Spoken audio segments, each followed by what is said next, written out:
should have known better than to pick up a hitchhiker. But when I saw him standing there in the pouring rain, his thumb out and a defeated look on his face, I couldn't just drive by. It's funny how one moment of kindness can change everything. The windshield wipers fought a losing battle against the downpour as I pulled over to the shoulder. The man jogged up to my passenger side window, and I rolled it down a crack. "Where you headed?" I asked, trying to get a good look at him through the rain-streaked glass. "Just up the road a ways," he said, flashing a grateful smile. "Maybe the next town over, if it's not too much trouble."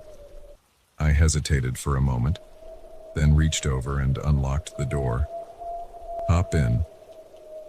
He slid into the seat beside me, bringing with him the smell of wet clothes and something else I couldn't quite place. As I pulled back onto the empty highway, I snuck a glance at my new passenger. He looked to be in his mid-30s, with shaggy brown hair and a few days' worth of stubble on his chin. His clothes were worn but clean, and a small backpack rested at his feet. "Thanks for stopping," he said, rubbing his hands together for warmth. "I was starting to think I'd be out there all night."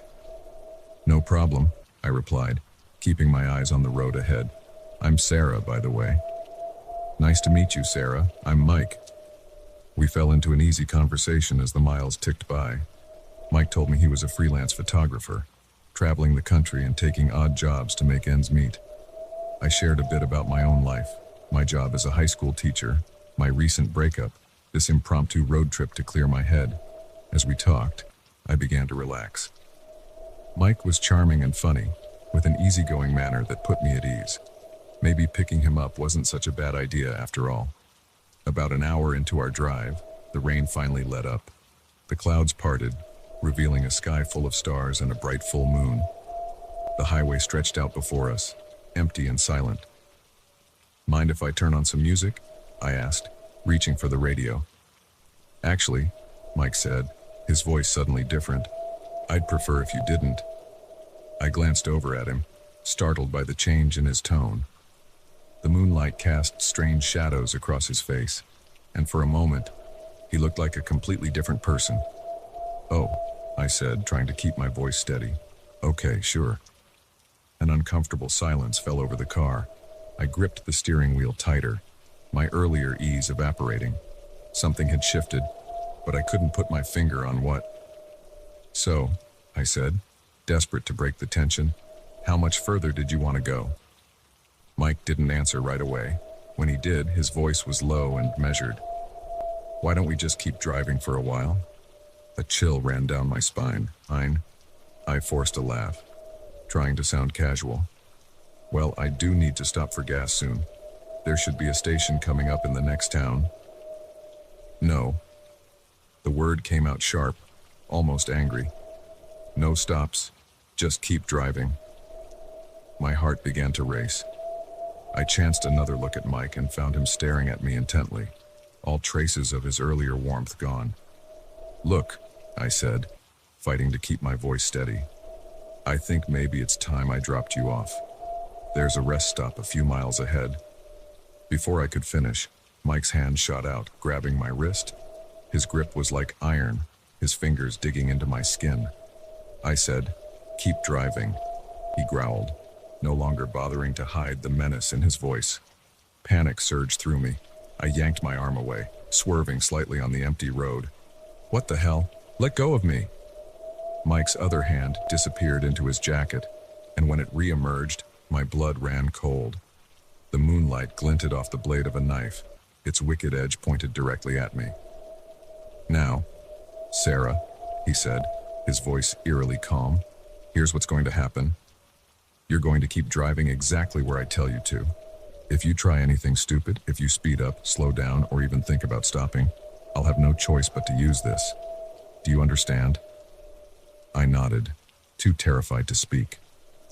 My mind raced, trying to figure a way out of this nightmare. The highway stretched endlessly before us, dark and deserted. There were no other cars, no signs of life, just me, Mike, and miles of empty road. "Good," Mike continued, settling back in his seat but keeping the knife trained on me. "Take the next exit." I did as he said, my hands shaking as I guided the car off the highway. The exit led to a narrow country road, lined on both sides by dense forest. The trees loomed over us, their branches reaching out like gnarled fingers in the moonlight. As we drove deeper into the woods, Mike began to talk again, but this time, his words sent ice through my veins.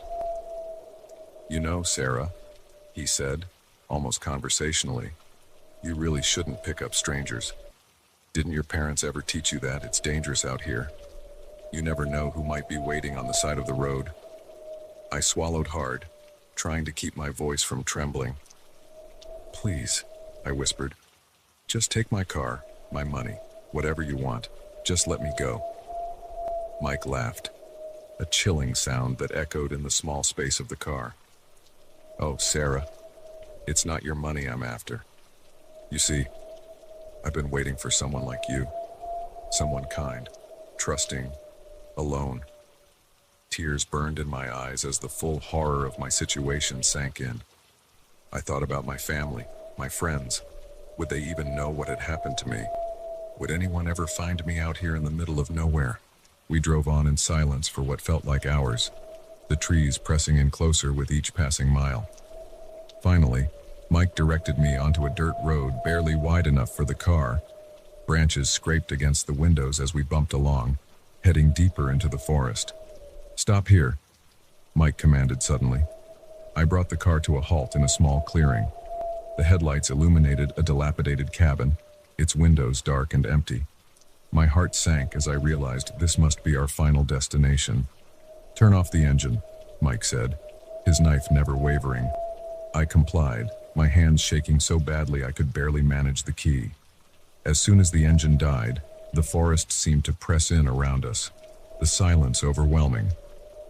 "Now," Mike said, his voice low and menacing, "we're going to get out of the car. You're going to walk in front of me, nice and slow, towards that cabin.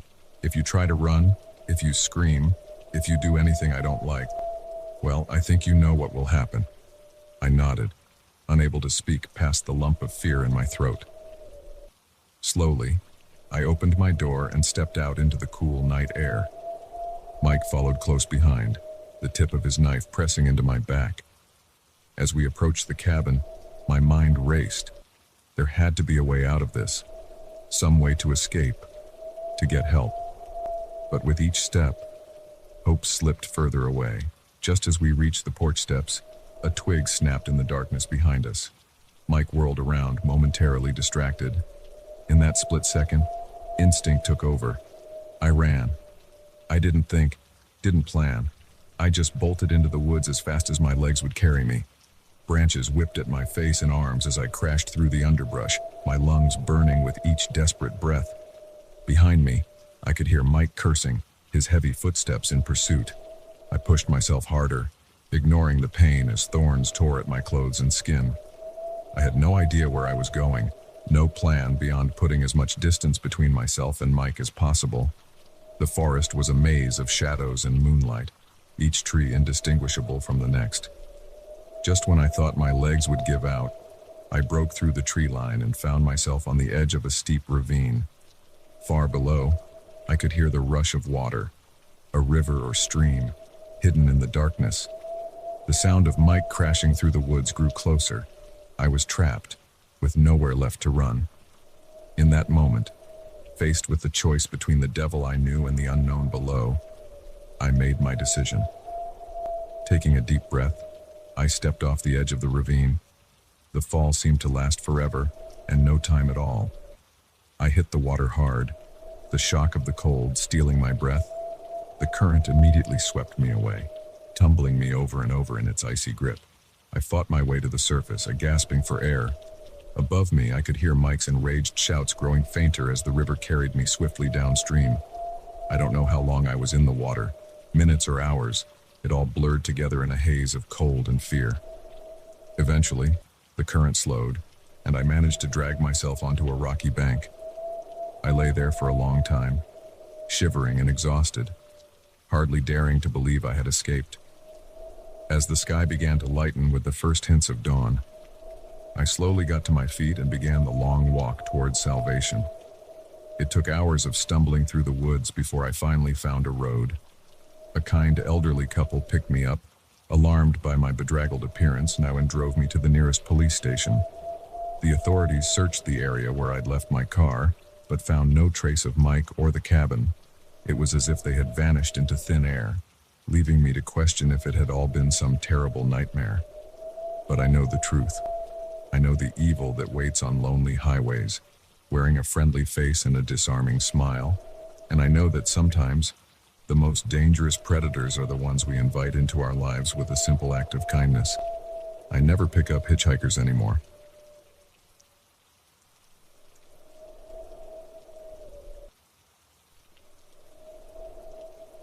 The scratches on the window seemed innocent enough at first.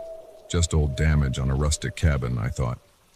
But as the sun dipped below the horizon, casting long shadows across the room, those marks began to look less like random scrapes and more like symbols. That's when I realized this peaceful getaway might become my worst nightmare. I'd been looking forward to this weekend for months. The stress of city life, a demanding job, and a recent breakup had left me desperate for some solitude. When I stumbled across the listing for a secluded cabin rental, it seemed like the perfect escape. The drive out had been long, but therapeutic. As I wound my way up narrow mountain roads, the weight of my daily worries seemed to fall away with each mile. By the time I pulled up to the cabin, nestled in a clearing surrounded by towering pines, I felt lighter than I had in years. The cabin's owner, an older man named Frank, met me with the keys. He was friendly enough, if a bit gruff, giving me a quick tour before heading back down the mountain. "Cell service is spotty up here," he'd warned as he left. "But there's a landline inside if you need anything. Enjoy the peace and quiet." And quiet it was. As I unpacked my bags and settled in, I reveled in the absolute silence. No car horns, no chattering neighbors, no incessant ping of notifications, just the occasional rustle of wind through the trees. I spent that first afternoon hiking the trails around the property, breathing in the crisp mountain air and feeling my muscles unknot with each step. By the time I returned to the cabin, the sun was just beginning to set. That's when I noticed the scratches. They were subtle at first glance, thin lines etched into the glass of the living room window. I ran my fingers over them, feeling the slight grooves. Probably just wear and tear, I told myself. This place was old, after all. But as the light faded, casting the room in a golden glow, the scratches seemed to take on a different quality. What had looked like random marks now appeared almost deliberate. I leaned in closer, squinting at the glass. There, hidden among the chaotic scratches, I could make out shapes.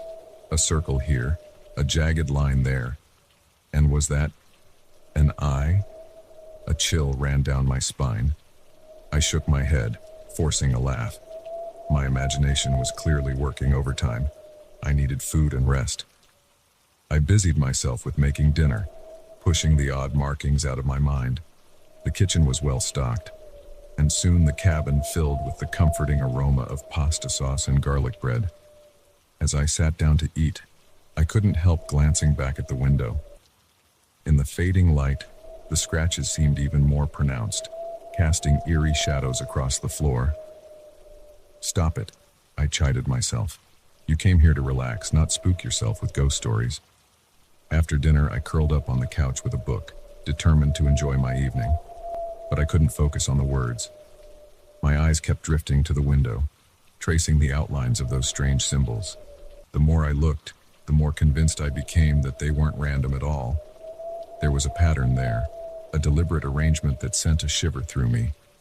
When the last of the daylight finally faded, leaving the room bathed in shadows, I couldn't take it anymore. I got up and drew the curtains, blocking out the unsettling view. With the windows covered, I felt some of the tension leave my body. I was being ridiculous. Tomorrow, in the clear light of day, I'd see that it was all just my overactive imagination. I went through my nighttime routine, brushing my teeth and changing into pajamas. As I climbed into bed, The silence of the cabin pressed in around me. It was almost too quiet. Sleep came fitfully. I tossed and turned, plagued by half-formed dreams of eyes watching me from the darkness. At one point, I jolted awake, heart pounding, sure I'd heard something moving outside. I lay there, straining my ears, but heard nothing but the faint whisper of wind through the trees. Just as I was about to drift off again, a new sound broke the silence. Footsteps. Slow, deliberate footsteps crunching on the gravel outside. I froze, hardly daring to breathe. It had to be an animal, right? A deer, maybe, or a raccoon foraging for food. But deep down, I knew. Those weren't the sounds of an animal. Someone was out there. The footsteps circled the cabin slowly, pausing occasionally as if listening. I could track their progress, past the front porch, around to the side of the house, then to the back. My heart raced as I realized they were approaching my bedroom window. I squeezed my eyes shut, willing myself to wake up from this nightmare. The footsteps stopped just outside. For a long moment, there was nothing but silence. Then, a soft scraping sound, like someone or something dragging their nails across the glass. A whimper escaped my throat before I could stop it. I clapped a hand over my mouth, terrified of making any noise. The scraping continued, slow and methodical. I could picture those symbols being carved into the window, mirroring the ones in the living room. Suddenly, the landline phone on the bedside table rang, shattering the silence. I nearly leapt out of my skin at the sound. The scraping outside stopped abruptly. The phone continued to ring, shrill and insistent. With a trembling hand, I reached out and picked up the receiver. Hello? I whispered. For a moment, there was only static on the line. Then, a voice, low and raspy, barely more than a whisper itself. I see you. The line went dead. I dropped the phone like it had burned me, scrambling out of bed and pressing myself against the far wall. My eyes darted frantically around the room, searching for anything I could use as a weapon. The footsteps outside started up again, faster now. They moved back around to the front of the cabin. I had to get out of here. But how? My car keys were in the living room, and to get there, I'd have to pass by those windows. Those eyes that I now knew were watching me. A sound from the front of the cabin made my blood run cold. The slow, distinct creak of the porch steps. They were coming inside. Panic clouded my thoughts. I looked around wildly, spotting the small window in the bathroom attached to my room. It would be a tight squeeze, but it was my only chance. I darted into the bathroom, locking the door behind me, even though I knew it wouldn't hold for long. With shaking hands, I pushed up the window sash. The cool night air hit my face as I wiggled through the opening. It was a tight fit, but adrenaline gave me strength I didn't know I had. Just as my feet hit the ground outside, I heard a loud crash from within the cabin. They were inside. I ran like I'd never run before, my bare feet slapping against the cold earth, branches whipping at my face and arms. I had no idea where I was going. My only thought was to put as much distance between myself and the cabin as possible. Behind me, I could hear shouts, more than one voice. They were pursuing me. I pushed myself harder, ignoring the pain as rocks and twigs cut into my feet. The forest was a maze of shadows and moonlight, each tree indistinguishable from the next. I don't know how long I ran. It could have been minutes or hours. My lungs burned, and my legs felt like lead, but terror kept me moving. Finally, mercifully, I saw lights ahead. A road. I burst out of the tree line just as a car was passing. I waved my arms frantically, screaming for help. The car screeched to a halt, and an older couple peered out at me in alarm.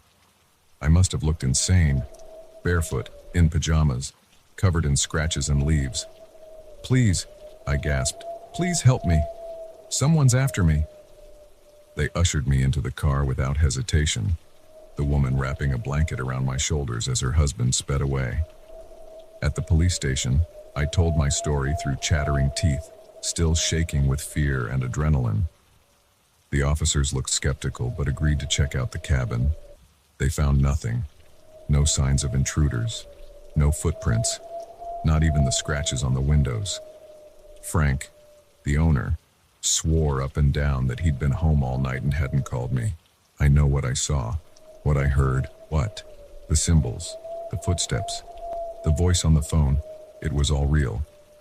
But with no evidence, I was left to question my own sanity.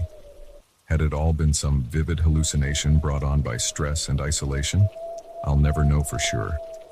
But one thing is certain, I'll never stay in a secluded cabin again. Some getaways are better left as daydreams, safely distant from the dark reality that can lurk in the wilderness, because sometimes the quiet isn't peaceful.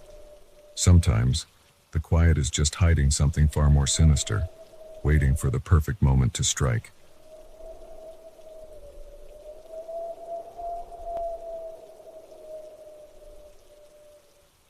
The moment I pulled up to the address, I knew something was wrong. The house stood dark and silent, a looming shadow against the night sky, but it was too late to turn back now. The ping of a new message on my phone made me jump. "Come inside," it read. "The door's open." That's when I realized this wasn't just another delivery. It was the beginning of a nightmare. I've been a food delivery driver for about a year now. It's not glamorous work, but it pays the bills and gives me the flexibility to pursue my real passion, writing. Most nights are uneventful. Pick up the food, drop it off, rinse and repeat. But this night was different. It started like any other shift. I logged into the app and waited for orders to come in. The first few deliveries were routine, a family ordering pizza, a college student getting late-night Chinese food. Nothing out of the ordinary. Then, around 11 p.m., I got the ping for an order that would change everything. The destination was on the outskirts of town, an area I wasn't too familiar with. As I drove, the streetlights became fewer and farther between, the houses more spread out. I squinted at my phone's GPS, making sure I was heading in the right direction. Finally, I turned onto a narrow road that seemed to lead nowhere. Trees loomed on either side, their branches creating a canopy that blocked out what little moonlight there was. My headlights cut through the darkness, illuminating a path that grew more overgrown with each passing minute. Just as I was starting to think I'd made a wrong turn, I saw it, a mailbox, barely visible in the gloom, with the number that matched my delivery address. I pulled into the long driveway, gravel crunching under my tires. The house at the end of the drive was large and old, with peeling paint and shuttered windows. No lights were on, and there didn't seem to be any cars around. A shiver ran down my spine as I put my car in park. This wasn't unusual, I told myself. Sometimes people order food late and fall asleep before it arrives. I'd just leave it on the porch and be on my way. I grabbed the bag of food and got out of the car, the silence pressing in around me. As I approached the front porch, my phone buzzed. A message from the customer. "Come inside, the door's open." I hesitated. This went against every protocol and common sense rule I'd been taught. Never enter a customer's house. Always leave the food outside if no one answers. But something made me reach out and try the door handle. Maybe it was curiosity. Maybe it was the lateness of the hour clouding my judgment. Whatever the reason, I turned the knob. The door creaked open, revealing a dark hallway beyond. "Hello?" I called out, my voice sounding small and scared even to my own ears. "Food delivery." No answer. I should have left then. Should have dropped the food and run, but I didn't. Instead, I took a step inside. "Hello?" I tried again. "I have your order. Is anyone home?" The floorboards groaned under my feet as I ventured further into the house. The air inside was stale, with a musty odor that spoke of neglect and abandonment. Suddenly, the door slammed shut behind me. I whirled around, my heart leaping into my throat. Through the windows, I could see my car outside, tantalizingly close yet impossibly far away. "Who's there?" I demanded, trying to keep the tremor out of my voice. This isn't funny. I'm just here to deliver food. A chuckle echoed through the house, seeming to come from everywhere and nowhere at once. Oh, but it is funny, a voice said, low and amused. It's hilarious how easy it was to lure you in. My blood ran cold. This was a trap, and I'd walked right into it. I lunged for the door, but the handle wouldn't budge, locked. I pounded on the wood, screaming for help, but I knew it was useless. There was no one around for miles. Now, the voice chided. There's no need for that. We're going to have so much fun together. Lights flickered to life around me, temporarily blinding me. As my eyes adjusted, I saw that I was in a large foyer. The walls were covered in old, faded wallpaper, and a grand staircase led up to a second floor. But what caught my attention were the objects scattered around the room. Phones, wallets, car keys, personal belongings that clearly didn't belong here. What is this? I whispered, horrified realization dawning. What have you done? The voice laughed again. What have I done? I've created the perfect game, of course. And you, my dear delivery driver, are the newest player. A door to my left swung open, revealing a long hallway lined with more doors. The rules are simple, the voice continued. Make it through my little maze, and you're free to go. Fail, and, well, let's just say you'll be joining my permanent collection. I clutched the bag of food to my chest like a shield. And if I refuse to play? Then you'll starve in this foyer. Your choice. I looked around frantically, searching for any other way out. But the windows were barred, the door securely locked. The hallway seemed to be my only option. Taking a deep breath, I stepped forward into the unknown. The first few rooms I encountered were relatively benign. One was filled with mirrors, disorienting but not immediately dangerous. Another contained a complex puzzle involving gears and levers. I managed to solve it after several tense minutes, unlocking the next door. But as I progressed deeper into the house, things took a darker turn. I entered a room that looked like a normal bedroom, until I noticed the floor was covered in pressure plates. One wrong step and who knows what would happen. I inched my way across, testing each spot before committing my full weight. Just as I reached the other side, I heard a click. A panel in the wall slid open, revealing a small screen. On it was a live feed of my car outside. Oops, the voice said, feigning innocence. Did I forget to mention the time limit? For every room you complete, your car gets a little modification. To my horror, I watched as a mechanical arm extended from somewhere off-screen and slashed one of my tires. You bastard! I yelled at the ceiling. What do you want from me? Want? I don't want anything. This is all just for my amusement. Now keep moving, or the next thing to go might be your engine.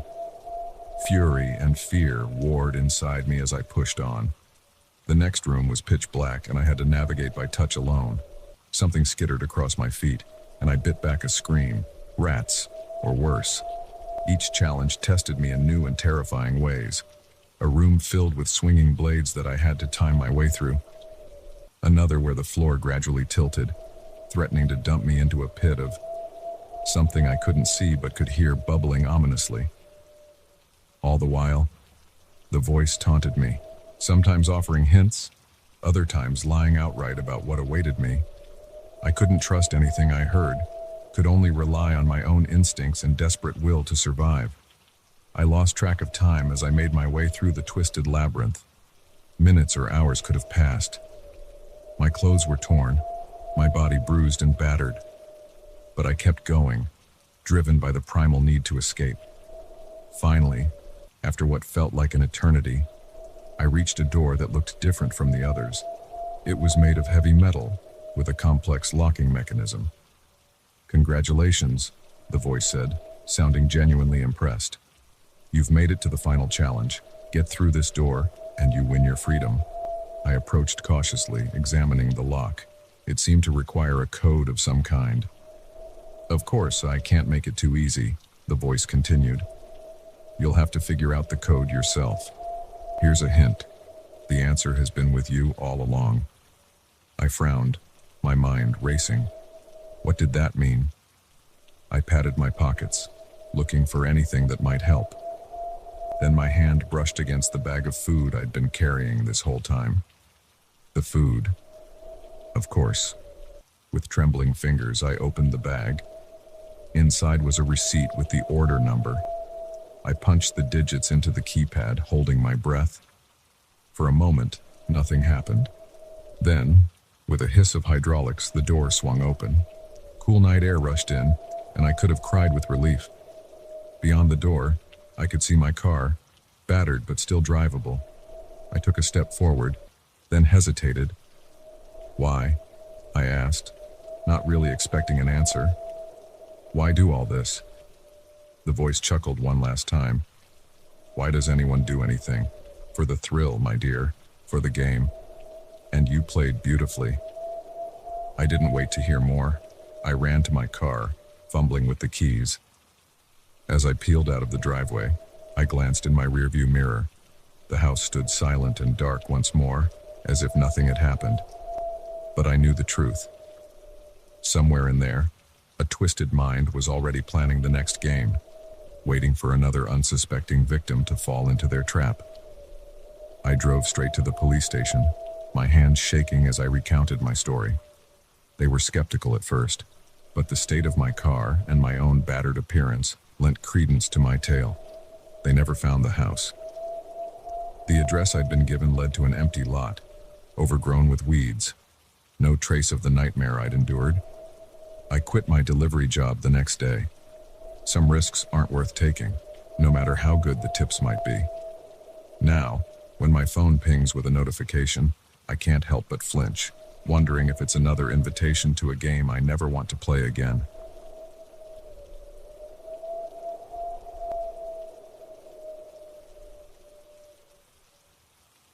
The moment I saw him stumble out of the woods, I knew something was off. His clothes were tattered, his face gaunt and wild-eyed. "Please," he croaked. "I've been lost for days." I should have trusted my instincts and walked away. Instead, I offered to help. It wasn't until we were deep in the forest that I realized my mistake. And by then, it was too late. I've always loved hiking. There's something about the solitude, the connection with nature, that helps clear my mind. So when I had a few days off work, I decided to tackle a new trail in the mountains. It was supposed to be a challenging but rewarding hike, with breathtaking views at the summit. The first day went smoothly. I made good time, setting up camp as the sun began to set. I fell asleep to the sound of crickets and the gentle rustle of leaves in the breeze. The next morning, I packed up early, eager to reach the summit. The trail grew steeper, winding through dense forest. I was so focused on watching my footing that I almost missed the fork in the path. I paused, consulting my map. The trail should have been straightforward from here, but this split wasn't marked. I was debating which way to go when I heard it, a faint call for help. My heart raced as I scanned the trees. There it was again, closer this time. "Hello?" I called out. "Is someone there?" Silence. Then, a rustling in the underbrush. A man emerged from between two large pines looking like he'd been through hell. His clothes were torn and dirty, hanging off his thin frame. A scraggly beard covered his hollow cheeks, and his eyes darted around nervously. When he saw me, relief flooded his face. "Oh, thank God," he said, his voice hoarse. "I thought I was going to die out here." I approached cautiously, my instincts warring between helping this clearly distressed person and maintaining a safe distance. "Are you okay? What happened?" He took a shaky step forward, nearly collapsing. I rushed to support him, my reservations momentarily forgotten. "I've been lost for days," he explained between ragged breaths. "My group, we got separated. I've been trying to find my way back, but everything looks the same." I helped him sit on a nearby log, offering him water from my canteen. He gulped it down greedily. "I'm Jake," I said. "What's your name?" "Tom," he replied. wiping his mouth with the back of his hand. I can't tell you how glad I am to see another person. As Tom recounted his ordeal, I found myself torn. On one hand, I couldn't just leave him here.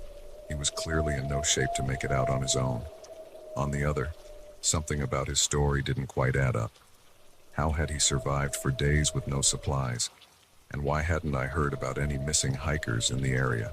But looking at his desperate face when I pushed my doubts aside. Okay, I said, making a decision. I've got a map. Why don't we try to figure out where your group might be, and I'll help you find them. The gratitude in Tom's eyes was almost overwhelming. You'd do that. Thank you. Thank you so much. I spread the map out on the ground, and Tom leaned in close, his finger tracing possible routes. As he did, I caught a whiff of something off. Not just the expected odor of someone who'd been in the woods for days, but something sharper, almost chemical. I shook it off, focusing on the task at hand. If we backtrack to this junction, I suggested, we might be able to pick up your group's trail. Tom nodded eagerly. Yes, that sounds good. Lead the way. We set off, with Tom leaning heavily on me for support. The going was slow, and I found myself growing increasingly uneasy. The forest seemed different somehow, the shadows deeper, the silence more oppressive. As we walked, Tom's demeanor began to change. His steps became steadier, his voice stronger. He asked about my life, my job, whether anyone was expecting me back soon. Each question sent a tiny shiver down my spine. So, he said casually, you're out here all alone? No one knows exactly where you are? I swallowed hard, trying to keep my voice level. My roommate knows my general route. I'm supposed to check in tonight. Tom nodded, but I saw something flash in his eyes, something that looked a lot like disappointment. We continued on, the trail growing narrower and less defined. I was starting to suspect we'd veered off course. But every time I suggested checking the map again, Tom insisted we were going the right way. It's just up ahead, he kept saying. I recognized this area. But nothing looked familiar to me anymore. The trees pressed in closer, their branches seeming to reach out like gnarled fingers. I couldn't shake the feeling that we were walking into a trap. Finally, I'd had enough. I stopped abruptly, causing Tom to stumble. This isn't right, I said firmly. We need to turn back. Tom's face darkened. No, he growled, all pretense of weakness gone. We keep going. My blood ran cold as I realized the terrible mistake I'd made. This man wasn't lost. He wasn't looking for help. He was a predator, and I was his prey. I took a step back, my hand reaching for the pocket knife in my backpack. I'm going back, I said, trying to keep my voice steady. You're welcome to come with me, but I'm not going any further into these woods. Tom's lips curled into a sneer. Oh, I don't think so, he said, reaching into his tattered jacket. The glint of metal made my heart stop. A gun. You see, he continued, his voice eerily calm. I've been waiting for someone like you. Someone helpful, trusting, alone. My mind raced, searching for a way out. I was lost, far from the main trail, with an armed madman blocking my path. Panic threatened to overwhelm me, but I forced it down. I couldn't afford to lose focus now. What do you want? I asked, playing for time as I slowly, imperceptibly, shifted my weight. Tom's grin widened, revealing teeth that were too sharp, too feral. Want? Oh, I want a lot of things. Your supplies, for starters, your silence, and maybe a little company. It gets lonely out here, you know? The implication in his words made me want to vomit. I knew then that I couldn't let him take me. Whatever happened, I had to get away. Okay, I said, raising my hands in a placating gesture. Okay, you can have my supplies. Just let me go. Please. I took a small step to the side as if to remove my backpack. Tom's eyes followed the movement, his gun lowering just a fraction. It was now or never. With every ounce of strength I had, I hurled my backpack at his face. The heavy pack caught him off guard, sending him stumbling backward. I didn't wait to see if he'd fall. I turned and ran. The forest blurred around me as I sprinted, branches whipping at my face and arms. I could hear Tom crashing through the underbrush behind me, shouting obscenities. A gunshot rang out, the bullet splintering bark inches from my head. I ran like I'd never run before, my lungs burning, my legs pumping furiously. I had no idea where I was going. No plan beyond putting as much distance between myself and Tom as possible. The sound of pursuit grew fainter, but I didn't slow down. I couldn't risk him catching up. I ran until my legs gave out, sending me tumbling down a steep embankment. I lay there at the bottom, gasping for air, every muscle screaming in protest. As the adrenaline faded, the full horror of what had just happened hit me. I curled into a ball, shaking uncontrollably. I don't know how long I stayed there, but eventually, I forced myself to move. I was lost, without supplies, in a forest with a dangerous predator. I had to find help. Using the sun to orient myself, I started walking. Each sound made me flinch, imagining Tom lurking behind every tree. But slowly, mercifully, I began to recognize landmarks. I was getting closer to the main trail. As night fell, I saw lights in the distance. The ranger station. I broke into a run, relief flooding through me. I burst through the door, startling the ranger on duty. "Please," I gasped, "you have to help me. There's a man in the woods. He's dangerous." The rangers called the police, and I recounted my harrowing story. They organized a search, but they never found Tom. It was like he'd vanished into the forest. In the days and weeks that followed, I struggled to come to terms with what had happened. The police discovered that several hikers had gone missing in those woods over the years. How long had Tom been out there, hunting unsuspecting victims? I still hike, but never alone. The forest doesn't feel like a sanctuary anymore. Now, when I look into the depths of the woods, I can't help but wonder what might be lurking there, waiting for its next target. And sometimes, on quiet nights, I swear I can hear a voice on the wind. "Please," it calls. I've been lost for days, but I know better now. I know that sometimes the most dangerous predators are the ones that look like they need our help.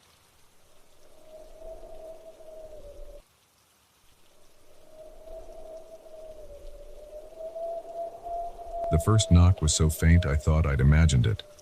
The second made me sit up in bed, heart racing. By the third, I knew something was terribly wrong, because the knocking wasn't coming from my hotel room door.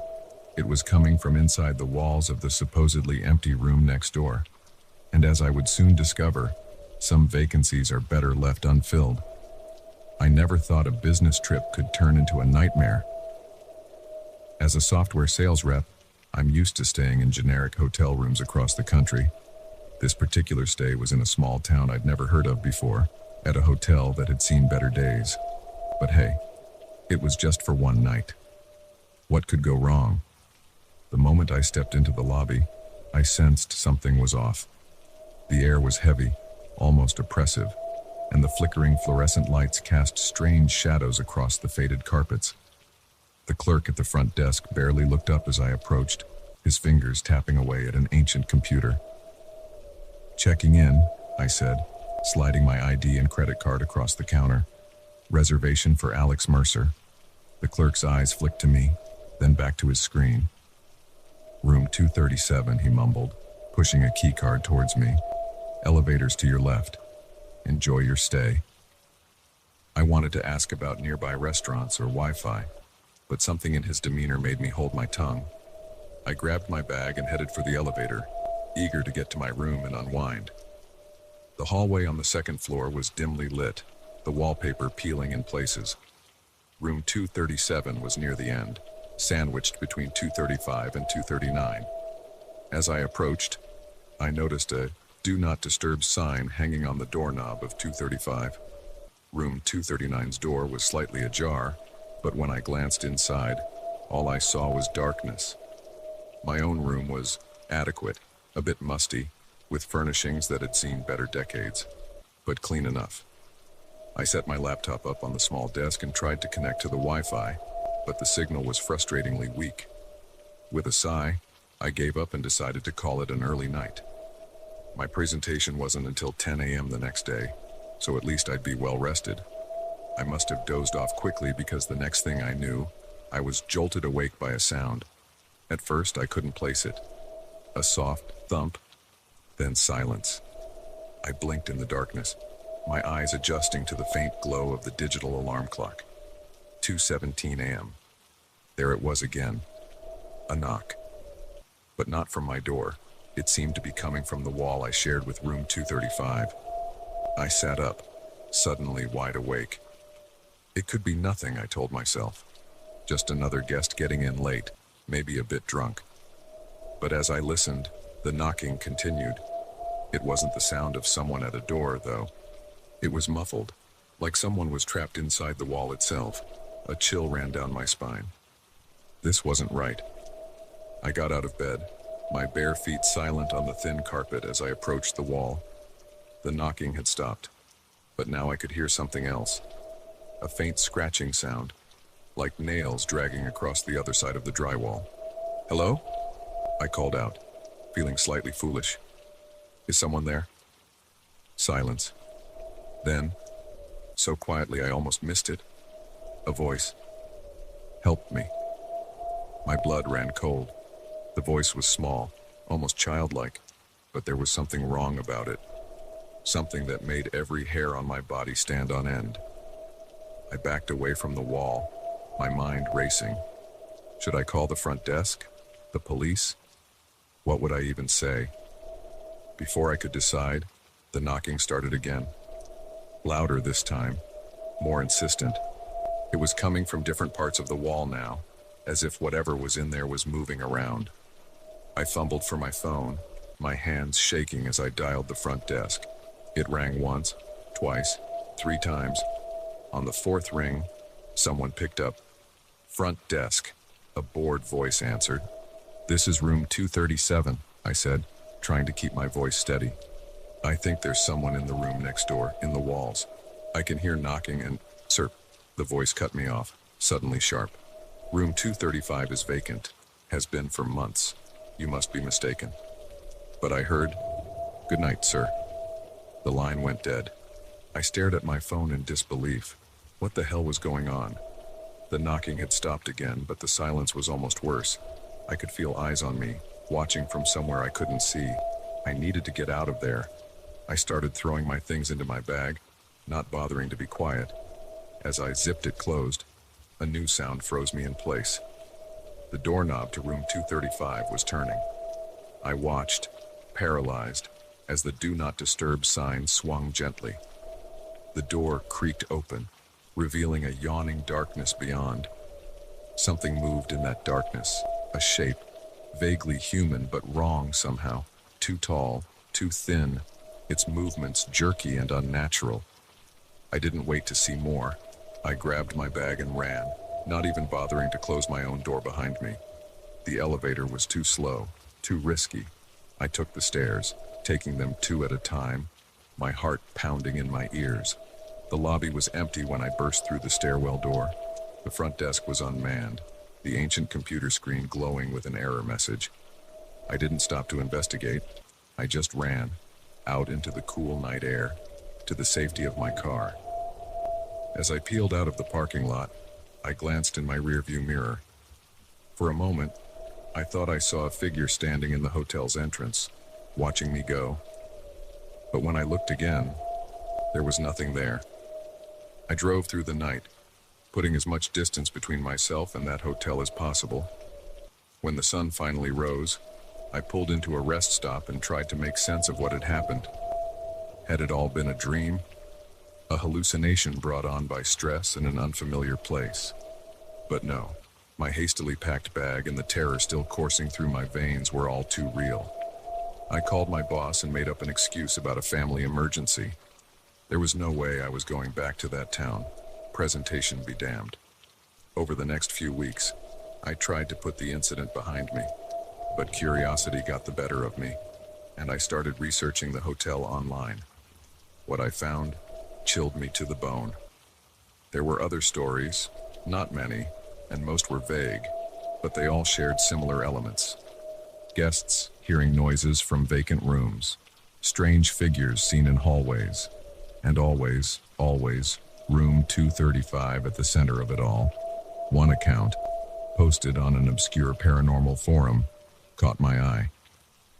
The writer claimed to be a former housekeeper at the hotel. According to her, years ago, a family had gone missing from room 235. The parents and 2 children had checked in for a week-long stay, but when it came time to clean the room, it was empty. Not just of people, but of all their belongings too. It was as if they had never been there at all. The police investigated but found nothing. The case went cold. But after that, strange things started happening in and around room 235. Guests complained of noises, of feeling watched. Some even claimed to see ghostly figures of children playing in the hallway. Eventually, the hotel stopped renting out the room altogether. But the incidents didn't stop. If anything, they got worse. The housekeeper's post ended with a warning.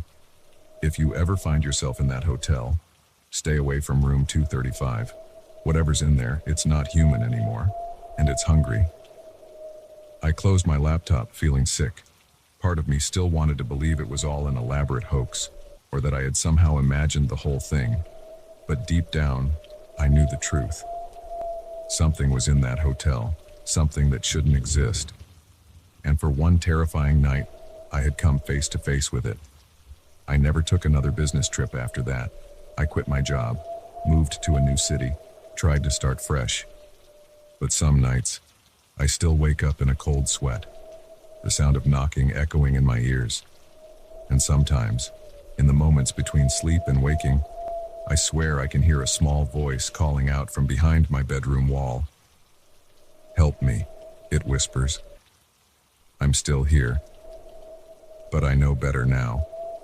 I know that some calls for help are better left unanswered, because sometimes the thing asking for help isn't the victim, it's the predator, luring you into its trap.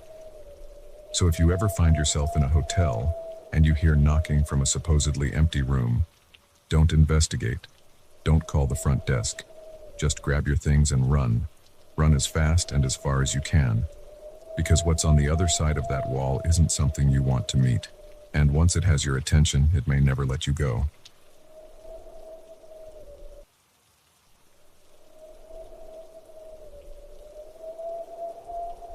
The moment he offered to help, I should have driven away. But there I was, stranded on a pitch-black road in the middle of nowhere, and his smile seemed so genuine. It wasn't until I saw the glint of metal in his hand that I realized his real intentions. By then, it was almost too late. I've always prided myself on being a careful person. I check my tires before long trips, keep my gas tank full, and have a roadside assistance membership. But even the most prepared people can find themselves in unexpected situations. It was supposed to be a simple drive to visit my sister in the next state over. I'd made the trip dozens of times before, usually during the day, but work had kept me late, and I didn't want to cancel on her. So I set out as the sun was setting, figuring I'd arrive just before midnight. The first few hours were uneventful. Traffic thinned out as I left the city behind, and soon I was cruising down a 2-lane highway surrounded by dark fields and the occasional cluster of trees. The radio kept me company, playing a mix of late-night talk shows and old rock songs. I was about halfway to my destination when it happened. A loud pop, followed by the sickening thump, thump, thump of a flat tire. Cursing under my breath, I eased the car onto the narrow shoulder and turned on my hazard lights. The night seemed to press in around me as I stepped out of the car. The air was cool and still, with only the faint chirping of crickets breaking the silence. I pulled out my phone, intending to call for help, but the no service icon mocked me from the screen. Great. Just great. I popped the trunk and pulled out the spare tire and jack. I'd changed a tire before, but never in the dark, on the side of a deserted road. As I wrestled with the lug nuts, my hands slick with nervous sweat, I kept glancing up and down the highway. Part of me hoped to see another car, while another part dreaded the thought of a stranger stopping. I was so focused on my task that I didn't hear the truck approach. It wasn't until the headlights washed over me that I realized I was no longer alone. The truck, an old model that had seen better days, pulled up behind my car, the engine cut off, and I heard the creak of a door opening. "Need some help there?" a man's voice called out. I straightened up, my heart pounding. In the dim light from my hazards, I could make out a figure approaching. He was tall and broad-shouldered, wearing a flannel shirt and a baseball cap pulled low over his eyes. "I'm okay," I said, trying to keep my voice steady. "Just a flat tire. I've got it under control." He chuckled, a low, rumbling sound that sent a shiver down my spine. "Now, don't be silly. It's dangerous for a lady to be out here alone at night. Let me give you a hand." Before I could protest, he was beside me, crouching down to examine the tire. Up close, I could smell a mix of cigarette smoke and something sharper, metallic. "I'm Jim," he said, flashing me a smile that didn't quite reach his eyes. "What's your name, darling?" I hesitated, then figured there was no harm in being polite. "Sarah," I replied. "Well, Sarah, looks like you're in luck. I'm pretty handy with cars." He reached for the lug wrench, his hand brushing against mine. I pulled back quickly, trying to pass it off as a casual movement. As Jim worked on the tire, he kept up a steady stream of conversation. He asked where I was headed, if I was meeting someone, whether I made this trip often. Each question made me more uneasy, but I told myself I was being paranoid. "There we go," Jim said finally, standing up and dusting off his hands. "Good as new." Relief washed over me. "Thank you so much," I said, reaching for my purse. "Please, let me give you something for your trouble." Jim waved me off. "No need for that, but, my truck seems to be acting up. Mind if I take a quick look under your hood? Just want to compare it to mine, see if I can figure out what's wrong." Warning bells went off in my head. Why would he need to look at my engine? But he just helped me, and I didn't want to seem ungrateful or rude, but I suppose that's okay, I said hesitantly. Jim's smile widened as he moved to the front of my car. I followed, keeping a bit of distance between us. He popped the hood and leaned in, obscuring my view. "Huh," he muttered. "That's interesting." "What is?"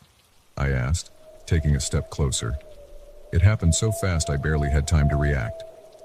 Jim whirled around, and suddenly there was a knife in his hand, the blade catching the light from my headlights. "Now, Sarah," he said, his voice no longer friendly. "Here's what's going to happen. You're going to get in your car, and I'm going to get in with you. We're going to take a little drive, and if you're a good girl, maybe I'll let you go when I'm done." Terror froze me in place. This couldn't be happening. This was the kind of thing you saw on the news. Not something that happened in real life. Not to me. Jim took a step toward me, the knife extended. "Come on now, don't make this difficult." In that moment, survival instinct kicked in. I didn't think, I just acted. I grabbed the hood of my car and slammed it down as hard as I could. Jim yelled in pain and surprise as the heavy metal struck his arm. The knife clattered to the ground. I didn't wait to see what would happen next. I bolted for the driver's side door, fumbling with my keys. I could hear Jim cursing, his heavy footsteps coming around the car. My hands were shaking so badly I could barely get the key in the ignition. Just as I heard him reach for the door handle, the engine roared to life. I slammed the car into drive and floored it. The tires squealed as I peeled away, leaving Jim in a cloud of dust and exhaust. My heart was pounding so hard I could barely breathe. I kept expecting to see headlights in my rearview mirror, Jim's truck in hot pursuit.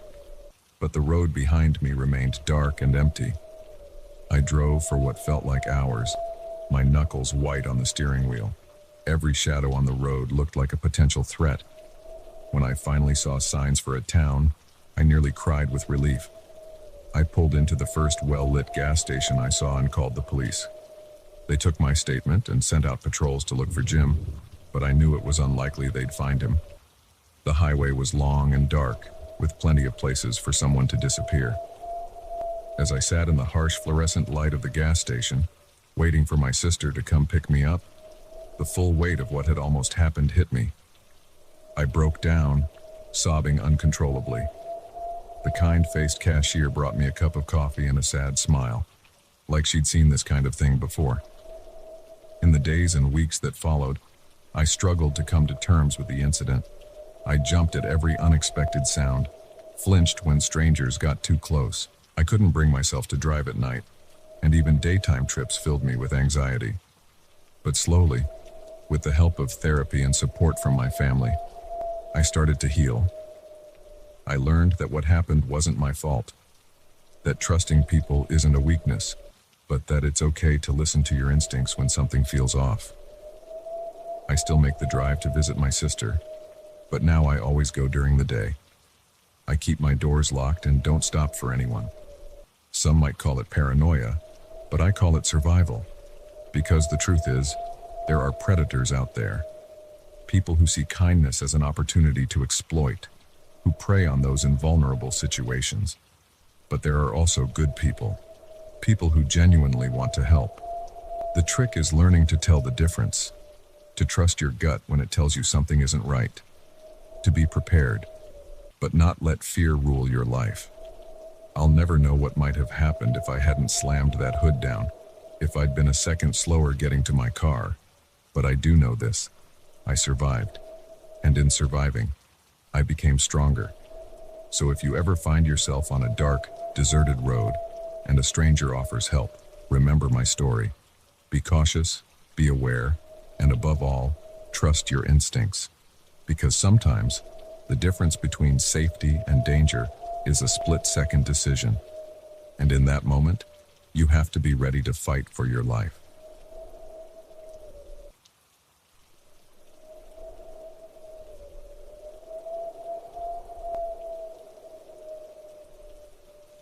The moment they walked in, I knew something was off. 4 guys, looking too alert for 3 a.m., spreading out like they owned the place. I've worked enough night shifts to know when trouble's brewing, but I never imagined just how bad it would get, or that I'd be fighting for my life before the sun came up. I've been working the graveyard shift at Lou's Convenience for about 6 months now. It's not glamorous, but it pays the bills and lets me take classes during the day. Most nights are quiet, just me, the hum of the fluorescent lights, and the occasional drunk stumbling in for late-night munchies. This particular night started like any other. I came in at 11 p.m., relieving the evening guy, Mike. We chatted for a few minutes about nothing in particular before he headed out, leaving me alone in the store. The first few hours dragged by as usual. I restocked the coolers, swept the floors, and tried to stay awake by chugging energy drinks and flipping through a dog-eared magazine I'd read a dozen times before. Around 2:30 a.m., a couple of college kids came in, giggling and clearly buzzed. They loaded up on chips and soda, flirted awkwardly with me, and left with a cheerful wave. I smiled and shook my head, remembering my own college days not so long ago. The store fell silent again, and I found myself glancing at the clock every few minutes, willing it to move faster. Just 3 more hours until the morning shift arrived. At precisely 3:07 a.m., I remember checking the time just moments before. The bell above the door chimed. I looked up, expecting another harmless drunk or maybe an early morning trucker. Instead, I saw them. 4 guys, all in their 20s or early 30s, dressed in dark clothes. They didn't stumble in laughing or head straight for the snacks. No, they moved with purpose, spreading out through the store with an efficiency that set alarm bells ringing in my head. I straightened up behind the counter, my hand instinctively moving towards the silent alarm button hidden underneath. "Can I help you gentlemen find anything?" I called out, trying to keep my voice steady. The tallest one, A guy with a nose that looked like it had been broken more than once glanced my way. "Nah, we're good," he said, his tone casual, but his eyes sharp and calculating. "Just browsing." I nodded, keeping my face neutral even as my heart began to race. Something was very, very wrong here. The men continued to move through the store, not really looking at the merchandise, but seemingly checking out every corner, every exit. One of them lingered near the security camera in the back, his gaze flicking between the lens and me. I wanted to hit the alarm, to call for help, but fear kept me rooted in place. What if they saw me do it? What if it just made things worse? After what felt like an eternity but was probably only a few minutes, the men converged at the counter. The tall one, clearly the leader, stepped forward. "All right," he said, all pretense of casualness gone. "Here's how this is going to go. You're going to open that register and give us everything in it. Then you're going to show us where the safe is. Do that, and maybe we all walk out of here happy. Understand?" My mouth went dry. This was really happening. I was being robbed. "Look," I said, my voice shaking despite my best efforts. "Just take what you want and go. I don't want any trouble." The leader's face hardened. "I don't think you're listening, sweetheart. Open the register." I nodded quickly, turning to the ancient cash register with trembling hands. As I punched in the code to open it, I tried to remember the training we'd had for situations like this. Stay calm. Don't be a hero. Give them what they want. The drawer popped open with a loud ding that seemed to echo in the tense silence. I started pulling out bills, acutely aware of the 4 pairs of eyes watching my every move. "That's it," one of the other men said as I placed the meager stack of cash on the counter. "There's got to be more than that."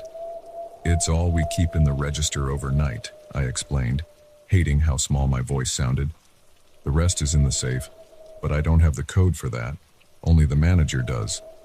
The leader's eyes narrowed. "You expect me to believe that? A place like this, you've got to have more cash on hand." "I'm telling you the truth," I insisted, fear making my words come out in a rush. "We make drops throughout the night. There's no more money here." For a moment, no one moved. Then, faster than I could react, the leader reached across the counter and grabbed my arm, yanking me forward. "Listen here," he growled, his face inches from mine. "I'm not playing games. You're going to open that safe, or things are going to get real ugly real fast. Got it?" I could smell alcohol on his breath, see the wild look in his eyes. This wasn't just a robbery anymore. This was a powder keg ready to explode. "I can't," I whispered, tears stinging my eyes. "I swear I don't know the code." The grip on my arm tightened painfully. I saw the leader nod to one of his friends, who moved behind the counter with frightening speed. "Last chance," the leader said. "Open the safe, or Robbie here is going to show you what happens to people who don't cooperate." Time seemed to slow down. I saw Robbie's hand move to his waistband, saw the glint of metal as he pulled out a knife. In that moment, I knew with absolute certainty that if I didn't do something, I wasn't going to make it out of this alive. Without thinking, I grabbed the pot of hot coffee sitting on the counter behind me and flung it at the leader's face. He screamed, letting go of my arm and staggering backward. In the chaos that followed, I dove for the silent alarm, slamming my hand down on it before Robbie could stop me. "You stupid bitch," the leader roared, his face red and blistering. "You're dead." What happened next was a blur of violence and terror. I remember Robbie lunging at me with the knife, remember kicking and scratching and fighting with every ounce of strength I had. I remember the sound of breaking glass as displays were knocked over in the scuffle. And then, miraculously, I heard sirens. The men froze, looking at each other in panic. "Cops!" one of them yelled. "We gotta go!" They ran for the door, shoving each other in their haste to escape. The leader paused at the exit, turning back to fix me with a glare of pure hatred. "This isn't over," he snarled. And then he was gone, leaving me alone in the wreckage of the store. I sank to the floor, my whole body shaking. I was alive. Somehow, impossibly, I was alive. The police arrived moments later, bursting through the door with guns drawn. I must have looked a sight, bruised, bleeding, covered in coffee and surrounded by broken glass. But in that moment, they were the most beautiful thing I'd ever seen. The next few hours passed in a blur of questions and statements. The police took my description of the men, dusted for fingerprints, reviewed the security footage. They told me I was brave, that I'd done the right thing. But as I sat in the back of an ambulance, a shock blanket wrapped around my shoulders, all I could think about was how close I'd come to dying, how easily this night could have ended differently. In the days and weeks that followed, I struggled to come to terms with what had happened. I jumped at every sudden noise, flinched when strangers got too close. I couldn't bring myself to work another night shift, or even to walk into a convenience store. But slowly, with the help of therapy and support from my family, I started to heal. I learned that surviving wasn't just about luck. It was about fighting back, about refusing to be a victim. They caught the men eventually. Turned out they'd been on a robbery spree across 3 states. When I identified them in a lineup, I felt a surge of pride. I had stood up to them. I had won. I still have nightmares sometimes. Still find myself checking over my shoulder more often than I'd like. But I'm not afraid anymore. I'm stronger now, more aware, more prepared. Because the truth is, danger can find you anywhere, even in the most mundane places. A quiet night at a convenience store can turn into a fight for survival in the blink of an eye. But I learned that night that we're all capable of more than we know. That when pushed to the brink, we can find a strength we never knew we had. So if you ever find yourself facing your worst nightmare, remember this. You're stronger than you think. Fight back, survive, and know that on the other side of that terror, you'll find a version of yourself you never knew existed. A survivor.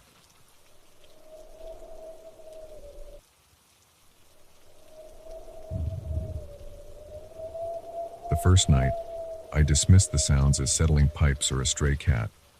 By the third night, I knew better.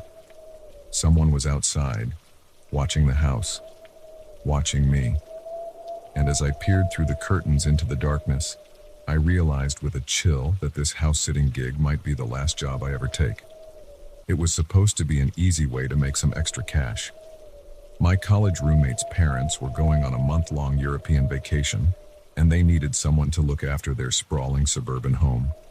Water the plants, collect the mail, that sort of thing. Plus, I'd have the entire place to myself. A welcome change from my cramped studio apartment. The first few days were great. I worked on my novel during the day, enjoying the peace and quiet of the neighborhood. At night, I'd swim in the backyard pool or binge-watch shows on their massive TV. It felt like a vacation of my own.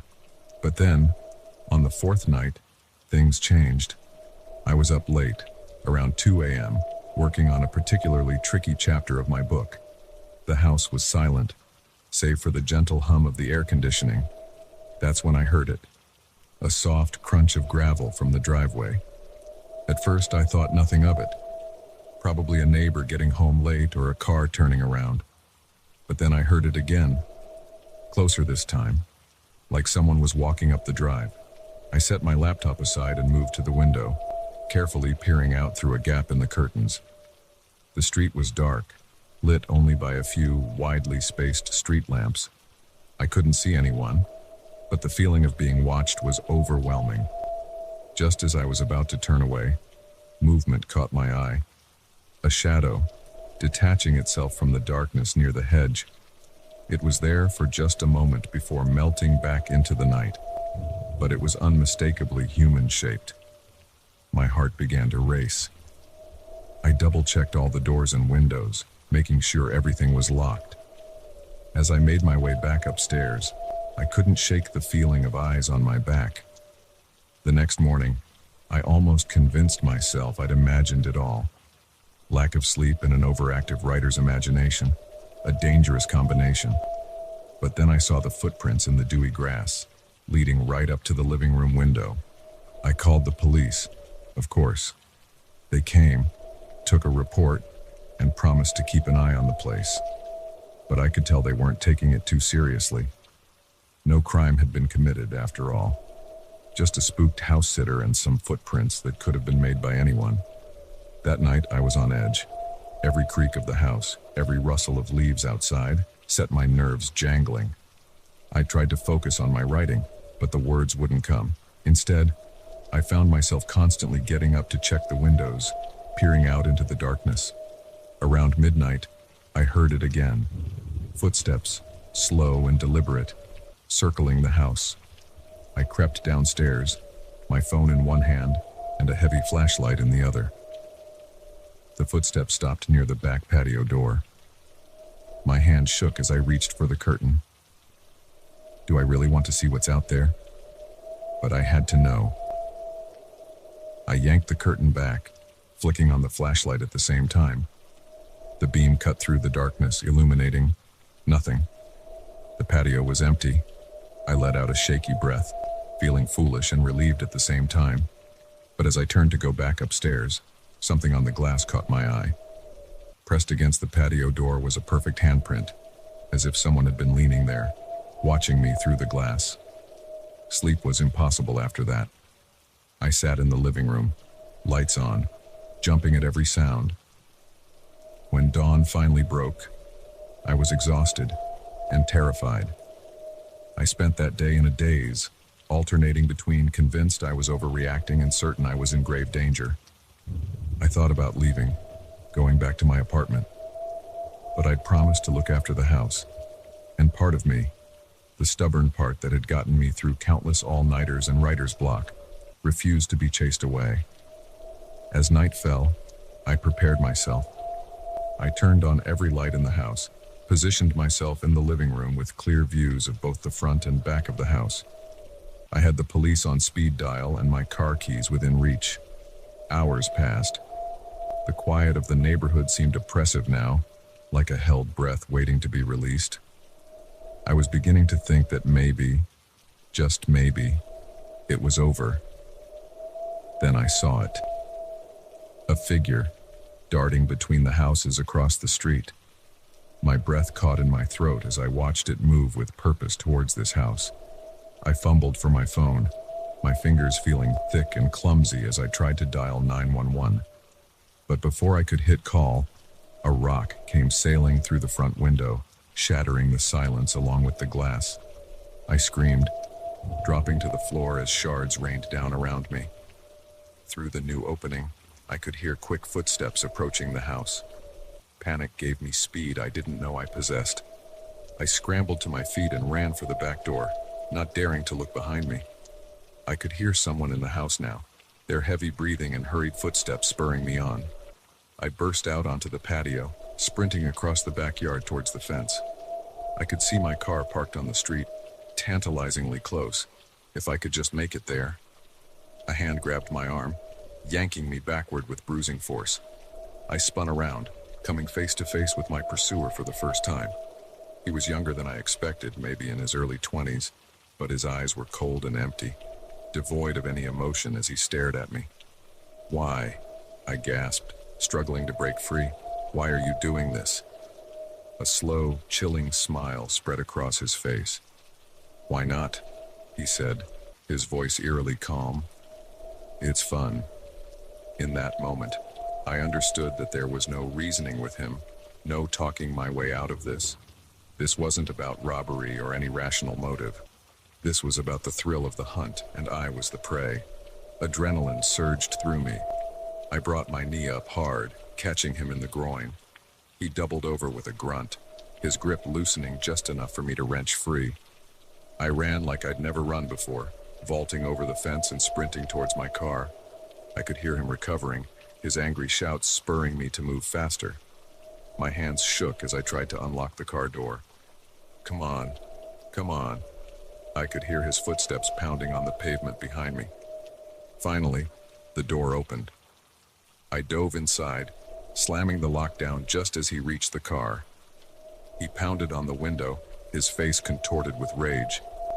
I jammed the key into the ignition, silently praying as I turned it. The engine roared to life, and I floored it. not caring about direction, just needing to get away. In my rearview mirror, I saw him standing in the middle of the street, watching me drive away. Even from a distance, I could see that terrifying smile still on his face. I drove straight to the police station, my hands shaking so badly I could barely keep the wheel straight. This time, they took me seriously. They sent officers to the house and put out an APB on the guy. But they never caught him. The house was a mess, drawers emptied, furniture overturned, but there was no trace of the intruder. It was like he'd vanished into thin air. I couldn't go back there after that. I called my roommate's parents, explained what had happened. They were understanding, thankfully, more concerned with my safety than their possessions. In the weeks that followed, I jumped at every shadow, flinched at every unexpected noise. I couldn't shake the feeling of being watched, even in my own apartment. Slowly, though, I started to heal. I threw myself into my writing, using it as a way to process what had happened.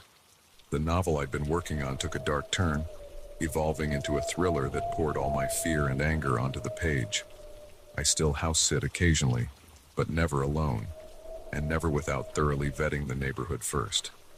I've installed top-of-the-line security systems in my apartment and never go anywhere without being aware of my surroundings. Because the truth is, danger can find you anywhere, even in the supposedly safe suburbs. The monsters aren't always obvious.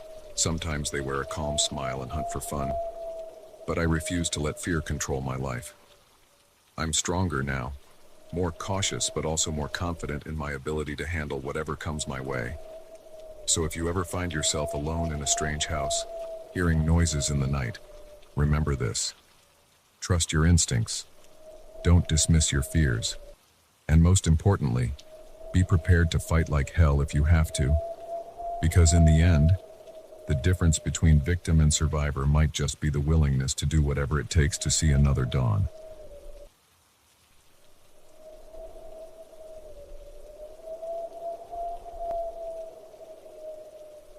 The first sign that something was terribly wrong was the doll. It hung from my snare, where a rabbit should have been, its button eyes staring lifelessly at me. As I stood there, frozen in disbelief, I realized with growing horror that I wasn't alone in these woods. And whoever was out there was playing a game I never agreed to join. I've always loved camping. There's something about the solitude, the connection with nature, that helps me reset and recharge. So when I had a long weekend coming up, I decided to head out to my favorite spot deep in the national forest. It was a secluded area, off the main trails, where I could truly get away from it all. The first day was perfect. I hiked in, enjoying the crisp autumn air and the crunch of leaves under my boots. By late afternoon, I had my camp set up in a small clearing near a babbling stream. As the sun began to set, I got a fire going and settled in with a book, feeling completely at peace. That night, I slept soundly, lulled by the gentle sounds of the forest. I woke at dawn, eager to explore and maybe catch some fish for breakfast. But first, I decided to check the snares I had set up the previous evening. I'm not usually one for trapping, but I liked the idea of living off the land for a few days. The first two snares were empty, which wasn't unusual. But as I approached the third, I felt a chill run down my spine that had nothing to do with the morning air. There, suspended from the wire where I had hoped to find a rabbit, was a small rag doll. It was old and dirty, with mismatched button eyes and yarn for hair. Someone had tied the snare carefully around its neck, as if it had wandered into the trap on its own. I stood there, staring at the doll, my mind refusing to process what I was seeing. This couldn't be happening. I was miles from any trail, in an area I was certain no one else knew about. How could this be here? With shaking hands, I untied the doll from the snare. As I did, I noticed something that made my blood run cold. Carved into the doll's wooden back was a crude symbol, a circle with an X through it. I dropped the doll like it had burned me, stumbling backward. My heart was racing as I scanned the woods around me, suddenly feeling exposed and vulnerable. Was someone watching me right now? I hurried back to my campsite, my eyes darting from tree to tree, looking for any sign of movement. When I reached the clearing, I stopped short. My tent had been opened, the flap swaying gently in the breeze. I approached cautiously, my hand reaching for the small knife on my belt. With trembling fingers, I pulled back the flap. Everything inside had been rearranged. My sleeping bag was neatly rolled, my backpack placed at the foot of it. And there, on top of the sleeping bag, was another doll. This one was newer, its painted smile mocking me as I stared at it in disbelief. Carved into its chest was the same symbol. Panic set in then. I grabbed my backpack, not bothering to pack up the rest of my gear. I needed to get out of there, to get back to civilization and safety. As I turned to leave, something caught my eye. There, on a tree at the edge of the clearing, was the symbol again, freshly carved into the bark, the wood still light where it had been exposed. My breath caught in my throat.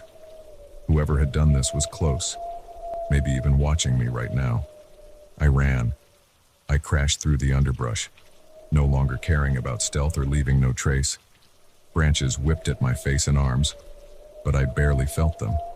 All I could focus on was putting as much distance between myself and that campsite as possible. After what felt like hours but was probably only minutes, I had to stop to catch my breath. I leaned against a large oak, my chest heaving as I tried to calm my racing heart. That's when I saw it. Another symbol, carved into the tree I was leaning on. I jerked away, spinning around wildly. The symbols were everywhere now, on every tree surrounding me. How had I not noticed them before? A twig snapped somewhere behind me. I whirled around, my knife out in front of me. "Who's there?" I called out, hating how my voice shook. "This isn't funny." Silence, just the rustling of leaves in the wind and my own ragged breathing. Then, a whisper, so faint I almost thought I'd imagined it. "Come play with us." I ran again, no longer caring about direction or where I was going. I just knew I had to get away. The forest seemed to close in around me, the trees pressing closer, their branches reaching out like gnarled fingers trying to grab me. I could hear movement all around, rustling in the undergrowth, the snap of twigs, whispered laughter that seemed to come from everywhere and nowhere at once. I burst into another clearing and skidded to a stop. My blood turned to ice in my veins. Dolls, dozens of them, hanging from the branches of every tree. Their lifeless eyes all seemed to be staring at me, their stitched mouths curved in eerie smiles. And on every single one, that damned symbol. In the center of the clearing stood a figure, tall and thin, dressed in ragged clothes that might once have been a park ranger's uniform. But where its head should have been was a burlap sack, crudely stitched to look like a face. The symbol was painted on its chest in what looked horribly like dried blood. I stood frozen, unable to move, unable to breathe. The figure slowly raised its arm, pointing at me with a hand that seemed too long, its fingers unnaturally bent. "Tag," it said in a voice that sounded like rustling leaves and creaking wood. "You're it." Something in me snapped. With a scream that tore at my throat, I turned and ran back the way I had come. I could hear it behind me, its footsteps unnaturally fast, twigs and leaves crunching under its feet. I ran like I had never run before, my lungs burning, my legs aching. I had no idea where I was going, no plan beyond escaping whatever nightmare was chasing me. Suddenly, the trees thinned out. I burst out of the forest onto a road, an actual paved road. In the distance, I could see a car approaching. I waved my arms frantically, screaming for help. The car slowed, then stopped. An older couple peered out at me, their faces a mix of concern and fear. "Please," I gasped, "please help me. There's something in the woods. It's after me." They ushered me into the car without hesitation. As we drove away, I looked back at the forest. For a moment, I thought I saw a figure standing at the tree line, a burlap sack for a head, watching us drive away. But when I blinked, it was gone. The couple took me to the nearest ranger station, where I told my story through chattering teeth. The rangers looked skeptical but agreed to check it out. They found my campsite, my abandoned gear still there. But there were no dolls, no carvings, no sign of the clearing full of hanging horrors. They chalked it up to an overactive imagination, maybe brought on by eating some bad berries or mushrooms. Part of me wanted to believe them, to think it had all been some vivid hallucination. But I know what I saw, what I felt. The terror was too real, the danger too palpable to have been a mere trick of the mind. I don't go camping anymore. Can't even bring myself to walk in the local park, because now I know that there are things in the woods that can't be explained, entities that turn nature itself into a twisted playground for their amusement. And sometimes, when I'm alone at night, I swear I can hear a whisper on the wind, "Come play with us." But I won't. I escaped their game once. I'm not foolish enough to think I'd be so lucky a second time. So if you ever find yourself in the deep woods, and you come across a doll where it shouldn't be, or see strange symbols carved into the trees, don't dismiss it. Don't try to rationalize it away. Run. Run as fast and as far as you can, and pray that you're faster than whatever's chasing you. Because in some games, being it is a fate worse than death.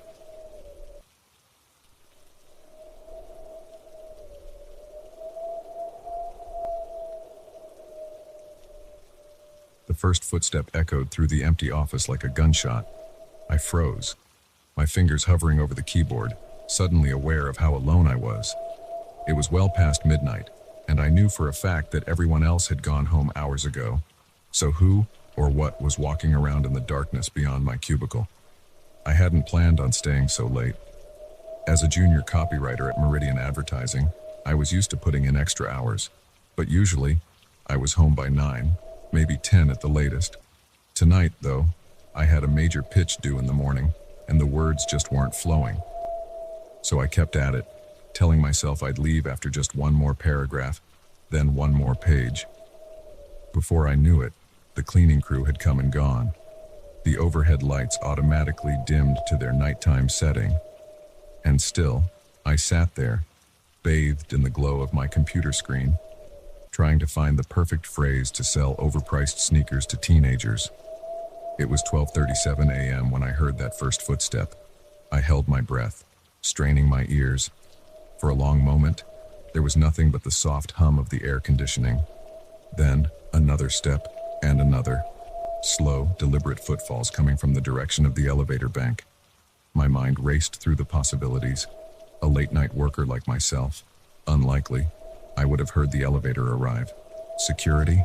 They usually stuck to the lobby unless doing their rounds, and those weren't scheduled until 2 a.m. A break-in? The thought sent a chill down my spine. Our office was on the 14th floor of a secure building. How would someone even get up here? The footsteps were closer now, moving steadily in my direction. I realized with growing horror that my cubicle was the only one still lit in the entire office. Whoever was out there could see exactly where I was, while I was blind to their approach. I needed to move, to hide, to do something. But fear had me rooted to my chair, my breath coming in short, silent gasps. The footsteps stopped, just on the other side of my cubicle wall. I could hear breathing now, slow and even. A shadow fell across my desk. With a surge of adrenaline, I lunged for my cell phone, but in my haste, I knocked it off the desk. It clattered to the floor, the sound deafening in the silence of the office. The shadow moved. A hand appeared at the edge of my cubicle, long fingers curling around the partition. I watched, paralyzed, as a figure began to lean into view.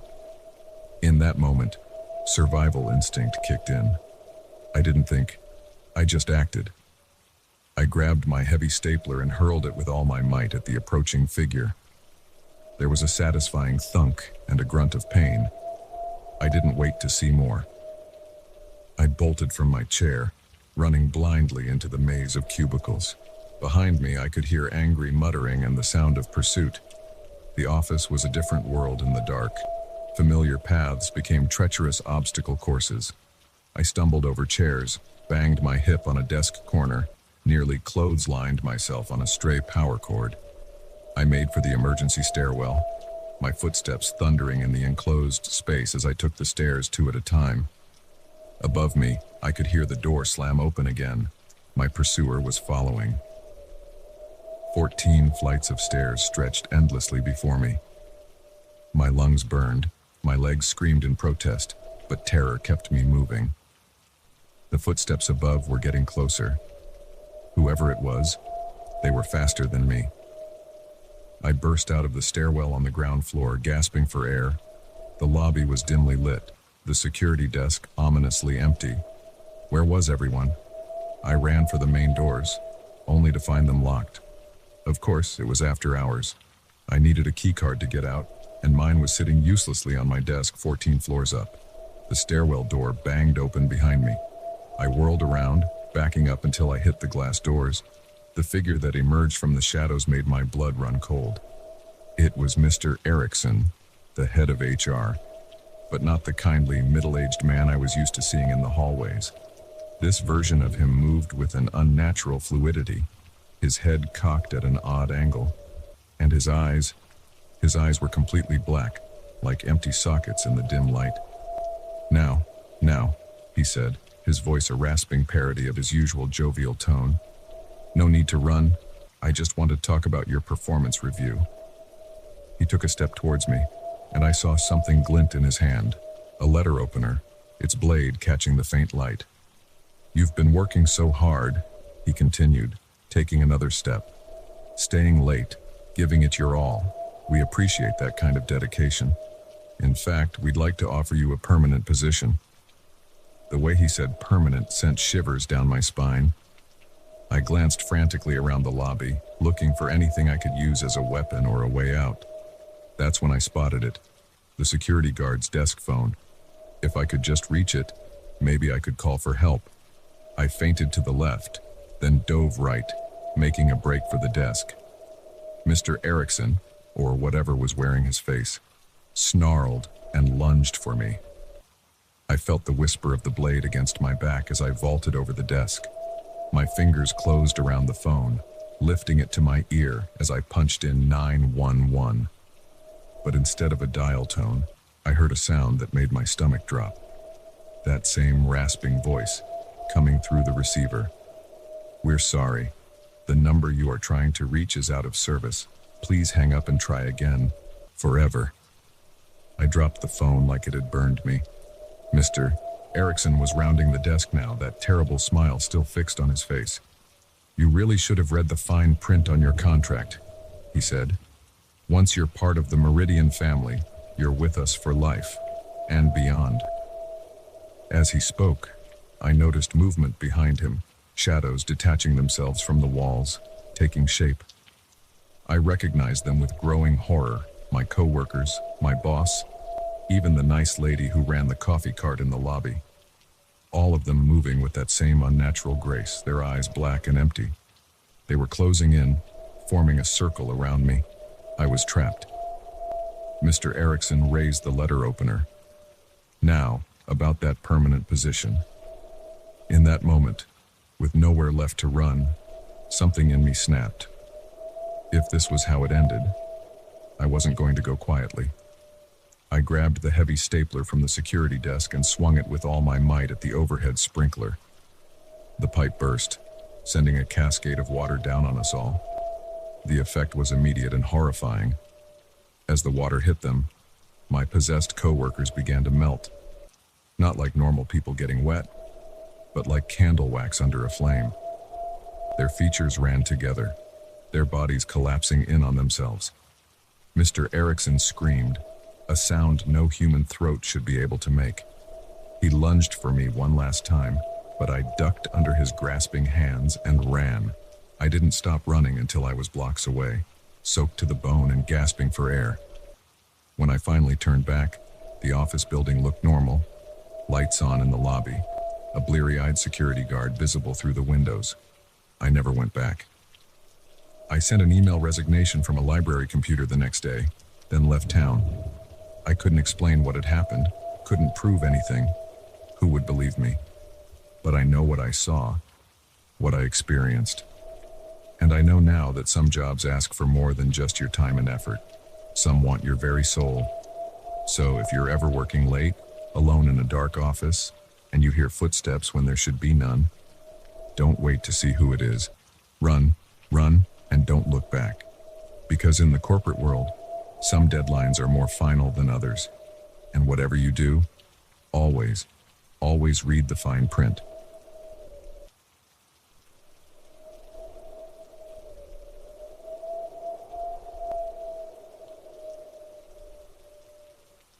The moment I spotted the tiny camera lens glinting from behind the air vent, I knew I'd made a terrible mistake. This wasn't just a quaint Airbnb in the countryside. It was a trap, and I had walked right into it. I'd been looking forward to this getaway for months. The stress of my job in the city, coupled with a recent breakup, had left me desperate for some peace and quiet. When I stumbled across the listing for a remote cabin rental, it seemed like the perfect escape. The drive out had been long but therapeutic. As I wound my way up narrow mountain roads, the weight of my daily worries seemed to fall away with each mile. By the time I pulled up to the cabin, nestled in a clearing surrounded by towering pines, I felt lighter than I had in years. The cabin's owner, a guy named Eric, had left the key in a lockbox by the door. His profile picture showed a friendly-looking man in his 40s, with kind eyes and a salt and pepper beard. The reviews were glowing, full of praise for his hospitality and the cabin's cozy charm. As I stepped inside, I had to admit the reviews didn't do it justice. The interior was all warm wood and soft fabrics, with a stone fireplace dominating one wall. Large windows offered stunning views of the surrounding forest. It was exactly what I needed. I spent that first afternoon exploring the property, breathing in the crisp mountain air and feeling the tension in my muscles slowly unwind. As the sun began to set, I settled in front of the fireplace with a glass of wine and a book I'd been meaning to read for months. It wasn't until I was getting ready for bed that I noticed something odd. A faint red light, blinking intermittently from behind the bathroom mirror. I leaned in closer, my heart beginning to race as I realized what I was seeing. A camera. My mind reeled. This had to be a mistake, right? Maybe it was part of some security system I hadn't been told about, but as I searched the rest of the bathroom, my blood ran cold. There, hidden in the shower head, was another camera. Panic rising in my throat, I began a frantic search of the cabin, behind picture frames, inside lamp bases, tucked into the corners of bookshelves. Everywhere I looked, I found more cameras. Some were so well hidden I almost missed them. Others, like the one in the air vent, were glaringly obvious now that I knew what to look for. With shaking hands, I grabbed my phone and called Eric. It rang once, twice, 3 times before going to voicemail. I hung up and tried again, my panic growing with each unanswered call. Finally, on the 5th try, he picked up. "Hello?" His voice was groggy, like I'd woken him up. "Eric, this is Sarah, from the cabin rental. I found cameras. They're everywhere. What's going on?" There was a long pause. Then, in a tone that sent chills down my spine, he said, "I think you're mistaken, Sarah. There are no cameras in the cabin, but I can see them. They're in the bathroom, the bedroom, even the living room. Why are you lying?" Another pause. When Eric spoke again, his voice had lost all trace of sleepiness. It was cold, almost amused. "I told you, Sarah. There are no cameras. And if you know what's good for you, you'll forget you ever thought you saw any." The line went dead. I stood there, my phone still pressed to my ear, as the full horror of my situation sank in. I was miles from anywhere, in a cabin filled with hidden cameras, and the owner knew I had discovered them. I had to get out of there. I grabbed my bag and ran for the door, only to find it wouldn't budge. The knob turned weird, but it was like something was blocking it from the outside. The windows were the same, sealed shut, impossibly strong despite their rustic appearance. I was trapped. As panic threatened to overwhelm me, I forced myself to think. There had to be a way out. I just had to stay calm and figure it out. I went back to the living room, intending to break one of the large windows with a chair. But as I lifted it, I noticed something that made my blood run cold. The cameras were moving, their lenses following my every move. Someone was watching me. Right now. A noise from outside made me freeze. Footsteps on the porch, then the scrape of a key in the lock. I looked around wildly for a weapon, anything to defend myself with. The door swung open. Eric stood there, but he looked nothing like his profile picture. He was younger, for one thing, and his eyes. There was nothing kind about them now. They were cold, calculating, like a predator eyeing its prey. "Oh, Sarah," he said, shaking his head as if disappointed. "You really should have left well enough alone. Do you have any idea how much those cameras cost?" I backed away, my hand closing around a heavy bookend on the shelf behind me. "What do you want from me?" He stepped inside, closing the door behind him. "Want? Oh, I want a lot of things. But mostly, I want you to understand the situation you're in." As he spoke, I noticed movement outside the windows. More people, at least 3 or 4, circling the cabin. My heart sank as I realized how thoroughly I'd been trapped. "You see," Eric continued, "this isn't just about you. You're part of something much bigger. A show, if you will. And our viewers are very eager to see what happens next." A show, the cameras, the remote location, the fake profile. It all started to make a horrifying kind of sense. This wasn't just some perverted voyeur. This was organized, planned. "You're insane," I said, trying to keep my voice steady. "People will look for me. The police." Eric laughed, a sound devoid of any real humor. "The police? Sarah, Sarah, Sarah. Who do you think signed off on your rental agreement? We have friends in high places. No one's coming to save you." He took a step towards me, and I raised the bookend threateningly. "Stay back. Now, he said, his tone mockingly soothing. "There's no need for that. You have 2 choices here. You can fight, in which case things will get very unpleasant very quickly. Or you can play along, be a good sport, and maybe, just maybe, we'll let you go when we're done." I knew he was lying. Whatever sick game this was, there was no way they'd let me walk away from it, but I also knew I couldn't take on Eric and his friends alone. I needed time to think, to plan. So I lowered the bookend, forcing my body to relax.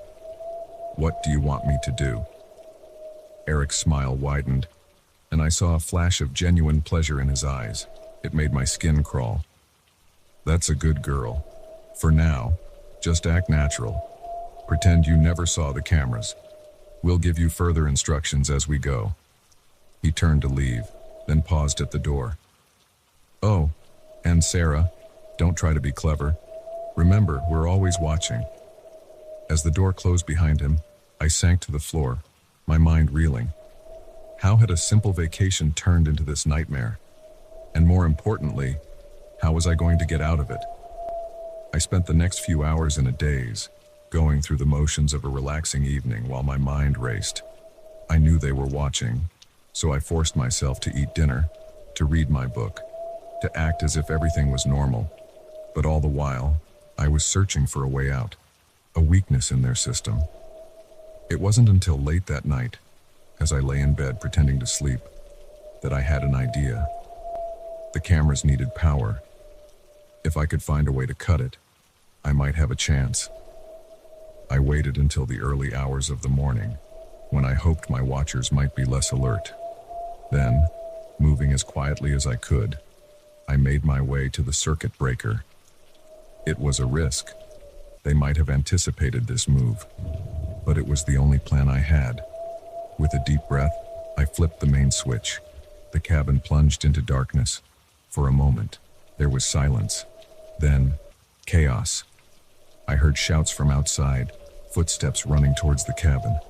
Not waiting to see what would happen, I grabbed my pre-packed bag and ran for the back door. In the confusion, they hadn't thought to block it again.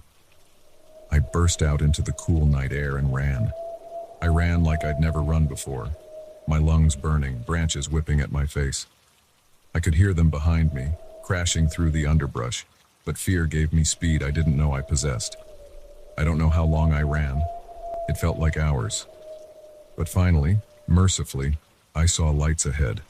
A highway. As I stumbled onto the asphalt, a car screeched to a halt beside me. An older couple peered out, their faces etched with concern. "Please," I gasped. "Help me. Someone's after me." They didn't hesitate, just opened the door and ushered me in. As we sped away, I glanced back at the dark forest. For a moment, I thought I saw figures emerging from the tree line, but then we turned a corner, and they were gone. I never went to the police. Who would believe such a wild story? And if Eric was telling the truth about having friends in high places, it might only put me in more danger. Instead, I moved, changed my name, started a new life far away from any remote cabins or too good to be true vacation rentals. But sometimes, late at night, I still feel like I'm being watched. And I wonder if, somewhere out there, the show is still going on, with a new unsuspecting star walking into a trap they don't even know exists. So if you ever book a charming cabin in the woods, remember my story. Look closely at the air vents, the light fixtures, the corners of rooms. And if you see something that doesn't belong, run. Run and don't look back. Because in this digital age, you never know who might be watching.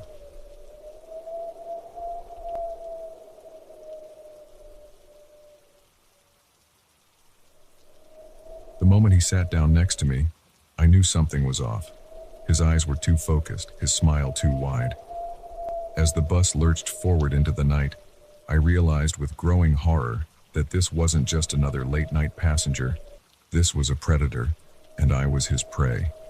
I never should have taken the last bus, but my shift at the diner had run late, and I couldn't afford another taxi ride this month. So there I was, clutching my bag close to my chest, trying to stay awake as the city lights faded behind us.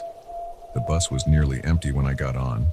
Just me, an elderly woman dozing near the front, and a guy in a hoodie hunched over his phone a few rows back. I chose a seat in the middle, close enough to the driver to feel safe, but far enough back to lean my head against the window and maybe catch a few minutes of sleep. I must have dozed off because the next thing I knew, someone was sitting down beside me. My eyes snapped open, and I found myself face to face with a man I hadn't seen board the bus. He was older than me, maybe in his late 30s, with close-cropped hair and a lean, wiry build. But it was his eyes that caught my attention. They were fixed on me with an intensity that made my skin crawl. "Hello there," he said, his voice low and smooth. "Mind if I join you?" I glanced around the bus, suddenly wide awake. The old woman was gone. So was the guy in the hoodie. When had we stopped?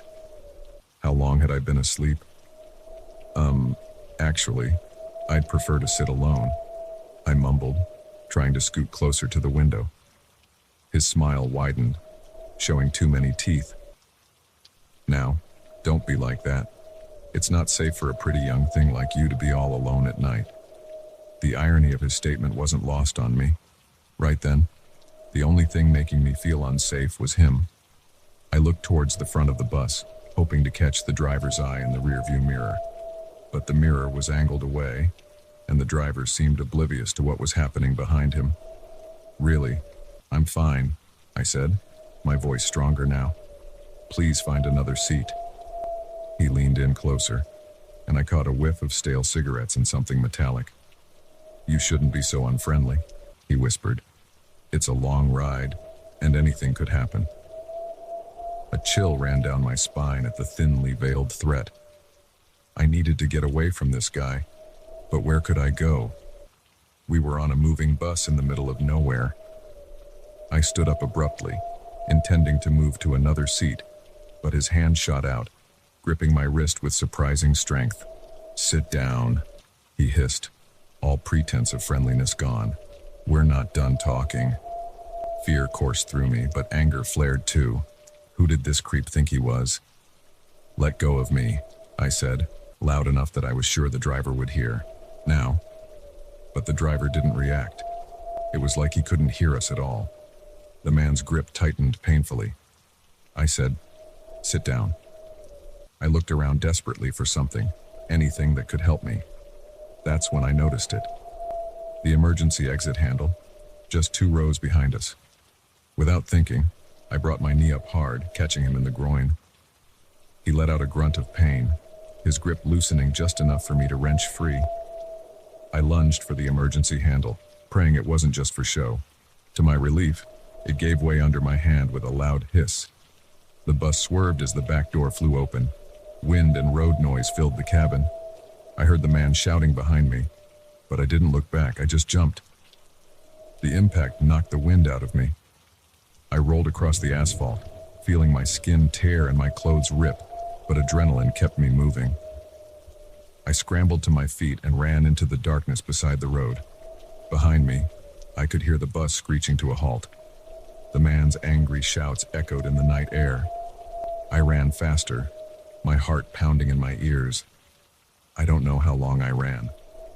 The world narrowed to the sound of my feet hitting the ground and the ragged gasps of my breathing. Every shadow looked like a threat. Every rustle in the bushes made me flinch. Finally, when my legs felt like they were on fire and I couldn't run another step, I allowed myself to slow down. I was in some kind of field, tall grass brushing against my arms. In the distance, I could see lights, a farmhouse maybe. I started moving towards the lights, hoping to find help or at least a phone to call the police. But as I got closer, doubt crept in. What if the man had somehow gotten ahead of me? What if whoever lived there was just as dangerous? A noise behind me made me freeze. Footsteps, moving through the grass, and a voice, one I recognized with sickening clarity.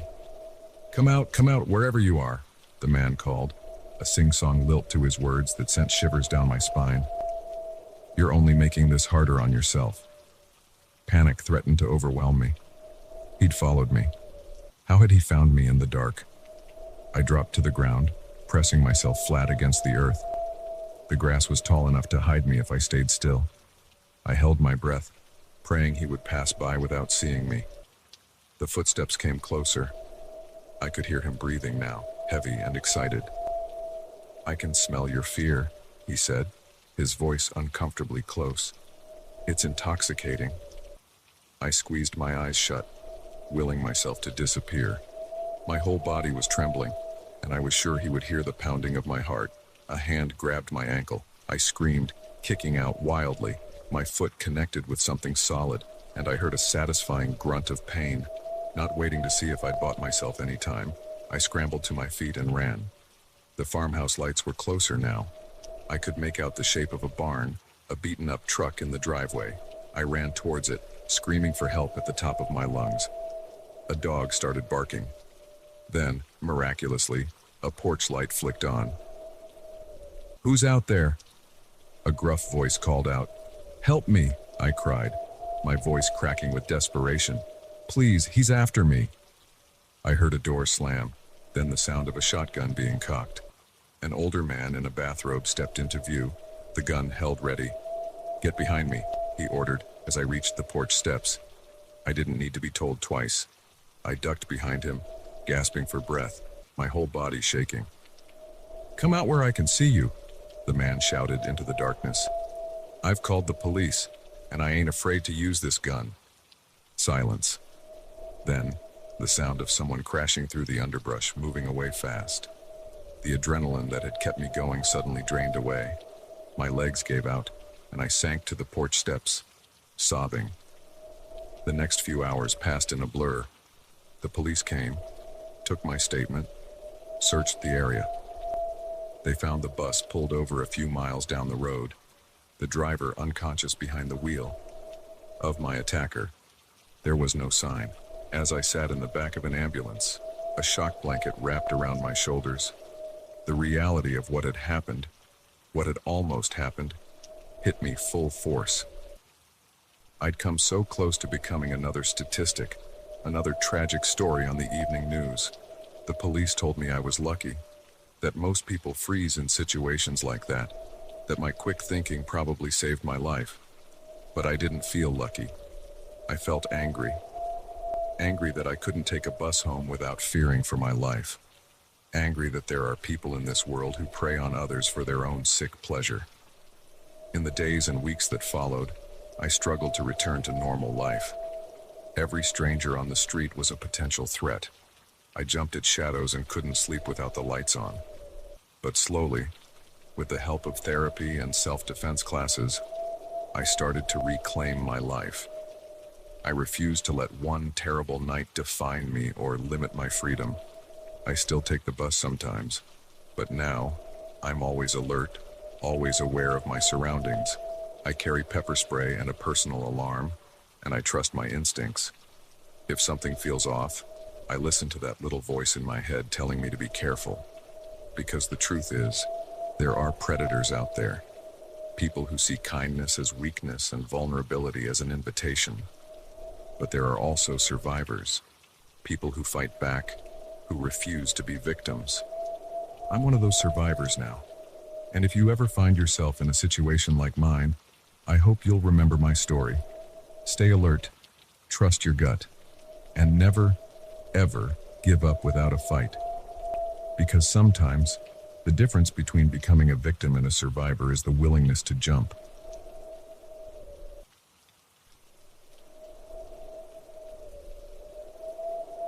The first time I noticed the car, I shrugged it off as coincidence. The second time, I felt a twinge of unease.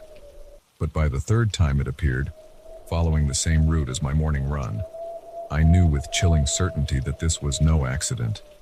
Someone was stalking me, and I was alone in the pre-dawn darkness with nowhere to hide. I've always been an early riser. There's something magical about the world just before sunrise. The quiet streets, the cool air, the sense of possibility that comes with a new day. That's why I started running at 5 a.m. every morning. It was my time, my ritual, a way to clear my head before the chaos of the day began. I had a regular route, from my apartment, through the local park, past the elementary school, and back home through the sleepy residential streets. I knew every crack in the sidewalk, every house with a barking dog, every streetlight that flickered as I passed under it. That Tuesday morning started like any other.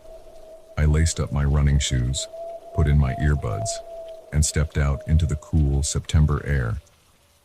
The streets were empty, save for the occasional delivery truck or early commuter. I was about a mile into my run when I first noticed the car.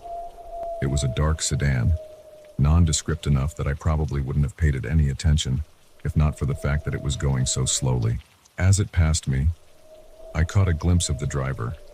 A man, I thought, though I couldn't be sure in the dim light. I didn't think much of it at the time. Probably just someone lost or looking for an address. I continued my run, focusing on my breathing and the rhythm of my feet hitting the pavement. But then, as I rounded the corner near the park, I saw it again. The same car, moving slowly along the street parallel to my path. This time, a shiver of unease ran down my spine.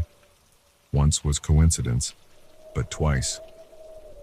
I picked up my pace, my heart rate increasing not just from the exertion. As I exited the park, I glanced over my shoulder. The car was gone. I let out a breath I hadn't realized I'd been holding, telling myself I was being paranoid. That's when I saw it for the third time. It was parked at the curb ahead of me, engine running, headlights off. As I approached, it pulled away from the curb, creeping along beside me. Panic surged through me. This was no coincidence. Someone was following me, watching me, waiting for... What? I stopped abruptly, pretending to retie my shoe. The car continued past me, but I saw it turn at the next corner. I knew it would be waiting for me if I continued my usual route. My mind raced. I was still at least 2 miles from home, in a quiet residential area where most people wouldn't be awake for hours. My phone was in an armband, but who would I call? The police? And tell them what? That a car was driving on public streets? I decided to change my route, cutting through a side street I didn't usually take. As I turned the corner, I broke into a sprint. If I could make it to the 24-hour convenience store about half a mile away, I'd be safe. There would be people there, cameras. I ran faster than I ever had before, my lungs burning, my legs pumping furiously. I didn't dare look back, too afraid of what I might see. The sound of an engine revving behind me sent a spike of terror through my body. They had found me. Headlights illuminated the street ahead of me, my shadow stretching long and distorted on the pavement. The car was gaining on me. In desperation, I veered off the sidewalk, jumping a low fence into someone's backyard. I heard the screech of brakes behind me, then a car door slamming. "Hey!" A man's voice shouted. "Stop right there!" I didn't stop. I ran through the yard, vaulting over another fence into the neighbor's property. I could hear footsteps behind me now, heavy and fast. My foot caught on something, a garden hose, a toy, I don't know, and I went down hard. Pain shot through my knee, but adrenaline kept me moving. I scrambled to my feet, just as a hand grabbed at my shirt. I screamed, loud and shrill, hoping against hope that someone would hear. My attacker clamped a hand over my mouth, muffling my cries. "Shut up," he hissed in my ear. "You're coming with me." His other arm wrapped around my waist, trying to lift me off the ground. I fought like a wild animal, kicking, scratching, biting at the hand over my mouth. My elbow connected with something soft, his stomach maybe, and I heard him grunt in pain. His grip loosened just enough for me to wrench free. I ran again, not caring where I was going, just needing to get away. I burst out onto another street, this one mercifully more well-lit than the last. And there, like a beacon of hope, was a car coming down the road. I ran into the street, waving my arms frantically. The car slowed, then stopped. An older woman peered out at me, her eyes wide with concern. "Please," I gasped. "Help me. Someone's chasing me."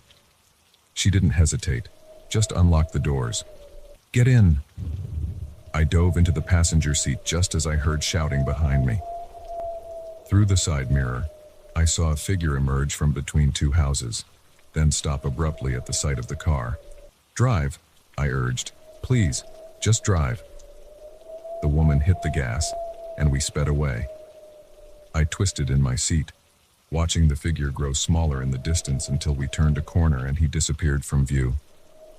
My hands were shaking so badly I could barely fasten my seatbelt. The woman kept glancing at me, worry etched on her face. "Are you all right, dear? Should I take you to the hospital? The police station?" I shook my head, still trying to catch my breath. "No, I just need to get home. Please." She nodded, not pressing further. As we drove, I gave her directions to my apartment building, all the while scanning the streets for any sign of that dark sedan. When we pulled up outside my building, the woman insisted on waiting until I was safely inside. I thanked her profusely, knowing that her kindness might have saved my life. Once in my apartment, I locked the door, then sank to the floor, my back against the wall. The adrenaline was wearing off, leaving me shaky and nauseous. Tears I hadn't allowed myself to shed earlier came in a flood. When I could think clearly again, I called the police. They took my statement, but I could tell they were skeptical. A dark sedan, a man I couldn't describe. It wasn't much to go on. They promised to increase patrols in the area, but advised me to vary my routine and not to run alone so early in the morning. As if it was my fault for daring to exist in public while female. In the days that followed, I jumped at every shadow, flinched at every passing car. I couldn't bring myself to go running, couldn't shake the feeling of being watched, even in broad daylight. But as the weeks passed without incident, I slowly began to reclaim my life. I joined a gym, working out in the safety of a crowded, more well-lit space. I bought a treadmill for days when I couldn't face the outside world. And when I did venture out for a run, it was always with a friend, always in populated areas, always with pepper spray in hand. I never saw that dark sedan again, never knew for sure who was driving it or what they wanted. But the experience changed me. It opened my eyes to a danger I had always known existed but never truly understood. Now, I'm hyper-aware of my surroundings. I vary my routes, my schedules. I take self-defense classes and trust my instincts when something feels off. Because the truth is, the world can be a dangerous place, especially for women. There are predators out there who see our solitude as an invitation, our routines as an opportunity. But I refuse to let fear rule my life. I still run, still cherish those early morning hours. But now I run smarter, safer, always alert and prepared. And to anyone out there who thinks an isolated runner is an easy target, know this: we are stronger than you think. We are survivors, fighters, and we will not go quietly into your dark sedan. So if you're out there, watching, waiting, thinking of making someone your prey, think again. Because we're watching too, and we're ready to run. Not away from you, but towards our own strength, our own power, and a world where we don't have to be afraid of the sound of an engine in the pre-dawn darkness.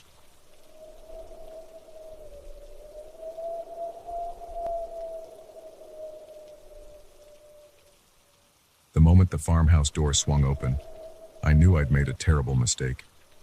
The man's smile was too wide, his eyes too bright. As he ushered me inside, away from my stranded car and the howling storm, I realized with growing horror that I'd traded one danger for another, far deadlier one. I never should have taken that shortcut. But the storm had come out of nowhere, turning the sky an ominous green and pelting my windshield with hail the size of golf balls. The GPS had promised a quicker route home, winding through backcountry roads I'd never traveled before.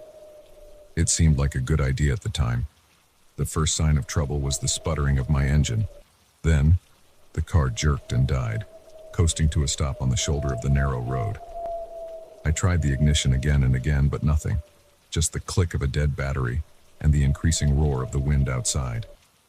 Rain lashed against the windows as I peered out, trying to get my bearings. There were no streetlights, no signs of civilization, just endless fields and the vague outline of trees in the distance. My cell phone, predictably, showed no signal. That's when I saw it. A faint glow in the distance, maybe half a mile down the road. A house, its windows a beacon in the growing darkness. I hesitated, weighing my options. Stay in the car and hope someone drove by, or make a run for it and ask for help. A deafening crack of thunder made the decision for me. Grabbing my purse and jacket, I stepped out into the storm. The wind nearly knocked me off my feet as I began trudging down the road. Rain soaked through my clothes within seconds, and I could barely see a few feet in front of me. But I pressed on, focusing on that distant light. As I got closer, I could make out more details. It was an old farmhouse, 2 stories with a wraparound porch. A battered pickup truck sat in the gravel driveway, no other cars in sight. I climbed the porch steps, relief flooding through me at being out of the rain.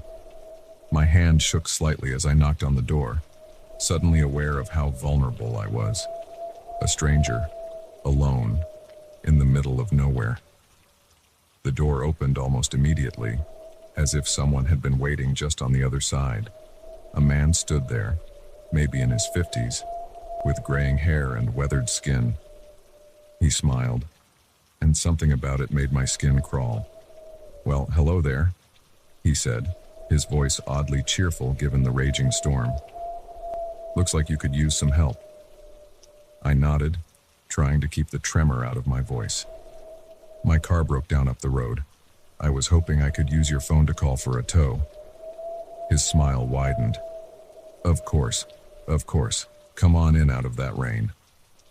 He stepped aside, gesturing for me to enter. Every instinct screamed at me to run. But where would I go? Back to my useless car, into the storm. I stepped inside, and the door closed behind me with a finality that made my heart skip a beat. The interior of the farmhouse was odd. It looked like it hadn't been updated in decades. Faded wallpaper peeled at the corners, and the furniture was mismatched and worn. But strangest of all were the dolls. They were everywhere, propped on shelves, sitting on chairs, their glassy eyes seeming to follow me as I moved. "Let me take your coat," the man said, reaching for me. I flinched away instinctively. "Oh no, thank you. I'm fine. Could I just use your phone?" He chuckled. a sound that raised the hair on the back of my neck. Now, no need to be shy. We don't get many visitors out here. Mabel will want to meet you. Before I could ask who Mabel was, another figure appeared in the doorway to what looked like the kitchen. It was a woman, around the same age as the man, wearing a faded floral dress that might have been fashionable in the 1950s. "Oh my," she said, her voice high and girlish. "Harold, you didn't tell me we had company coming." The man, Harold, apparently, grinned. "Bit of a surprise, dear. Poor thing's car broke down in the storm." Mabel clapped her hands together, looking delighted. "How wonderful. I mean, not wonderful that your car broke down, of course, but wonderful to have a guest. It's been so long." There was something off about the way she spoke, like an actress reciting lines she didn't quite understand. I forced a smile, edging towards the door. "I really appreciate your hospitality, but if I could just use your phone." "Nonsense," Harold boomed. "You must be soaked through. Mabel, why don't you show our guest to the spare room? Get her some dry clothes." Mabel nodded eagerly. "Oh yes? Come with me, dear. We'll get you all fixed up." I opened my mouth to protest, but Mabel had already grabbed my arm, her grip surprisingly strong for such a frail-looking woman. She practically dragged me up the creaking staircase. The upper floor was even more unsettling than the first. The wallpaper here was peeling too, revealing patches of what looked like writing. Symbols scrawled in some dark substance I didn't want to examine too closely. Mabel led me to a small bedroom at the end of the hall. Like everything else in the house, it seemed frozen in time. A single bed with a faded quilt, a dresser with a cracked mirror, and more dolls, their dead eyes staring at me accusingly. "Here we are," Mabel chirped. "You get changed now. I'll find you something nice to wear for dinner." Before I could respond, she'd bustled out of the room, closing the door behind her.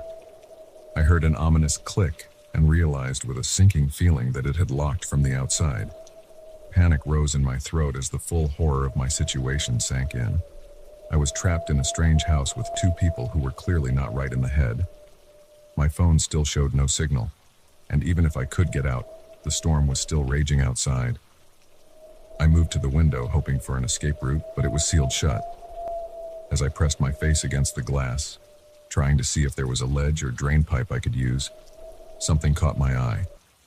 There, half hidden behind a cluster of trees, was a small building. A barn, maybe, or a large shed. And unless my eyes were playing tricks on me, I could swear I saw movement. A face in one of the grimy windows, there and gone so fast I couldn't be sure. A knock at the bedroom door made me jump. "Are you decent, dear?" Mabel called out. "I've got some lovely things for you to try on." I looked down at my still damp clothes, then at the door. Whatever crazy game these people were playing, I decided it was safer to go along with it for now, at least until I could figure out a way to escape. "Just a moment," I called back, quickly stripping off my wet things. I wrapped myself in a musty-smelling robe I found hanging on the back of the door. Mabel entered, her arms full of dresses that looked like they belonged in a museum. "Oh, don't you look cozy?" she exclaimed. "Now let's see what suits you best." The next half hour was a surreal fashion show, with Mabel cooing over each outdated dress as if it was the height of fashion. I went along with it, all the while trying to think of a way out of this nightmare. Finally dressed in a calf-length floral number that made me feel like an extra in a bad 1960s movie, I was led back downstairs. The smell of cooking meat filled the air, making my stomach turn. Harold was waiting at the bottom of the stairs, that too-wide smile still plastered on his face. "Well, don't you look lovely? Come now, dinner's ready." The dining room was like something out of a horror movie. Candles flickered in ornate holders, casting eerie shadows on the walls. The table was set with fine china and crystal glasses, a stark contrast to the deteriorating state of the rest of the house. And at every place setting, propped up in the chairs, were more of those unsettling dolls. Sit, Mabel urged, guiding me to a chair. We're so happy to have you join our little family. As I sank into the seat, my eyes locked onto the centerpiece of the table. It was a large covered dish, steam rising from under the lid. Harold stood at the head of the table, carving knife in hand. "We don't often have guests for dinner," he said, his eyes glinting in the candlelight. "It's such a rare treat." With a flourish, he lifted the lid of the dish. The scream caught in my throat as I saw what was inside. It wasn't meat, at least, not any kind of meat that should be on a dinner table. In that moment, I understood with horrifying clarity what had happened to their previous guests, and what they had planned for me. I didn't think, I just acted. I grabbed the candlestick nearest to me and swung it with all my might at Harold's head. He went down with a surprised grunt. Mabel shrieked, lunging for me, but I was faster. I dodged her grasping hands and ran for the front door. It was locked, of course. I could hear Mabel behind me, her girlish voice now a banshee wail. In desperation, I grabbed one of the chairs and hurled it through the window. Glass shattered, and I dove through the opening, ignoring the cuts as I tumbled onto the porch. The storm had passed, the night now eerily quiet. I ran, my bare feet slapping against the wet gravel of the driveway. Behind me, I could hear shouting, the sound of a door being thrown open. I didn't look back. I just ran, my lungs burning, the ridiculous dress tangling around my legs. I ran until I couldn't run anymore, collapsing in a field far from the road. As I lay there, gasping for breath, I saw headlights in the distance, a car driving slowly down the road. For a moment, I was tempted to flag it down, to beg for help. But then I thought of Harold's smile, of Mabel's dead eyes, of that thing on the dinner table. I stayed hidden in the tall grass until the car passed. Then I got up and started walking. I didn't know where I was going, but I knew I couldn't stop, couldn't risk being found. I never reported what happened. Who would believe me? Instead, I moved far away, started a new life, but I never forgot. So if you're ever driving down a dark country road and your car breaks down near a lonely farmhouse, remember my story. Keep walking. Keep running. No matter how bad the storm, no matter how tempting that warm light in the window might be, because some dangers are worse than any storm, and some households are hungry for more than just conversation.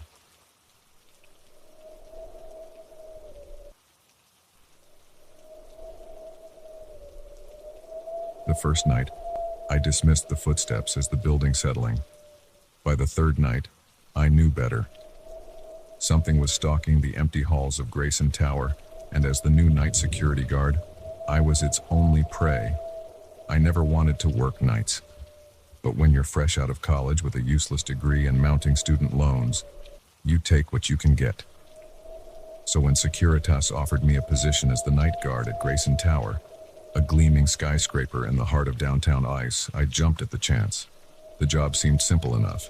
Make rounds every hour, monitor the security cameras, and ensure no one entered or exited the building between 10 p.m. and 6 a.m.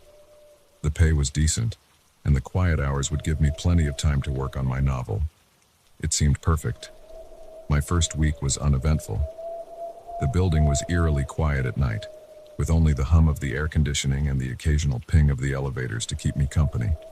I spent my time between rounds reading or tapping away at my laptop, spinning tales of adventure far removed from my mundane reality. It was during my second week that things started to get strange. It began with small things. Items on my desk that weren't quite where I'd left them. The smell of cigarette smoke lingering in hallways where no one should have been. Cold spots that made the hair on the back of my neck stand up. I tried to rationalize it. Old buildings have drafts. My memory was playing tricks on me.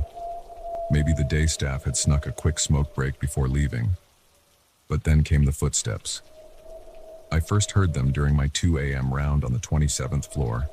A steady rhythm of heel-toe, echoing down the empty corridor. I froze, my flashlight beam dancing erratically as my hand shook. "Hello?" I called out, trying to keep my voice steady. "This is security." The building's closed. You need to leave. The footsteps stopped abruptly. I held my breath, straining my ears for any sound. Nothing. Just the oppressive silence of an empty building. I finished my round quickly, telling myself it was just my imagination. Too many late nights, too much caffeine. I was hearing things. But the next night, it happened again. This time on the 14th floor. The same steady rhythm, always just around the corner or behind a closed door. Always stopping the moment I called out. By the third night, I was a nervous wreck. I dreaded making my rounds, jumping at every shadow and creak. The footsteps seemed to be following me now, dogging my heels as I moved through the building. I considered quitting, but I needed this job. And what would I tell my supervisor? That I was afraid of ghostly footsteps? I'd be laughed out of the office. So I stayed. And that's when things escalated. It was just past midnight, and I was at my desk in the lobby, trying to focus on my writing. The soft tap of my keyboard was the only sound in the cavernous space. Tap, tap, tap. I froze, my fingers hovering over the keys. That wasn't me. Tap, tap, tap. It was coming from the bank of elevators behind me. Slowly, feeling as if I was in a dream or nightmare, I turned in my chair. The display above the center elevator was lighting up. 45, 44, 43. The numbers ticked down steadily, marking the car's descent. But that was impossible. I hadn't authorized any elevator use, and there was no one in the building to call it. 42, 41, 40. My heart was pounding so hard I could feel it in my throat. I should move, I told myself.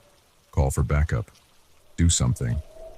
But I was frozen in place, watching in horrified fascination as the numbers continued their inexorable countdown. 3, 2, 1. The elevator dinged cheerfully and the doors slid open.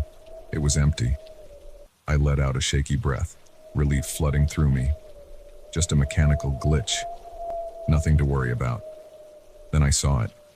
A dark shape, blacker than the shadows at the back of the elevator car. It moved and flowing out of the elevator like smoke. I scrambled out of my chair, knocking it over in my haste. The shape was coalescing, taking form. It grew taller, solidifying into a vaguely human silhouette. 2 pinpricks of light flickered to life where eyes should be. No, I whispered, backing away. You're not real. You can't be real. The figure took a step forward, then another. Its movements were jerky, unnatural, like a marionette controlled by an unskilled puppeteer. I turned and ran. I burst through the stairwell door, taking the steps 2 at a time. I could hear it behind me, a rhythmic thumping that matched the frantic pounding of my heart. Heel toe, heel toe. I ran up flight after flight, my lungs burning, my legs leaden. But no matter how fast I went, the footsteps kept pace. I exploded out of the stairwell onto a random floor. 32. My panicked mind registered. Cubicles stretched out before me, a maze of shadowy partitions. I ducked into the nearest one, crouching down behind a desk. I tried to control my breathing, to be as quiet as possible. For a long moment, there was silence. Had I lost it? Then, softly at first but growing louder, tap, tap, tap. It was walking down the aisle between cubicles, searching. Tap, tap, tap. Closer now. I could see its shadow, elongated and distorted, stretching across the floor. Tap, tap. It stopped, right on the other side of the partition. I held my breath, not daring to move. My whole body was trembling, every muscle tense. A hand appeared over the top of the cubicle wall. Long, spindly fingers, too many joints, skin like cracked leather. It began to pull itself up, to look over the partition. I closed my eyes. This was it. This was how I died. The shrill ring of a phone shattered the silence. My eyes snapped open. The hand was gone. The shadow had vanished.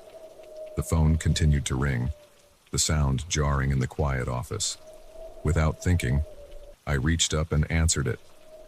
Hello? I stammered. "Hey, rookie," a gruff voice said.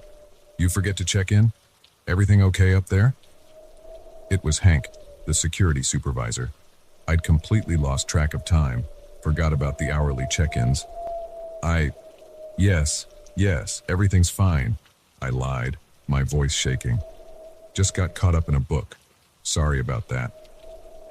Hank grunted. "Well, don't let it happen again. You know the drill. Check in every hour, on the hour, no exceptions." "Yes, sir. It won't happen again." I hung up, my hand still trembling. Slowly, I stood up, peering over the cubicle wall. The office was empty. No sign of the shadowy figure. No sound of footsteps. I made my way back to the lobby on shaky legs, jumping at every shadow. But nothing followed me.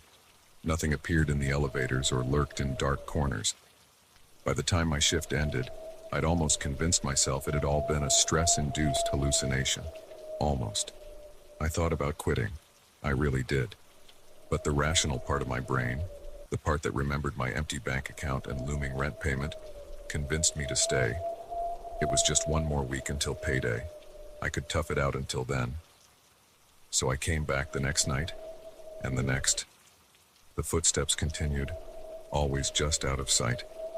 Sometimes I'd catch a glimpse of a shadow moving in my peripheral vision.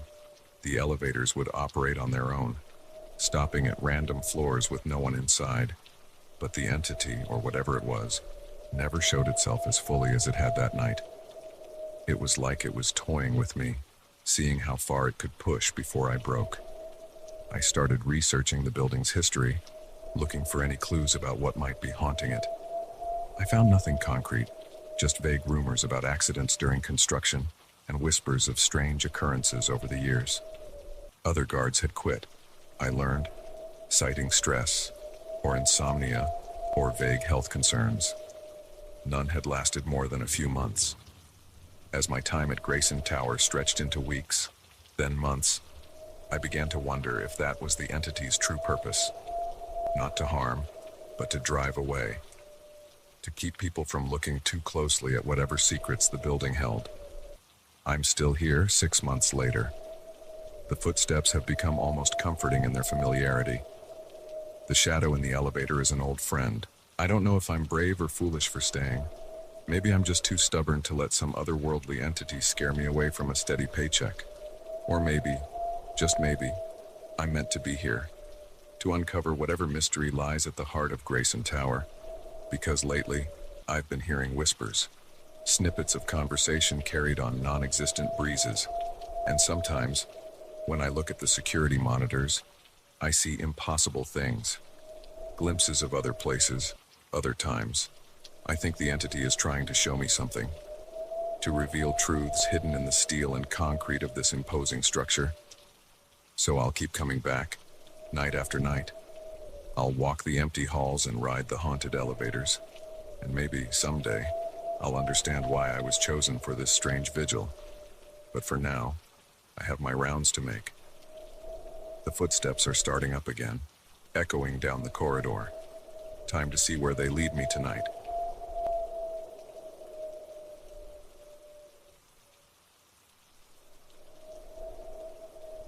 The first thing I noticed was the silence. No birdsong, no rustling leaves, just an eerie stillness that made my skin crawl. Then I saw the tent, its fabric torn and stained with what looked horribly like blood. As I approached the abandoned campsite, a twig snapped in the forest behind me, and I realized with growing terror that I wasn't alone. I've always loved hiking. There's something about the solitude, the connection with nature, that helps me clear my head and reset. So when I had a long weekend coming up, I decided to tackle a new trail in the national forest.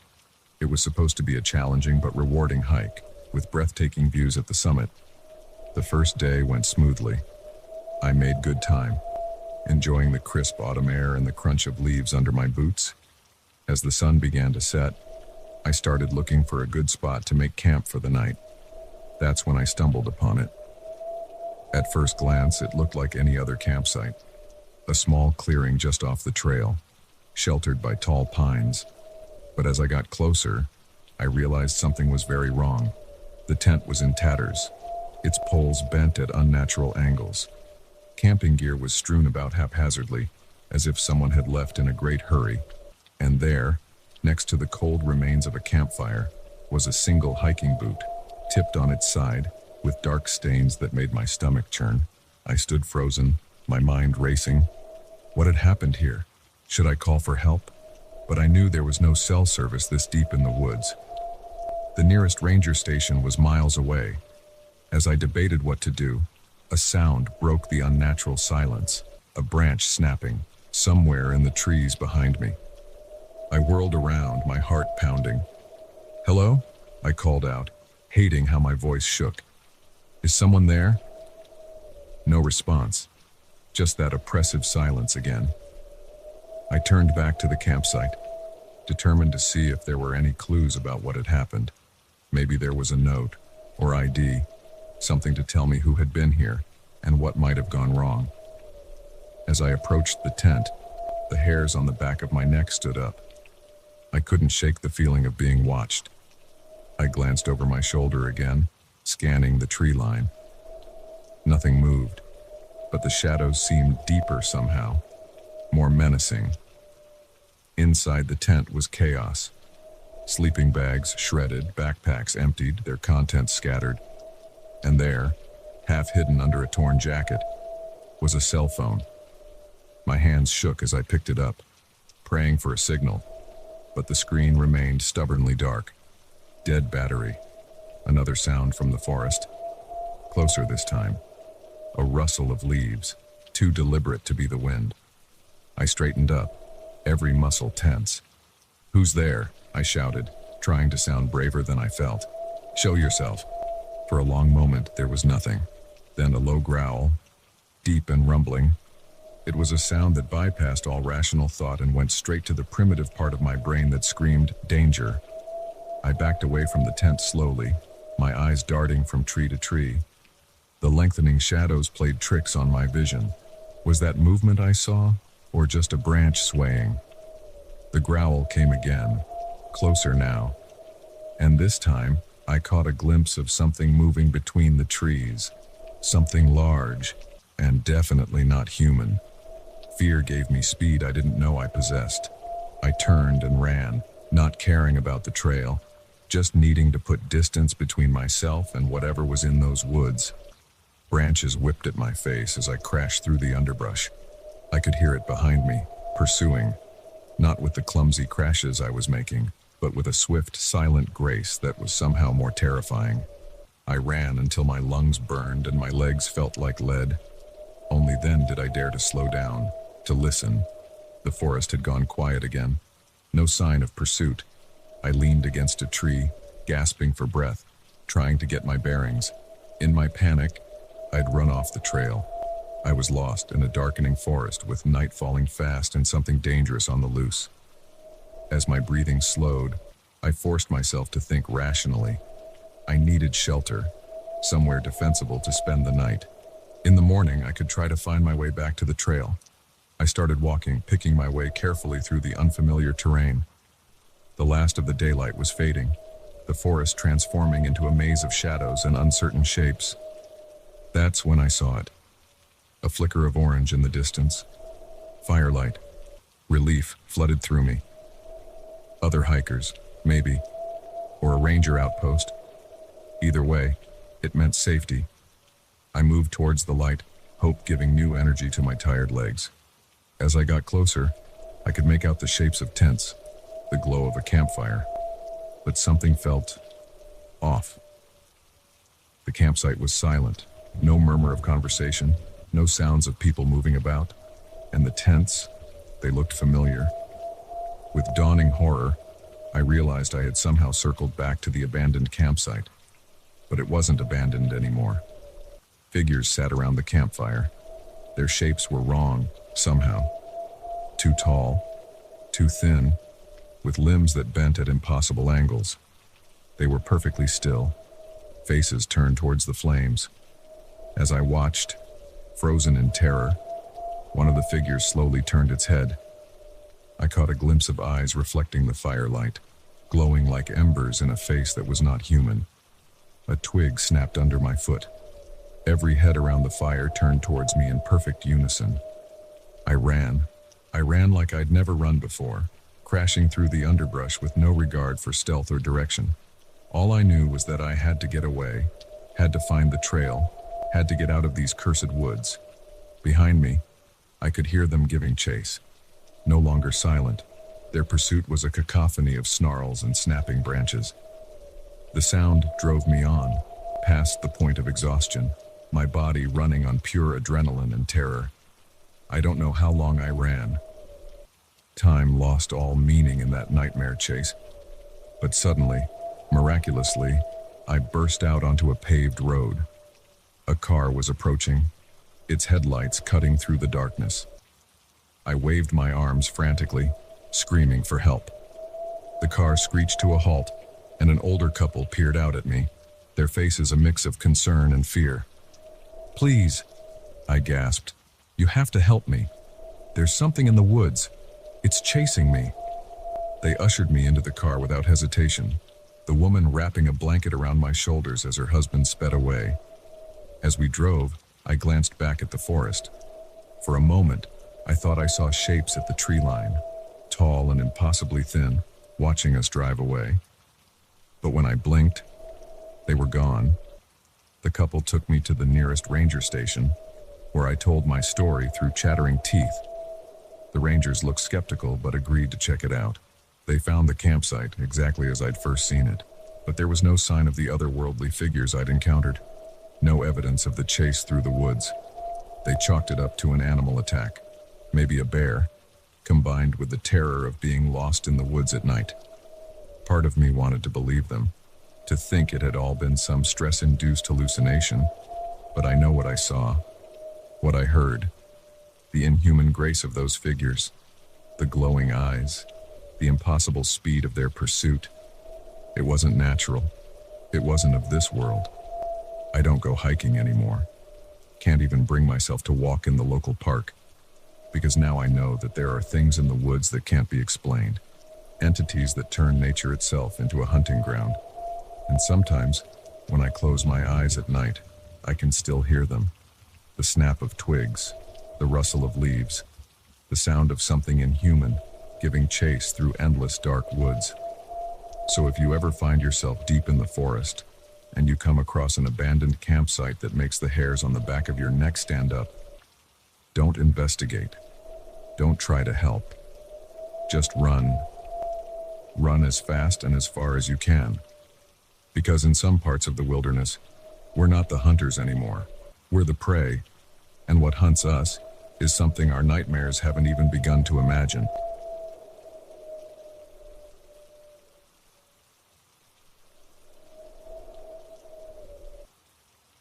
The first call came at 2:17 a.m. A muffled voice, barely audible, mine whispered, "I can see you." I laughed it off as a prank. But when the second call came, and I heard footsteps echoing through the phone from inside the house I was supposed to be alone in, I realized with horrifying clarity that this was no joke. I never should have agreed to house sit for my friend Sarah, but she was desperate, heading out of town for a family emergency, and I had a week off work. It seemed like the perfect arrangement. I'd get a change of scenery, enjoy her spacious home in the suburbs, and make sure her temperamental cat stayed fed and happy. The first 2 days were uneventful. I worked on my novel, lounged by the pool, and binge-watched shows on Sarah's massive TV. The cat, Mr. Whiskers, mostly ignored me except at mealtimes. It was a peaceful break from my usual routine. On the third night, everything changed. I'd gone to bed early, tired from a day of writing. The house was quiet, save for the soft hum of the air conditioning. I was just drifting off when my phone rang, startling me awake. The number was blocked. Normally, I'd ignore it, but something made me answer. "Hello," I said, my voice groggy. At first, there was nothing, just the faint sound of breathing. Then, so quiet I almost missed it. "I can see you." A chill ran down my spine. "Who is this?" I demanded. The line went dead. I sat up, suddenly wide awake. It had to be a prank call, right? Just some kids messing around. But how did they know someone was in the house? Sarah hadn't told many people she was going out of town. I got up, double-checking that all the doors and windows were locked. Everything was secure. Still, I couldn't shake the uneasy feeling that had settled over me. Back in bed, I tossed and turned, unable to fall asleep. Every creak of the house, every rustle of leaves outside, set my nerves on edge. Just as I was finally dozing off again, my phone rang. The same blocked number. This time, I hesitated before answering. "Look, this isn't funny," I said, trying to keep my voice steady. "Stop calling or I'm contacting the police." The voice that responded sent ice through my veins. It was clearer now, but still hushed, as if the speaker was trying not to be overheard. "You really should check the spare bedroom. I left you a surprise." The line went dead again. My heart was pounding so hard I could feel it in my throat. The spare bedroom was just down the hall. I told myself not to be ridiculous, that it was just an elaborate prank. But I couldn't stop my hand from shaking as I reached for the bedside lamp. The sudden light was harsh, making me squint. I grabbed my phone, ready to call 911 at the first sign of trouble. Then, steeling myself, I crept towards the bedroom door. The hallway was dark and silent. No sign of an intruder. I moved slowly, every sense on high alert. As I approached the spare room, I noticed something odd. The door was closed. I was sure I'd left it open earlier. My hand hovered over the doorknob. Did I really want to know what was on the other side? Taking a deep breath, I turned the knob and pushed the door open. The room looked normal at first glance. Neat guest bed, dresser, nightstand. But then I saw it. On the pillow, illuminated by the light spilling in from the hallway, was a single red rose. I stumbled backward, my mind reeling. Someone had been in the house. Maybe still was. I ran back to the master bedroom, slamming and locking the door behind me. With trembling fingers, I dialed 911. 911. What's your emergency? Someone's in the house, I gasped. They've been calling me, and they left something in the spare room. Please, send someone quick. The dispatcher took down the address and assured me officers were on their way. She stayed on the line with me, her calm voice a lifeline in the terror of the moment. That's when I heard it. Footsteps, slow and deliberate, coming down the hallway. They're coming, I whispered into the phone. Oh God, I can hear them. Stay calm, the dispatcher said. Find a safe place to hide. Officers are 2 minutes out. I looked around frantically. The closet, under the bed. Neither seemed safe enough. The footsteps stopped right outside the bedroom door. I held my breath, praying the lock would hold. A soft knock made me jump. Are you going to invite me in? The voice from the phone calls, now right outside the door. It's rude to keep a guest waiting. I backed away, looking for anything I could use as a weapon. The police are on their way, I said, trying to sound braver than I felt. You should leave now. A chuckle, low and menacing. Oh, I don't think so. We're just getting started. The doorknob rattled. Then, a sharp crack as something slammed against the door. They were trying to break in. Panic overcame me. I dropped the phone and ran for the ensuite bathroom, locking myself inside. I could hear the bedroom door splintering, the intruder's footsteps entering the room. Come out, wherever you are, they called in a sing-song voice. You can't hide forever. I pressed myself against the far wall, searching desperately for an escape route. The window was too small to climb through. I was trapped. The bathroom door shuddered as they began to pound on it. Last chance, the voice said. Open up, or I'll huff and I'll puff and I'll blow this door down. Tears streamed down my face. This couldn't be happening. Any moment now, I'd wake up and realize it was all a nightmare. The door frame cracked. One more good hit, and they'd be through. Suddenly, a new sound cut through the night. Sirens, growing louder by the second. The pounding on the door stopped. I heard a muffled curse and then rapid footsteps moving away. I stayed frozen in place, afraid to move, afraid to breathe. Minutes passed that felt like hours. Then, a new voice, authoritative and professional. "Police, is anyone in here?" Relief washed over me like a tidal wave. "In here," I called out. "In the bathroom." The next hour passed in a blur. Police officers swept the house, took my statement, dusted for fingerprints. They found signs of forced entry through the back door, but no trace of the intruder. As dawn broke, a detective sat me down in the living room. "We're going to need you to come down to the station," he said gently. "There are some inconsistencies in your story we need to clear up." "Inconsistencies?" I asked, confused. "What do you mean?" He sighed, looking uncomfortable. "The 911 operator has no record of your call. And the rose you mentioned in the spare bedroom? It's not there."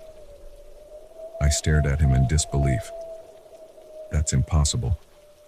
I spoke to the dispatcher for several minutes, and I saw the rose with my own eyes. The detective's expression was a mixture of sympathy and suspicion. "We're not accusing you of anything, but we need to get to the bottom of this. Maybe you were sleepwalking, or—" "I wasn't sleepwalking," I snapped. "Someone was in this house. They called me. They left that rose. They tried to break down the bathroom door. Why don't you believe me?" Before he could answer, another officer approached, holding an evidence bag. "Detective, you need to see this." Inside the bag was a cell phone. My cell phone, which I dropped in the bedroom during the chaos. "We found this under the bed," the officer explained. "You might want to take a look at the call history." The detective examined the phone, his brow furrowing. He turned to me, his expression now one of grave concern. "There are no incoming calls from last night, but there are several outgoing calls. To your own number." The room seemed to tilt around me. "That's not possible," I whispered. But even as I said it, a horrible suspicion began to form in the back of my mind.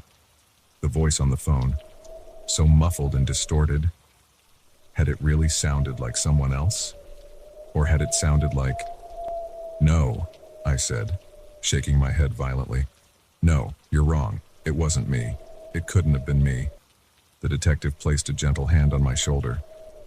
"We're going to get you some help," he said softly.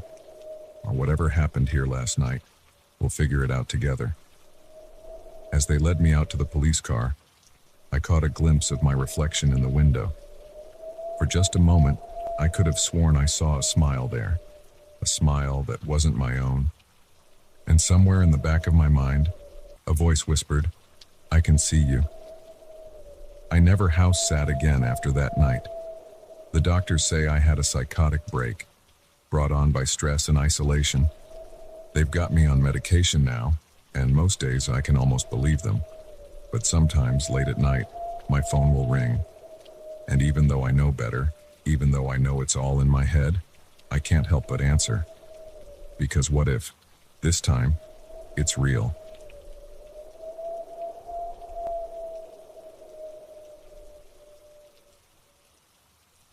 The moment I spotted him in the cereal aisle, I knew something was off. His eyes were too focused, his movements too deliberate. As I made my way through the store, a chill ran down my spine. He wasn't shopping. He was following me. And when I finally reached my car, only to find it wouldn't start, I realized with horrifying clarity that this was no chance encounter. I never thought a routine grocery run could turn into a nightmare. It was late, around 10 p.m., but I'd been craving ice cream and decided to make a quick trip to the 24-hour supermarket down the street. The store was nearly empty when I arrived. Just a bored-looking cashier and a couple of night shift workers grabbing energy drinks. I grabbed a basket and started making my way through the aisles, picking up a few essentials along with my planned treat. That's when I first noticed him. A man, maybe in his mid-30s, wearing a dark jacket and baseball cap pulled low over his eyes. He was standing at the end of the cereal aisle, seemingly engrossed in comparing nutritional labels. But something about the way he held himself made the hair on the back of my neck stand up. His posture was too rigid, his gaze flicking up to watch me over the top of the box he was holding. I told myself I was being paranoid. Too many true crime podcasts. Too many warnings about being aware of your surroundings. I moved on to the dairy section, deliberately pushing him out of my mind. But as I reached for a carton of milk, I caught his reflection in the glass door. He was at the end of the aisle again, this time pretending to examine the cheese selection. Our eyes met in the reflection, and he quickly looked away. My heart began to race. This wasn't a coincidence. He was following me. I abandoned my plan to get ice cream, deciding it was time to check out and get out of there. As I made my way to the front of the store, I could hear footsteps behind me, matching my pace. The cashier looked up as I approached, and I tried to silently communicate my distress with my eyes. But she just smiled blandly and asked if I'd found everything okay. "Yes, thank you," I said, my voice higher than usual. "Actually, I was wondering if there's a security guard on duty tonight." The cashier's brow furrowed. "Not on weeknights. Is everything all right?" I opened my mouth to explain, but before I could, a voice behind me made me jump. "Excuse me," the man said, reaching past me to place a single candy bar on the conveyor belt. "Don't mean to interrupt." Up close, I could see his face clearly for the first time. He was older than I'd initially thought, with deep-set eyes and a scar running along his jawline. He smiled at me, but it didn't reach his eyes. "No problem," I mumbled, turning back to the cashier and hurriedly paying for my items. As I left the store, I could hear him behind me, taking his time with his purchase. I walked quickly to my car, fumbling with my keys. The parking lot was dimly lit and deserted. I reached my car and yanked on the handle, only to remember I'd locked it. Cursing under my breath, I jabbed at the key fob. Nothing happened. I pressed it again, harder this time. Still nothing. The store door slid open behind me. Footsteps approached, unhurried but purposeful. Panic rising in my throat. I finally got the door unlocked and practically dove inside, slamming it shut and hitting the lock button. I shoved the key into the ignition and turned it. The engine sputtered but didn't catch. "No, no, no," I whispered, trying again. The starter whined pathetically, but the car refused to come to life. A tap on my window made me yelp.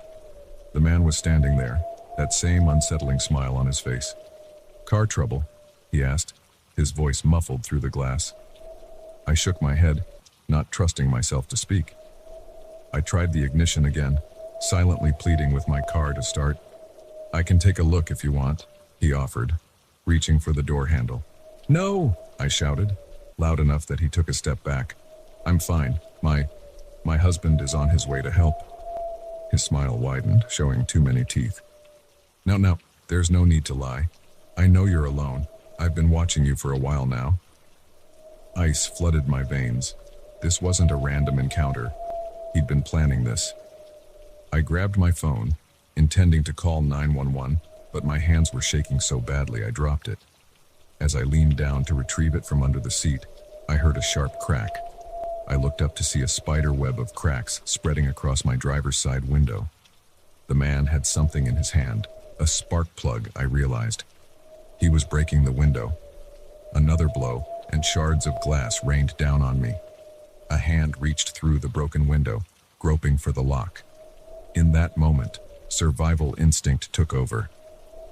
I stomped on the gas pedal, turning the key once more. The engine roared to life. Not pausing to question this miraculous turn of events, I threw the car into reverse. The man's arm was still inside, and he was dragged alongside as I peeled out of the parking space. He shouted in pain and anger, finally wrenching his arm free as I shifted into drive and sped towards the exit. In my rearview mirror, I saw him running towards a pickup truck parked nearby. I didn't wait to see if he'd follow. I drove as fast as I dared, taking random turns through residential streets, hoping to lose him if he was in pursuit. After what felt like hours but was probably only minutes, I finally allowed myself to slow down. My hands were shaking on the steering wheel, and I realized I was crying. I pulled over in front of a brightly lit gas station, finally feeling safe enough to stop. As the adrenaline wore off, the reality of what had almost happened hit me like a tidal wave. With trembling fingers, I dialed 911. The dispatcher was kind and efficient, sending officers to take my statement and check the supermarket's security footage. The police were skeptical at first. The store's cameras hadn't caught anything overtly suspicious, and there was no sign of the man or his truck. But the broken window of my car and the bruises forming on my arm where glass had struck me were proof enough that something had happened. In the days that followed, I jumped at every shadow, flinched every time a car drove past my house. I couldn't shake the feeling that he was still out there, watching, waiting for another opportunity. I installed a security system, started taking self-defense classes. I never went out alone at night again, and I certainly never returned to that supermarket. Months passed, and slowly, the fear began to fade.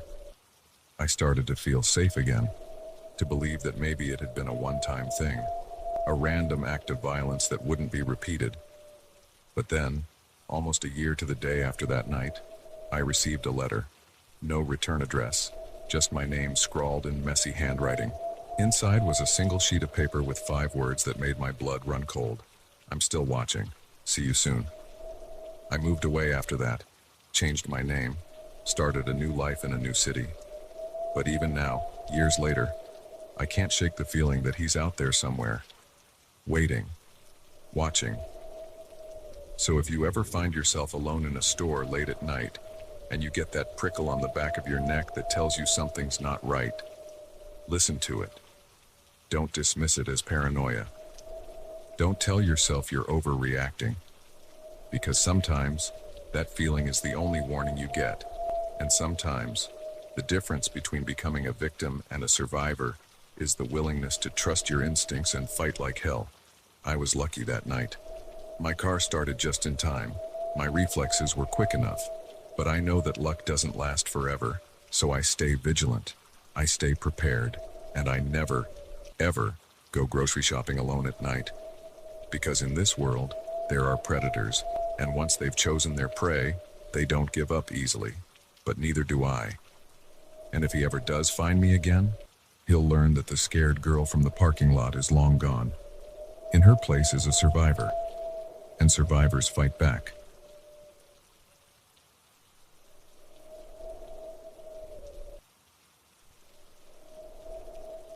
The moment he climbed onto my boat, I knew I'd made a terrible mistake. His smile was too wide, his eyes too bright. As the sun began to set over the lake, casting long shadows across the water, I realized with growing horror that this stranger wasn't here for help. He was here to hunt. I'd been looking forward to this vacation for months. A week alone at a remote lake house, just me and the peaceful waters, no cell service, no internet, no distractions, just the perfect opportunity to finish the novel I'd been struggling with for the past year. The first few days were blissful. I'd wake up early, make a pot of coffee, and sit on the dock watching the mist rise off the lake as I tapped away at my laptop. In the afternoons, I'd take the small motorboat out, exploring the hidden coves and inlets that dotted the shoreline. It was on one of these afternoon excursions, 4 days into my stay, that everything changed. I'd ventured further than usual, following a narrow channel that snaked between 2 thickly wooded islands. The sun was starting to dip towards the horizon, painting the sky in brilliant oranges and pinks. I knew I should head back soon, but the writer in me couldn't resist seeing what was around the next bend. That's when I saw him. At first, all I could make out was a figure on the shore, waving frantically.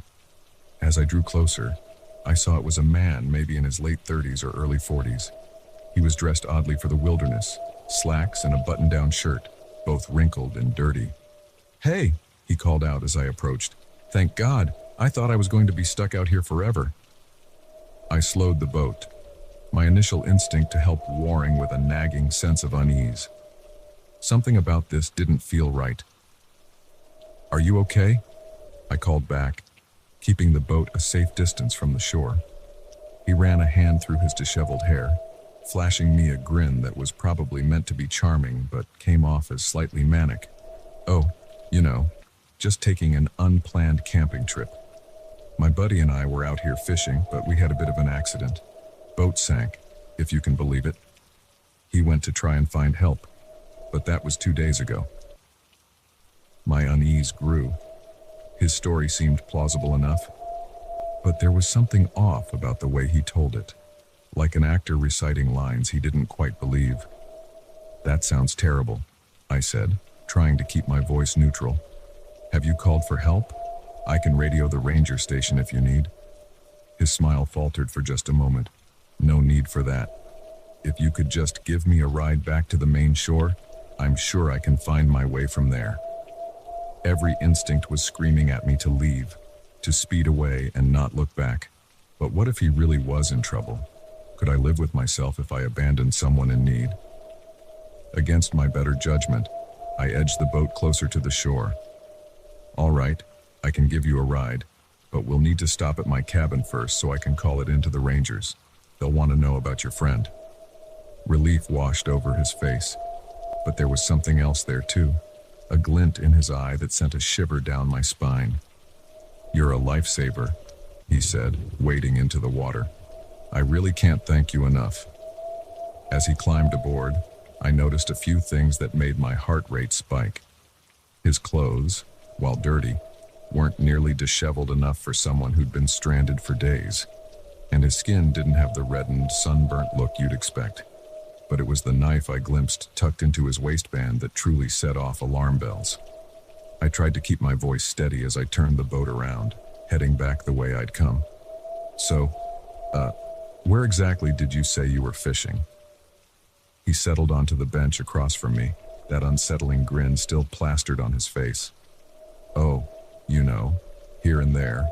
We like to explore, find the hidden spots. Speaking of which, where's your cabin? Must be pretty isolated out here. I mumbled a vague response, my mind racing.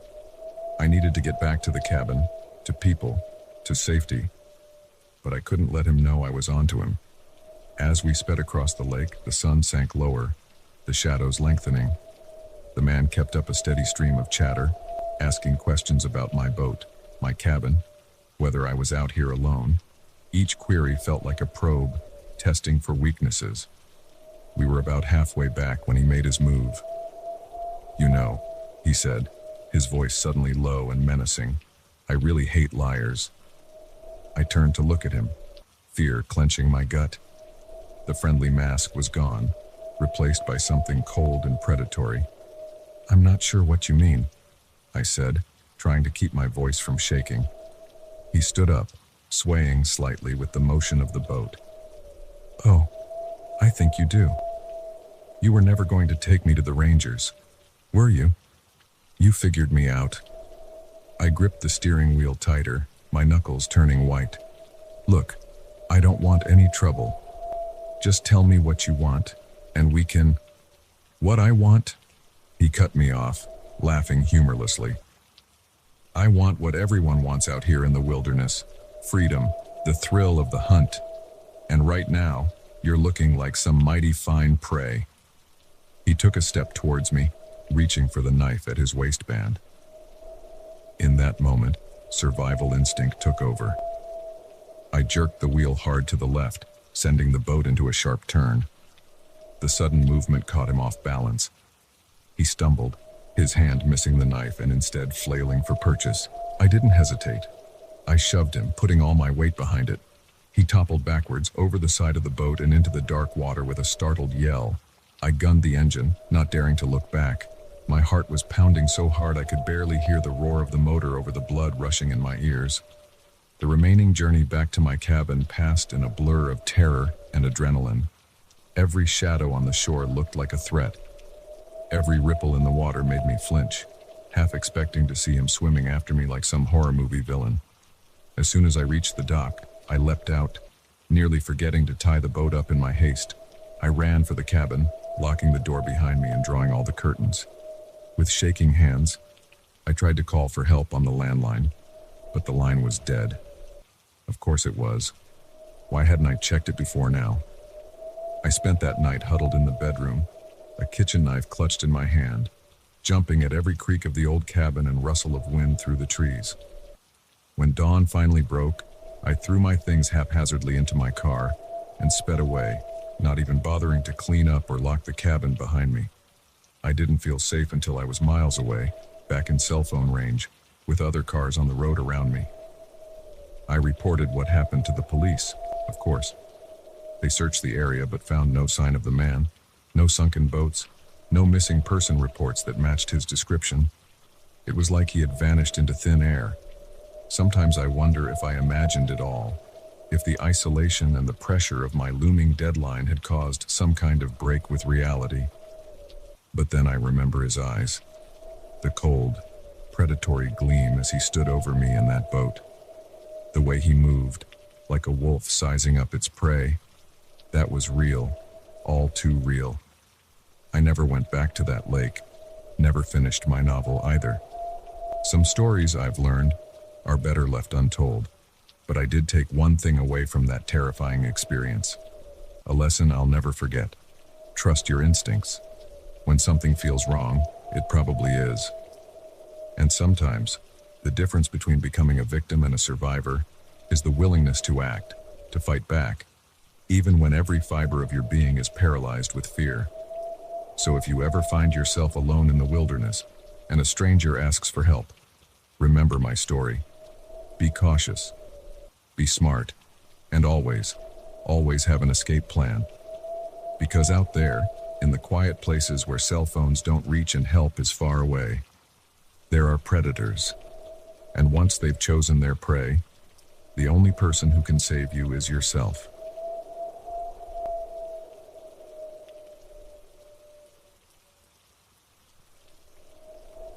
The first time I saw him, I thought it was just a trick of the light, a shadow passing by the window of room 237. But as the nights wore on, and the strange occurrences multiplied, I realized with growing horror that whatever was stalking the halls of St. Mary's Hospital wasn't a patient at all. It was something far more sinister, and I was the only one who could see it. I never wanted to work the night shift, but as a new nurse fresh out of school, I didn't have much choice. St. Mary's was a small community hospital, not exactly the bustling trauma center I'd imagined starting my career in, but it was a job, and in this economy, I couldn't afford to be picky. The first few weeks were uneventful. Quiet nights punctuated by the occasional emergency room admission or elderly patient needing assistance. I got to know the rhythm of the hospital after dark, the soft beeping of monitors, the squeak of orthopedic shoes on linoleum, the muffled conversations at the nurse's own station.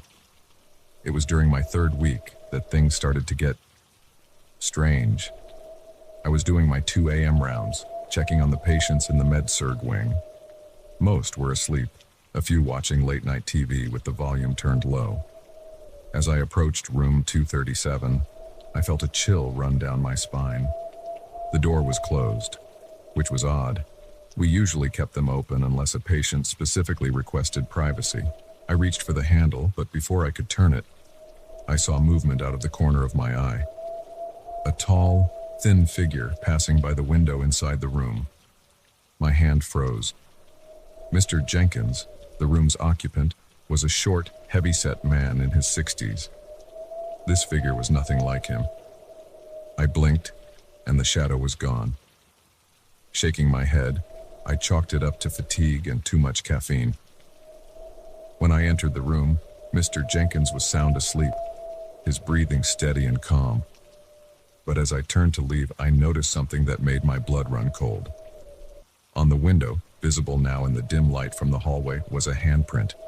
A large, elongated handprint, its fingers unnaturally long and thin. I hurried out of the room, my heart racing.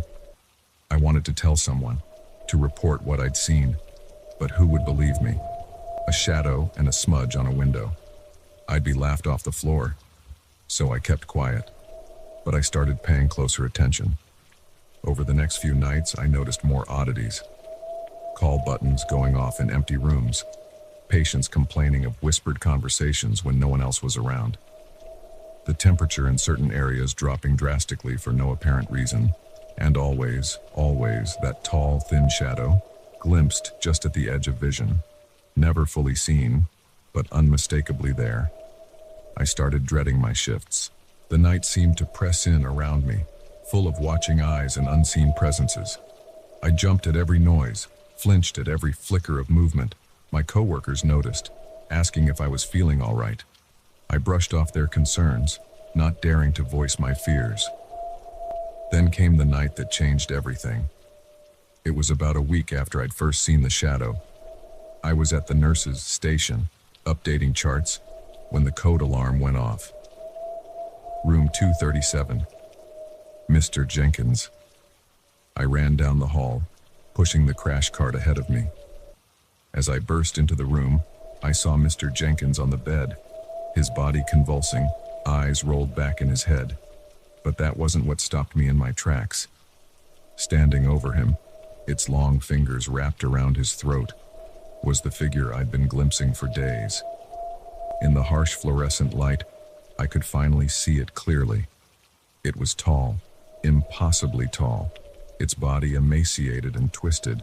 Its skin was a sickly gray stretched tight over protruding bones, and its face, God, its face, where eyes should have been, were empty, weeping sockets. Its mouth was a gash filled with needle-like teeth. For a moment, time seemed to stop. The thing turned its eyeless gaze to me, and I felt a wave of malevolence wash over me. This wasn't a ghost or a hallucination. This was something ancient and evil, something that didn't belong in our world. Then training kicked in. I lunged for the emergency call button, shouting for backup. The creature hissed, a sound like steam escaping a broken pipe, and released Mr. Jenkins. It moved with unnatural speed, flowing like smoke towards the window. By the time my colleagues rushed in, it was gone. Mr. Jenkins was in full cardiac arrest. We worked on him for 20 minutes, but it was too late. He was pronounced dead at 3:17 a.m. The official cause of death was listed as a massive heart attack, but I knew the truth. I'd seen it with my own eyes. In the days that followed, I was a wreck. I couldn't sleep, couldn't eat. Every time I closed my eyes, I saw that thing standing over Mr. Jenkins. I knew I had to do something, had to stop it before it claimed another victim. But how do you fight something that shouldn't exist? I started researching, spending my off hours in the hospital's dusty archives and scouring the internet for similar occurrences. What I found chilled me to the bone. St. Mary's had a dark history, one carefully hidden from the public. In the 1930s, a doctor named Alistair Crane had used the hospital for horrific experiments, torturing patients in the name of pushing the boundaries of medical science. He'd been stopped, but not before dozens had died under his scalpel. The details were gruesome, but one thing stood out. Crane had been obsessed with the idea of extending life by feeding on the life force of others. And the descriptions of him in the old reports, tall, thin, with long, grasping fingers, matched all too closely with what I'd seen. I dug deeper, finding references to similar entities in folklore from around the world. Soul eaters, life stealers, creatures that fed on human suffering. The more I read, the more convinced I became that Crane had succeeded in his twisted goal. He'd found a way to extend his life, but at a terrible cost.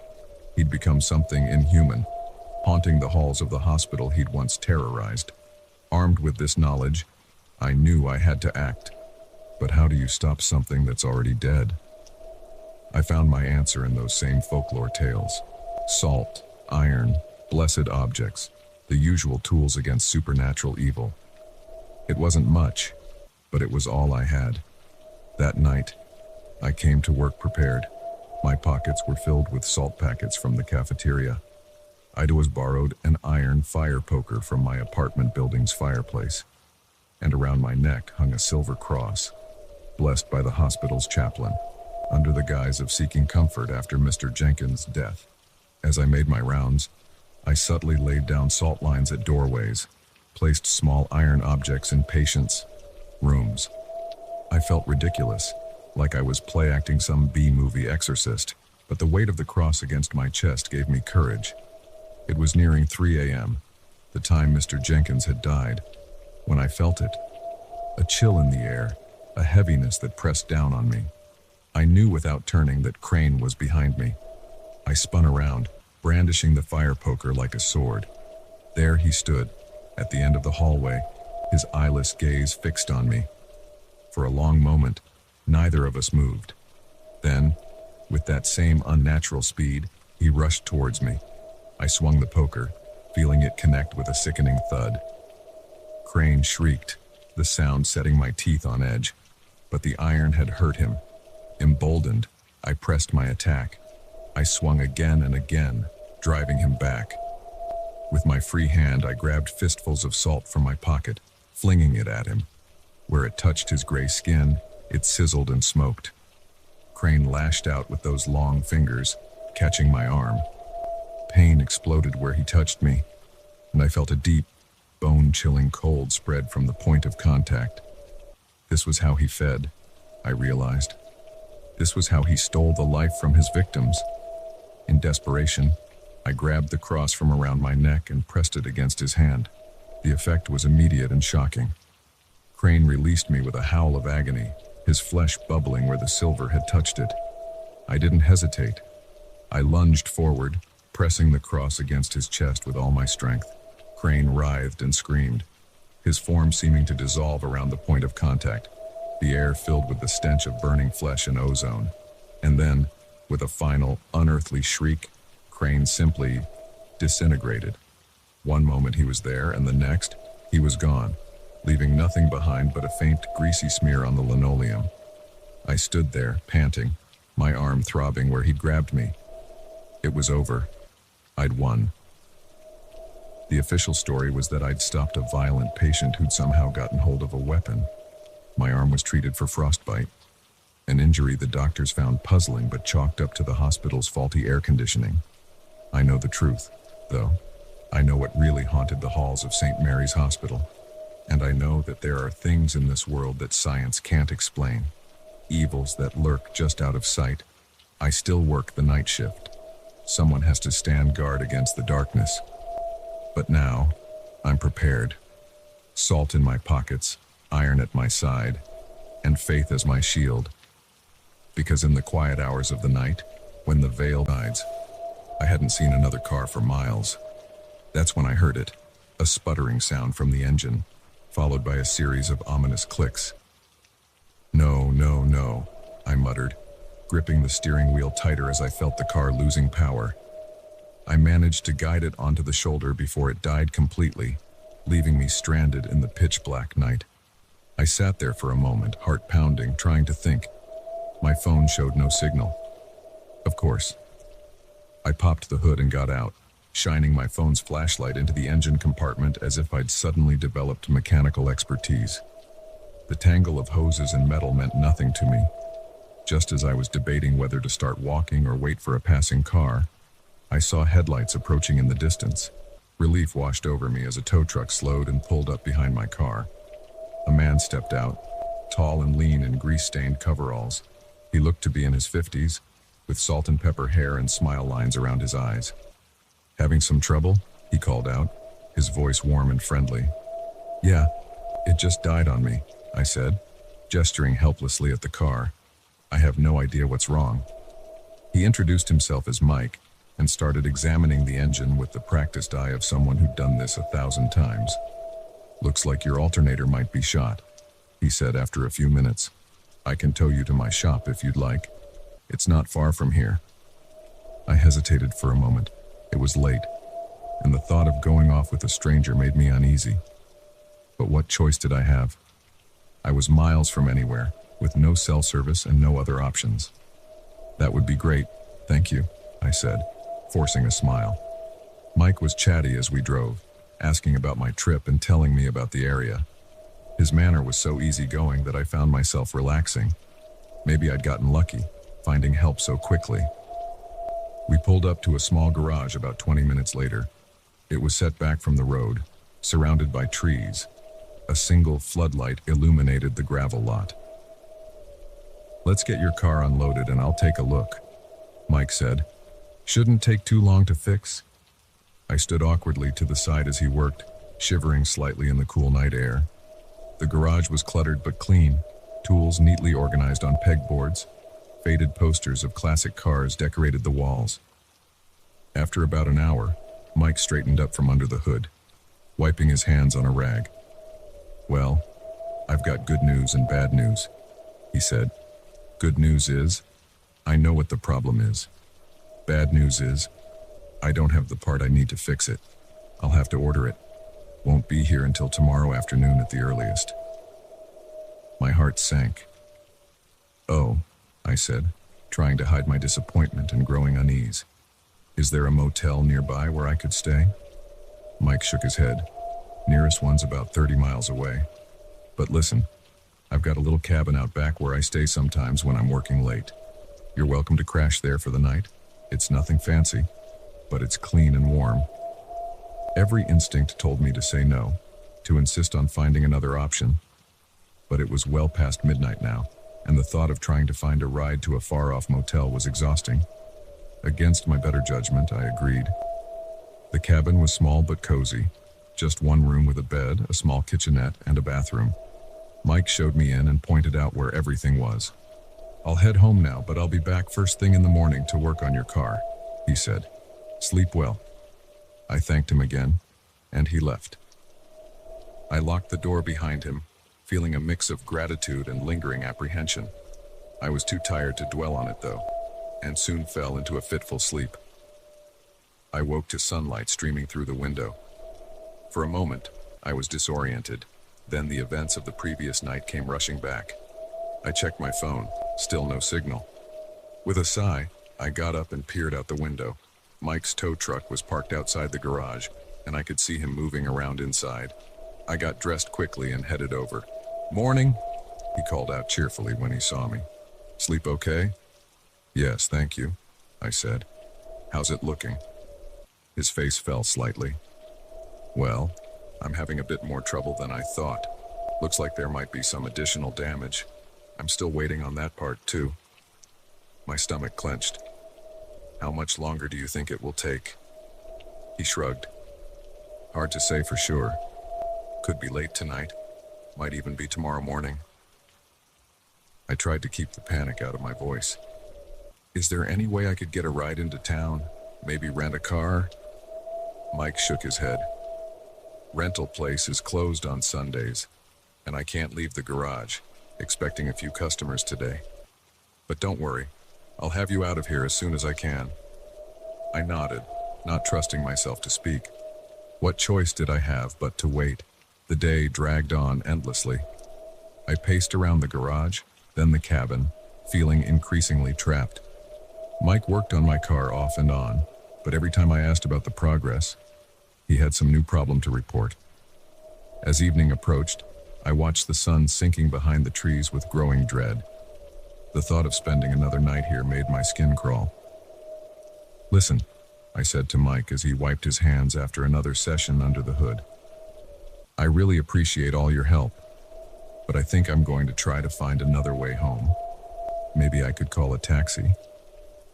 His face darkened for just a moment before smoothing back into a friendly expression. "I wouldn't recommend that," he said. "It's Sunday night. You'd be waiting for hours, and it'd cost you a fortune from out here. Besides, I'm so close to finishing. Why don't you let me make you some dinner while we wait for that part to arrive?" I wanted to refuse, to insist on leaving, but something in his tone made me hesitate. There was an edge there, barely perceptible but definitely present. I realized with a jolt of fear that I was completely at his mercy out here. "Sure," I said, forcing a smile. "That would be nice." We ate in near silence, the only sound the ticking of an old clock on the wall. I pushed the food around my plate, my appetite gone. Mike kept glancing at me, that same unsettling smile on his face. After dinner, he said he was going to do a bit more work on the car. I retreated to the cabin, locking the door and pushing a chair under the handle for good measure. Sleep was impossible, I lay awake, every sound making me flinch. Around midnight, I heard footsteps outside. They circled the cabin slowly, deliberately. My heart was pounding so hard I was sure it was audible. The footsteps stopped outside my door. "Everything okay in there?" Mike's voice came through the wood, far too cheerful for the late hour. I thought I heard something. "I'm fine," I called back, my voice shaking despite my best efforts. "Just going to sleep." "All right then, sleep tight. We've got an early start tomorrow." The footsteps retreated, but I didn't relax. I knew now, with terrifying certainty, that Mike had no intention of fixing my car, that every delay, every new problem, was deliberate, that he was toying with me, prolonging my stay for some sinister purpose I didn't want to imagine. I had to get out of there, but how? I was miles from anywhere, with no phone and no transportation. Even if I managed to slip away, how far could I get on foot before he caught up? As the first light of dawn began to creep through the windows, I made my decision. I couldn't wait any longer. I had to take my chances. I eased the door open, wincing at every creak. The gravel lot was empty. Mike's truck was gone. This might be my only chance. I sprinted for my car, praying that the keys were still in the ignition where I'd left them. They were. With shaking hands, I turned the key. The engine roared to life. I almost cried with relief. Whatever Mike had been doing, he clearly hadn't expected me to try starting the car myself. I threw it into reverse and peeled out of the lot, gravel spraying behind me. I drove like a madwoman, constantly checking the rearview mirror for any sign of Mike's truck. It wasn't until I reached the highway, other cars finally in sight, that I allowed myself to breathe. I never reported what happened. Who would believe me? A friendly mechanic who just happened to keep me stranded a little longer than necessary. But I'll never forget those nights at Mike's garage, the growing realization of the danger I was in, the fear that gripped me as those footsteps circled my cabin, and I'll never again trust a stranger's help on a dark and lonely road.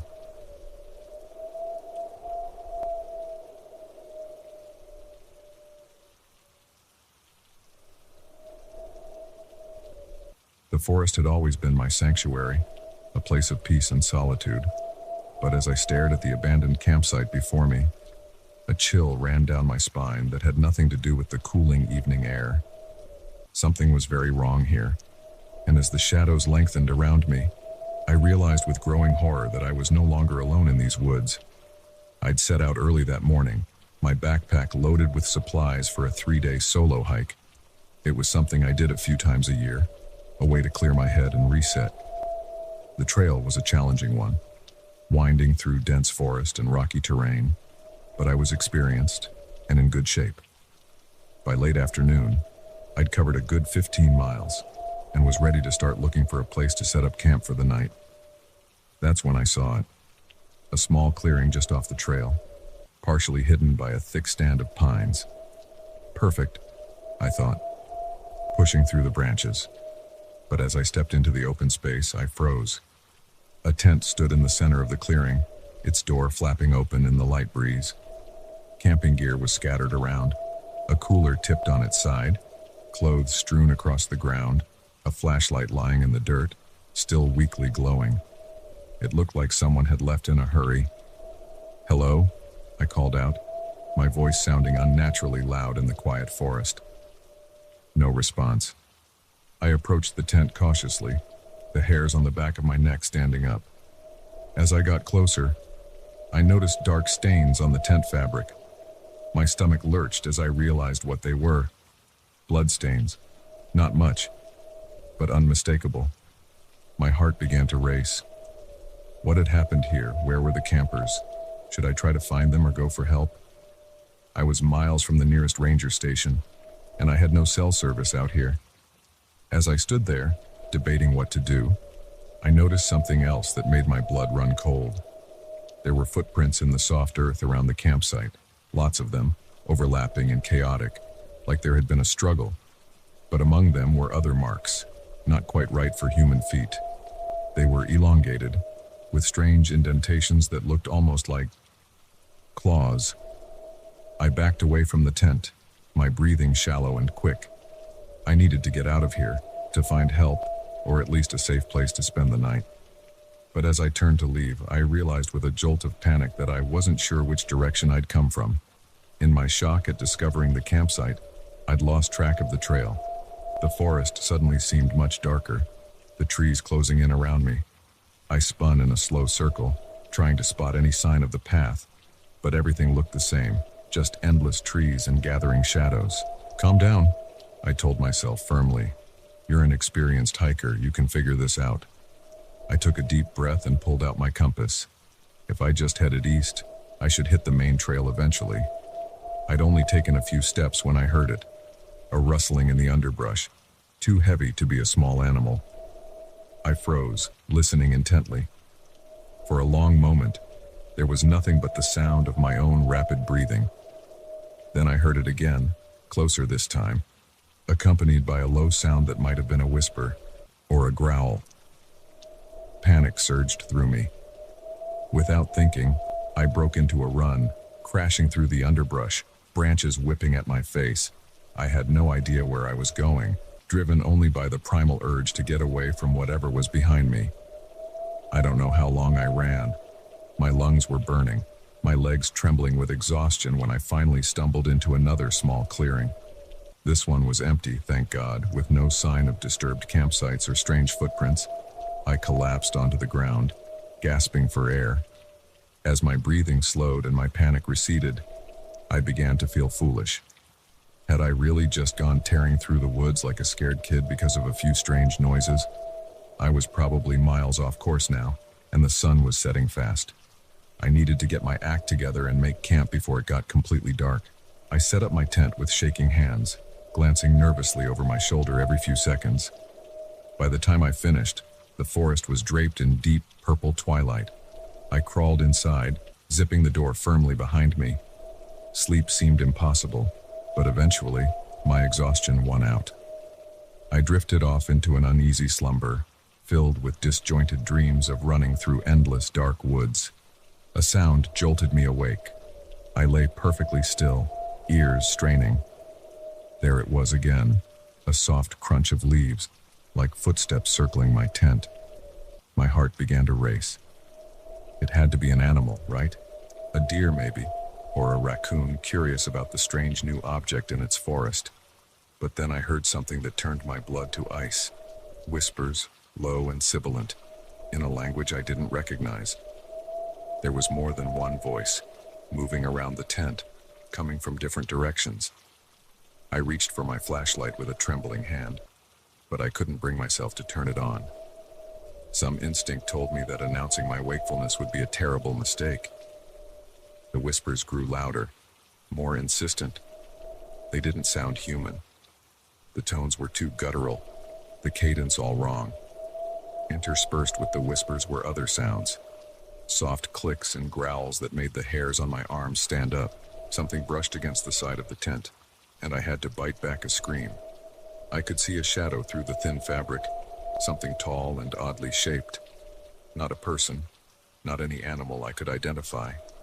I lay there, hardly daring to breathe, as the shadows moved around my tent. Hours seemed to pass, though my watch told me it was only minutes. The whispers never stopped, rising and falling like some terrible tide.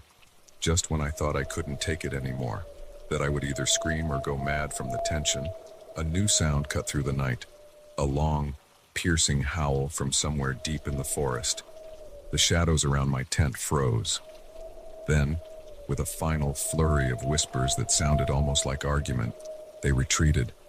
I heard crashes through the underbrush, quickly receding. I waited, scarcely breathing, for what felt like hours. But the forest remained silent. Whatever they were, they seemed to be gone. As the first pale light of dawn began to filter through the trees, I finally allowed myself to move. My muscles screamed in protest as I uncurled from the tight ball I'd been lying in all night. With shaking hands, I unzipped the tent and peered out. The clearing looked undisturbed. There were no strange footprints, No sign that anything had been there at all. Had I imagined it all? Some kind of waking nightmare brought on by the stress of finding that abandoned campsite. But then I saw it, caught on a branch near my tent, fluttering in the morning breeze. A scrap of fabric, dark and coarse, like no material I'd ever seen before. And clinging to it, a long, curved thing that might have been a claw or a tooth, obsidian black and wickedly sharp. I broke camp in record time, leaving the scrap and its disturbing attachment where they were. I didn't want to touch them, didn't want to make whatever had happened any more real than it already was. It took me most of the day to find my way back to the main trail. I passed other hikers as I hurried toward the ranger station, and their cheerful greetings felt surreal after the terror of the night before. I never told anyone the full story of what happened out there. Who would believe me? I reported finding the abandoned campsite, but I didn't mention the whispers in the night or the shadows that moved like nothing on this earth. But I've never gone back to those woods. And sometimes, on dark nights when the wind whispers through the trees outside my window, I lie awake and wonder what's really out there in the deep forest, just beyond the reach of our flashlights and rational explanations. Because now I know that the wilderness holds secrets darker and stranger than we can imagine, and that sometimes it's better not to look too closely at the shadows.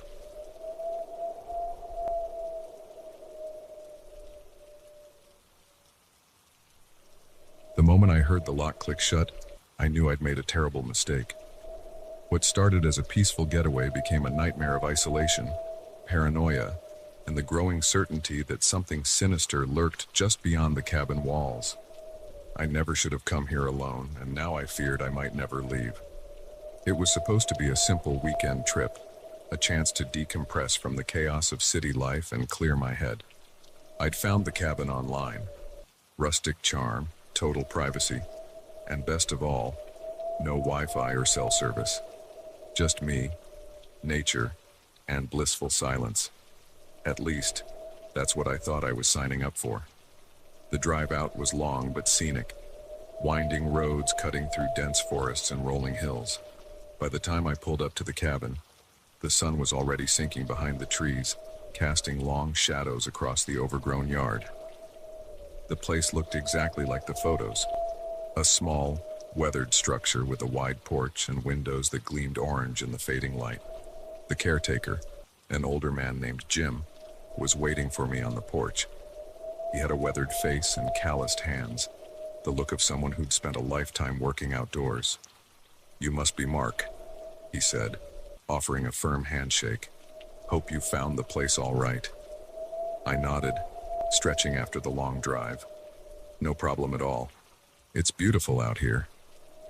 Jim gave a thin smile that didn't quite reach his eyes. "That it is. Come on, I'll show you around." The tour was brief. One main room with a small kitchenette, a bedroom off to the side, and a tiny bathroom. Everything was clean but clearly old, with an almost museum-like quality to it. "Now, few things to keep in mind," Jim said as we finished up. "Nights get cold up here, so keep that fire stoked. There's plenty of firewood out back. Water runs off a well, so it might take a minute to warm up. And don't go wandering too far in the woods after dark. Easy to get turned around out there." I nodded, only half listening as I took in the cozy space. "Sounds good. Thanks for everything, Jim." He hesitated at the door, seeming like he wanted to say something else, but then he just nodded. "Enjoy your stay. I'll be back Sunday evening to check you out." With that, he was gone. I heard his truck start up and the crunch of gravel as he drove away. Finally, I was alone. I spent that first evening settling in, unpacking my few belongings and getting a fire going in the old stone fireplace. As night fell, I sat on the porch with a book and a glass of whiskey, listening to the chorus of crickets and distant owl hoots. It was peaceful. Exactly what I'd been hoping for. It wasn't until I was getting ready for bed that I noticed something odd. I went to lock the front door only to find that there was no lock, at least not on the inside. I frowned, checking the back door and finding the same thing. It seemed strange for a rental cabin, but I shrugged it off. I was miles from anywhere after all. Who was going to bother me out here? I fell asleep easily, lulled by the crackling fire and the soft sounds of the forest outside. But sometime in the dead of night, I jolted awake, every nerve suddenly on high alert. For a moment, I couldn't identify what had woken me. Then I heard it, a soft click, like a key turning in a lock. My heart began to race. I lay perfectly still, straining my ears. Footsteps on the porch. Slow, deliberate. They paused at the door, and I heard that click again. Then silence. I waited, barely breathing, for what felt like hours. But there were no more sounds. Eventually, my racing heart began to slow, and I convinced myself it had been a dream, or maybe just the old cabin settling. When morning came, I almost managed to forget about the strange incident. I made coffee and took it out to the porch, breathing in the crisp mountain air. It was a beautiful day, sunlight filtering through the canopy of leaves, birds calling to each other in the trees. On impulse, I tried the front door. It swung open easily, see? I told myself, just a dream, nothing to worry about.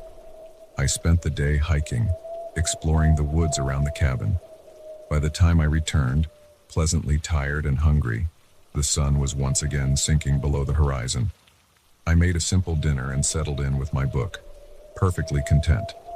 But as night fell, an odd feeling began to creep over me.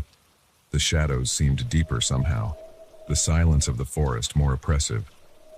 I found myself glancing up from my book every few minutes, peering out the windows into the darkness. Just your imagination, I scolded myself.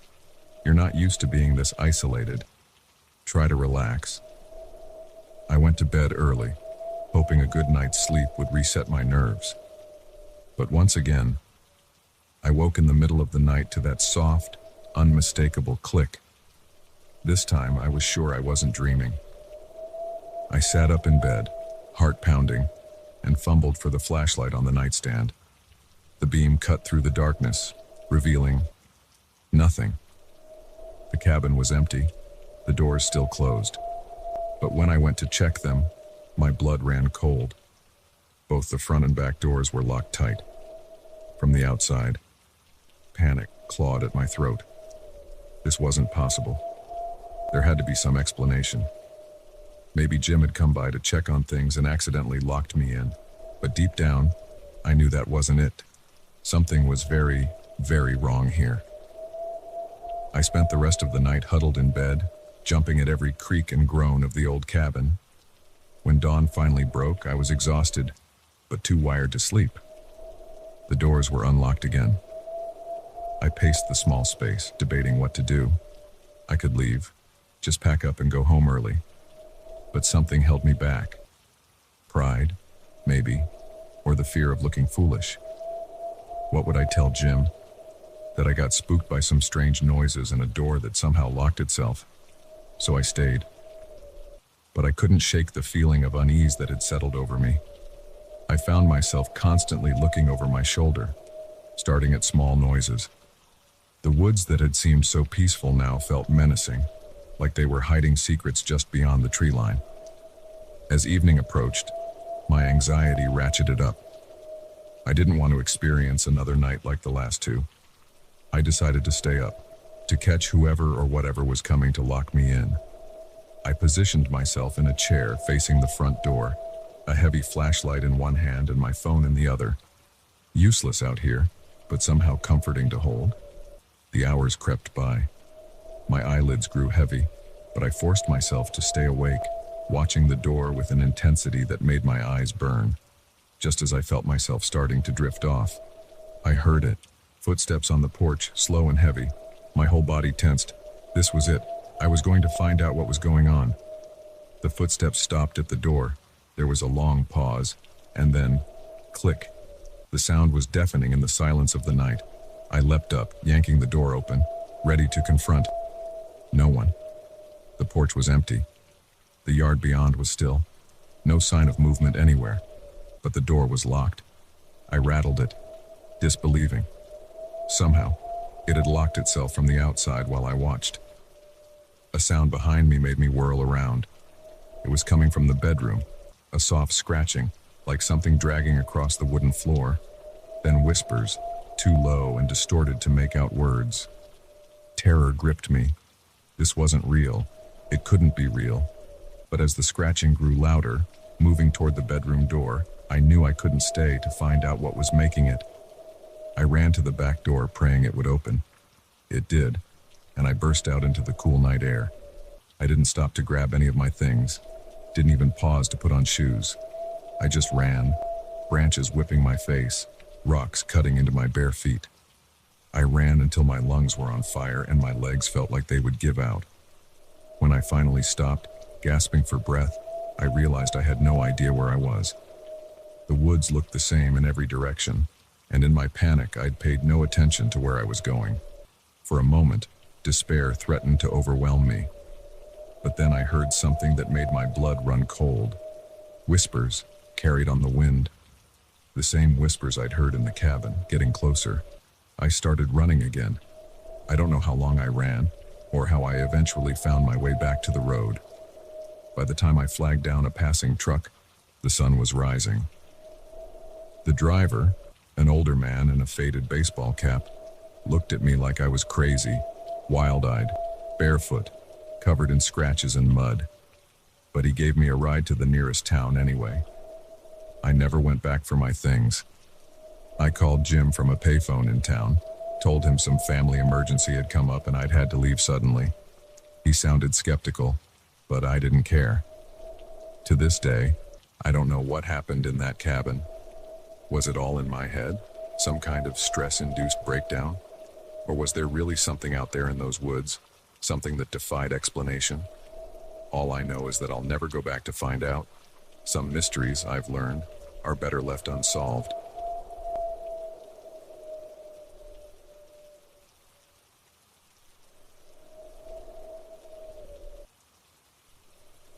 The first gift was a scarf, innocuous, even thoughtful.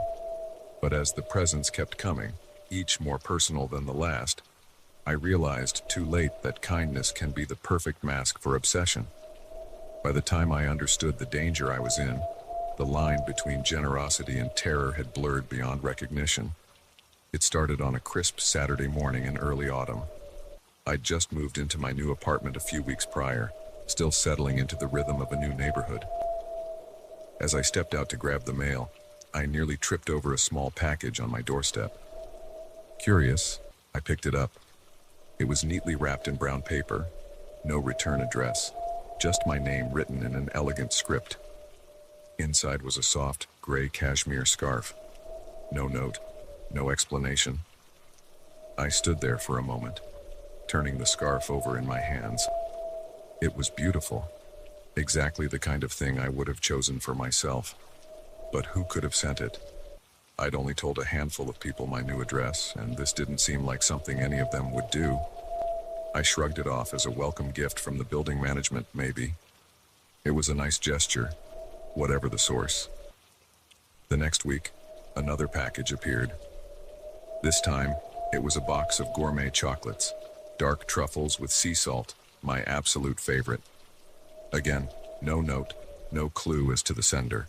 I was flattered, if a bit puzzled. Secret admirer, maybe.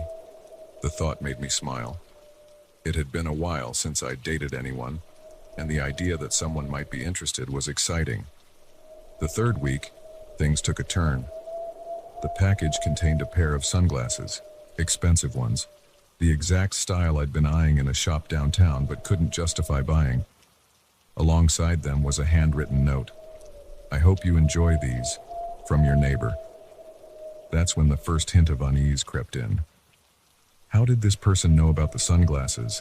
Had they seen me looking at them in the store? And why not sign their name?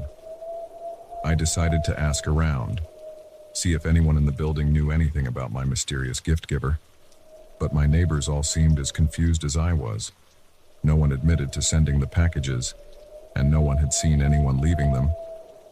The gifts continued, weekly like clockwork.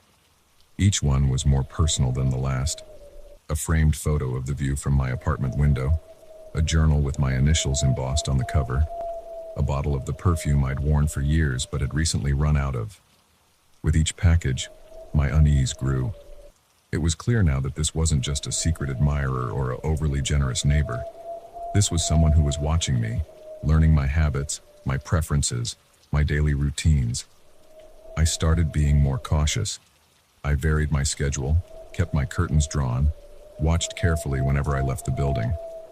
But I never saw anyone suspicious, never caught anyone staring or following me. Then came the shoes. They arrived in a plain box, just like all the others. But when I opened it, my blood ran cold. They were the exact pair I'd tried on in a store across town just days before. I hadn't told anyone about them, hadn't even taken a picture. There was no way anyone could have known about those shoes unless they'd been there, watching me. I sat on my couch, staring at the shoes, my mind racing. This had gone beyond coincidence, beyond even the realm of an overzealous admirer. This was stalking, plain and simple. But what could I do? Go to the police? I could already imagine how that conversation would go. Someone's sending me expensive gifts. No, I don't know who. No, they haven't threatened me. They just know things they shouldn't. I knew I should tell someone, but I was embarrassed. How had I let this go on for so long? Why hadn't I taken it more seriously from the start? The next day, I was on edge, jumping at every sound. I kept expecting to see someone watching me, but the streets were as normal as ever. Just regular people going about their day, none of them paying me any special attention. When I got home that evening, there was another package waiting. My hand shook as I picked it up. It was small, lightweight. Part of me wanted to throw it away unopened, but I knew I had to see what it was. Inside was a delicate gold locket. With trembling fingers, I opened it, and my heart nearly stopped. There, in the tiny frame, was a photo of me. A photo I'd never seen before, clearly taken without my knowledge. I was walking down the street, looking off to the side, unaware of the camera. I dropped the locket like it had burned me. This was proof that someone was following me, photographing me without my consent. I couldn't ignore this anymore. I called the police, my voice shaking as I explained the situation. They took my statement, but I could tell they weren't taking it as seriously as I'd hoped. They promised to look into it, but warned me that without a direct threat, there wasn't much they could do. That night, I barely slept. Every creak of the building, every distant siren had me sitting bolt upright, convinced that my stalker had finally decided to make their move. The next morning, bleary-eyed and exhausted, I opened my door to find nothing. No package. For the first time in weeks, there was no gift waiting for me. Relief washed over me, followed quickly by a new wave of anxiety. Why had they stopped? Had they somehow known I'd gone to the police? Were they planning something worse? I went through my day in a haze, constantly looking over my shoulder, startling at every unexpected movement. When I got home that evening, I hesitated outside my door, half expecting to find another package, but there was nothing. As I unlocked my door, a neighbor I recognized vaguely came out of the apartment next door. He smiled, and I managed a weak hello. "Oh, hey," he said, pausing. "I've been meaning to ask, did you like the scarf?" I froze, my key still in the lock. "What?" His smile faltered a bit. "The scarf, and, well, everything else. I hope it wasn't too much. I saw you moving in, and I thought you were really pretty, and I wanted to do something nice, you know? But then I got carried away, and I wasn't sure how to introduce myself after a while, and..." He trailed off, seeming to finally register the look of horror on my face. I couldn't speak. This was him. This normal-looking guy who I'd passed in the hallway a dozen times. He'd been watching me, following me, for weeks. "I'm sorry," he said quickly, his face flushing. I realize now how creepy it all must have seemed. I didn't know how to talk to you, and then it got out of hand, and I cut him off, finding my voice at last. "Stay away from me," I said, my tone low and dangerous. "Don't ever contact me again. Don't look at me, don't speak to me. If I see another package, or if I so much as suspect you're following me, I'm calling the police. Do you understand?" He nodded, his face pale. "I'm sorry," he said again, but I was already inside my apartment, slamming the door and engaging every lock. I leaned against the door, my heart pounding. It was over. I knew who he was now. He couldn't hide behind anonymous gifts anymore. But as the adrenaline faded, a new fear set in. He lived right next door. He'd been watching me for weeks, learning my routines, my preferences. How much did he know? And now that I'd confronted him, now that his fantasy of a secret courtship had been shattered, what would he do? I spent that night researching restraining orders and looking up security systems online. I called my landlord first thing in the morning, explaining the situation and begging to be let out of my lease.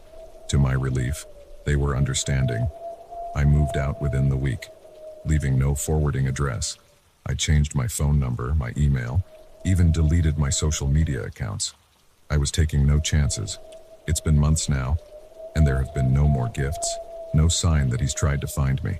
But I still find myself looking over my shoulder, still startle at unexpected packages, because now I know how easy it is for obsession to masquerade as kindness, for terror to be wrapped in beautiful paper and left innocently on a doorstep. I know that sometimes the most dangerous predators are the ones hiding in plain sight, smiling and waving from the apartment next door.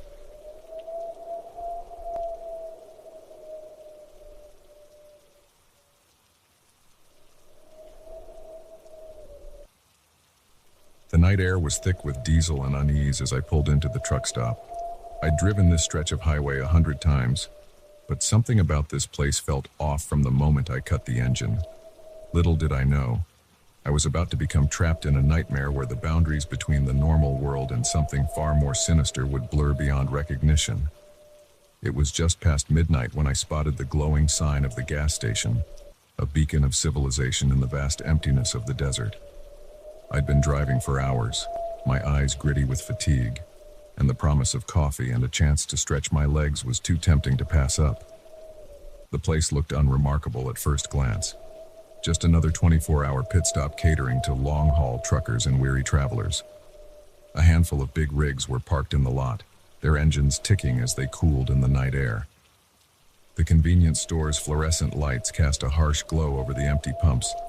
I parked near the store entrance, the gravel crunching under my tires.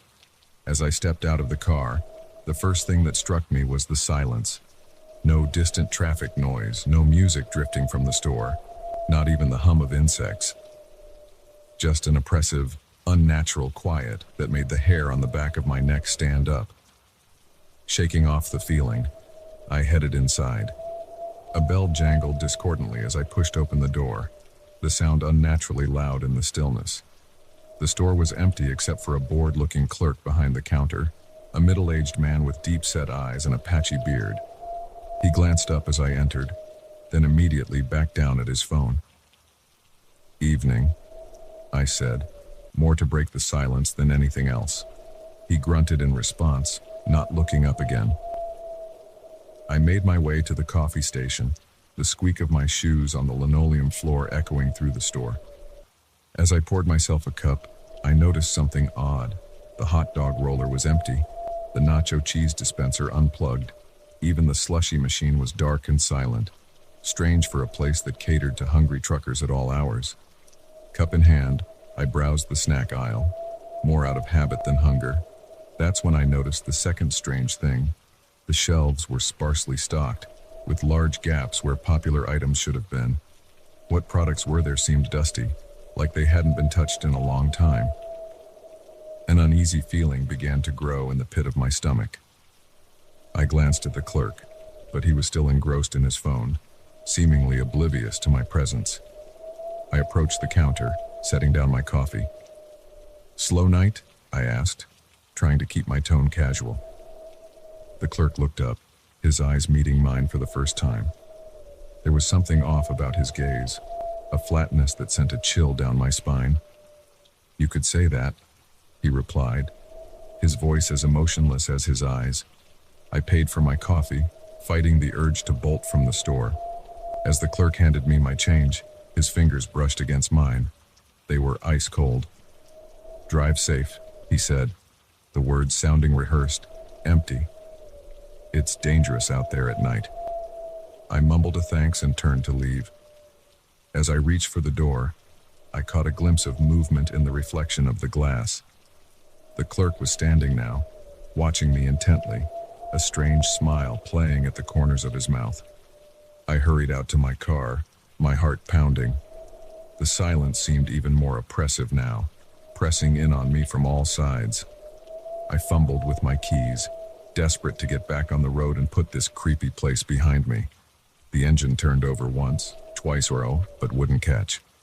I tried again, panic rising in my throat. Nothing. The battery wasn't dead. The lights and radio worked fine, but for some reason, the car simply wouldn't start. I looked back at the store. The clerk was standing at the window now, still watching me with that unnerving smile. As our eyes met, he raised one hand and waggled his fingers in a mocking wave. A movement in my peripheral vision made me jump. One of the big rigs was pulling out of its parking spot, engine rumbling to life. Hope surged through me. Maybe the driver could help, or at least let me use their phone to call for a tow. I got out of the car, waving my arms to get the trucker's attention. But as the rig rolled past me, I realized something was wrong. The cab was empty. There was no one behind the wheel. I stood there, frozen in disbelief, as the truck drove itself out of the lot and onto the highway, its taillights disappearing into the darkness. That's when I noticed the other trucks. One by one, their engines were starting up, lights flickering to life. And one by one, they began to move, driverless, following the first truck out onto the road. I spun back toward the store, my mind reeling. The clerk was gone from the window. But now there were shapes moving in the darkness beyond the pools of light cast by the gas pumps. Shadowy figures, their movements jerky and unnatural, emerging from behind the building, from under the trucks, seemingly materializing out of the night itself. They were coming toward me. I ran. I didn't know where I was going, didn't have a plan beyond blind panic and the need to get away. I sprinted across the parking lot, my lungs burning, the sound of my ragged breathing and pounding footsteps impossibly loud in the unnatural silence. I made it to the edge of the lot before I realized my mistake. Beyond the reach of the floodlights, the desert was pitch black. I couldn't see more than a few feet in front of me. I slowed, uncertain, my eyes straining to adjust to the darkness. That's when I heard it. Whispers, carried on a wind I couldn't feel. Voices speaking in a language I didn't recognize, the words slithering through my mind like oil on water. I turned in a slow circle, trying to pinpoint the source, but it seemed to be coming from everywhere at once. A hand clamped down on my shoulder, icy cold even through my jacket. I screamed, twisting away, and found myself face to face with the clerk. But he wasn't alone. Behind him stood a group of people, truckers, travelers, all with the same flat eyes and eerie smiles. "We've been waiting for you," the clerk said, his voice no longer emotionless but filled with a terrible eagerness. "It's been so long since we had a new arrival." I tried to back away, but hands grabbed me from behind. I struggled, but there were too many of them, their grips inhumanly strong. "Don't fight it," one of them whispered in my ear. "It'll be easier if you just accept it." We all did, eventually. They started dragging me back toward the store. I kicked and screamed, but my cries were swallowed up by the vastness of the desert night. As we passed under the floodlights, I caught glimpses of my captors, faces. They looked wrong somehow, like masks that didn't quite fit, with two wide smiles and eyes that reflected the light like an animal's. Just as we reached the store entrance, a sound cut through the night, a car engine, growing louder. Headlights appeared on the horizon, racing toward us. My captors froze. The clerk hissed something in that strange language, and suddenly, I was free. They melted away into the shadows with impossible speed, leaving me standing alone in front of the store. The car screeched to a halt in the parking lot, and a middle-aged couple got out, looking concerned. "Are you all right?" the woman called out. "We saw you standing here and thought something might be wrong." I opened my mouth to tell them everything, to beg them to get me out of there. But as I turned to point out my attackers, I realized the lot was empty. No shadowy figures, no driverless trucks. Even my own car was gone. I looked back at the store. Through the window, I could see the clerk back behind the counter, scrolling on his phone as if nothing had happened. I'm fine," I heard myself say, "just stretching my legs. Long drive, you know." The couple exchanged a look but didn't press the issue. They got back in their car and drove off, leaving me alone once more. I stood there for a long moment, my mind struggling to process what had just happened. Had I imagined it all? Some kind of waking nightmare brought on by exhaustion and too much caffeine. But as I turned to go back into the store, to do what, I wasn't sure, I caught a glimpse of movement in the shadows beyond the light. A figure watching me, and another, and another. I ran until my lungs felt like they would burst, until the lights of the truck stop had faded into the distance behind me. I ran until I flagged down a passing car, probably looking like a madman, and begged for a ride to the nearest town. I never reported what happened that night.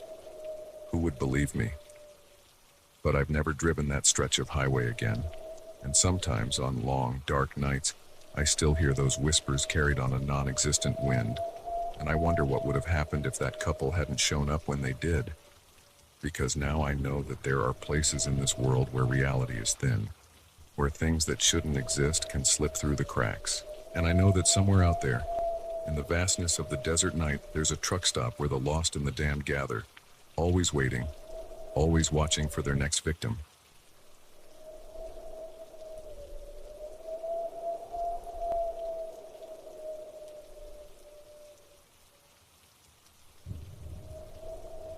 The moment we stepped into that abandoned desert bunker, I knew we'd made a terrible mistake. The air was thick with dust and secrets, and something else. Something that made the hairs on the back of my neck stand up. But it wasn't until the heavy metal door slammed shut behind us, trapping us in the darkness, that I realized just how wrong things were about to go. It was supposed to be an adventure, one last hurrah before we all went our separate ways after graduation. There were 5 of us: me, my best friend Alex, his girlfriend Mia, our resident adrenaline junkie Jake, and the new girl in our group, Sarah. We'd been driving through the desert for hours, the landscape a monotonous blur of sand and scrub brush, when Jake spotted it. "Holy shit, guys, look at that!" he shouted, pointing out the passenger window. We all craned our necks to see what he was talking about. There, half buried in the sand, was a concrete structure. It looked old, its surface weathered by years of desert winds, but it was unmistakably man-made. "Let's check it out," Jake said, already unbuckling his seatbelt before Alex had even stopped the car. I hesitated. "I don't know, man. It looks pretty sketchy." But Jake was already out of the car, and the others were following. I sighed and got out too, the hot desert air hitting me like a wall. As we approached the structure, I could see that it was bigger than it had first appeared. A set of metal doors, rusted but still solid, was set into the concrete face. "It's gotta be some kind of old military bunker," Alex said, running his hand along the rough surface. "Cold War era, maybe?" Mia tugged at one of the doors, and to our surprise, it creaked open. "Guys, it's unlocked." I felt a twinge of unease. Maybe we shouldn't. But Jake was already pushing past her, flashlight in hand. "Come on, don't be a wuss. This is cool as hell." One by one, they filed in. Sarah glanced back at me, a hint of uncertainty in her eyes, but she followed too. I stood there for a moment, the sun beating down on my back, every instinct telling me to get back in the car and drive away, but I couldn't leave them. With a deep breath, I stepped into the darkness. The air inside was cool and damp, a stark contrast to the desert heat. Our flashlights cut through the gloom, revealing a long corridor stretching out ahead of us. The walls were bare concrete, marked here and there with faded yellow signs I couldn't quite make out. "This is awesome," Jake whispered, his voice echoing slightly. "I wonder how deep it goes." We moved forward slowly, our footsteps unnaturally loud in the silence. I kept glancing back at the open door, the rectangle of sunlight our only connection to the outside world. As we ventured deeper, I noticed something odd. There were no cobwebs, no dust on the floor. For an abandoned bunker in the middle of nowhere, it was surprisingly clean. "Guys," I said, my voice tight, "don't you think it's weird that—" I never got to finish that sentence, because at that moment, a gust of wind rushed past us, and the heavy metal door slammed shut with a resounding boom. We all jumped, Mia letting out a small scream. Jake ran back to the door, tugging at the handle. It didn't budge.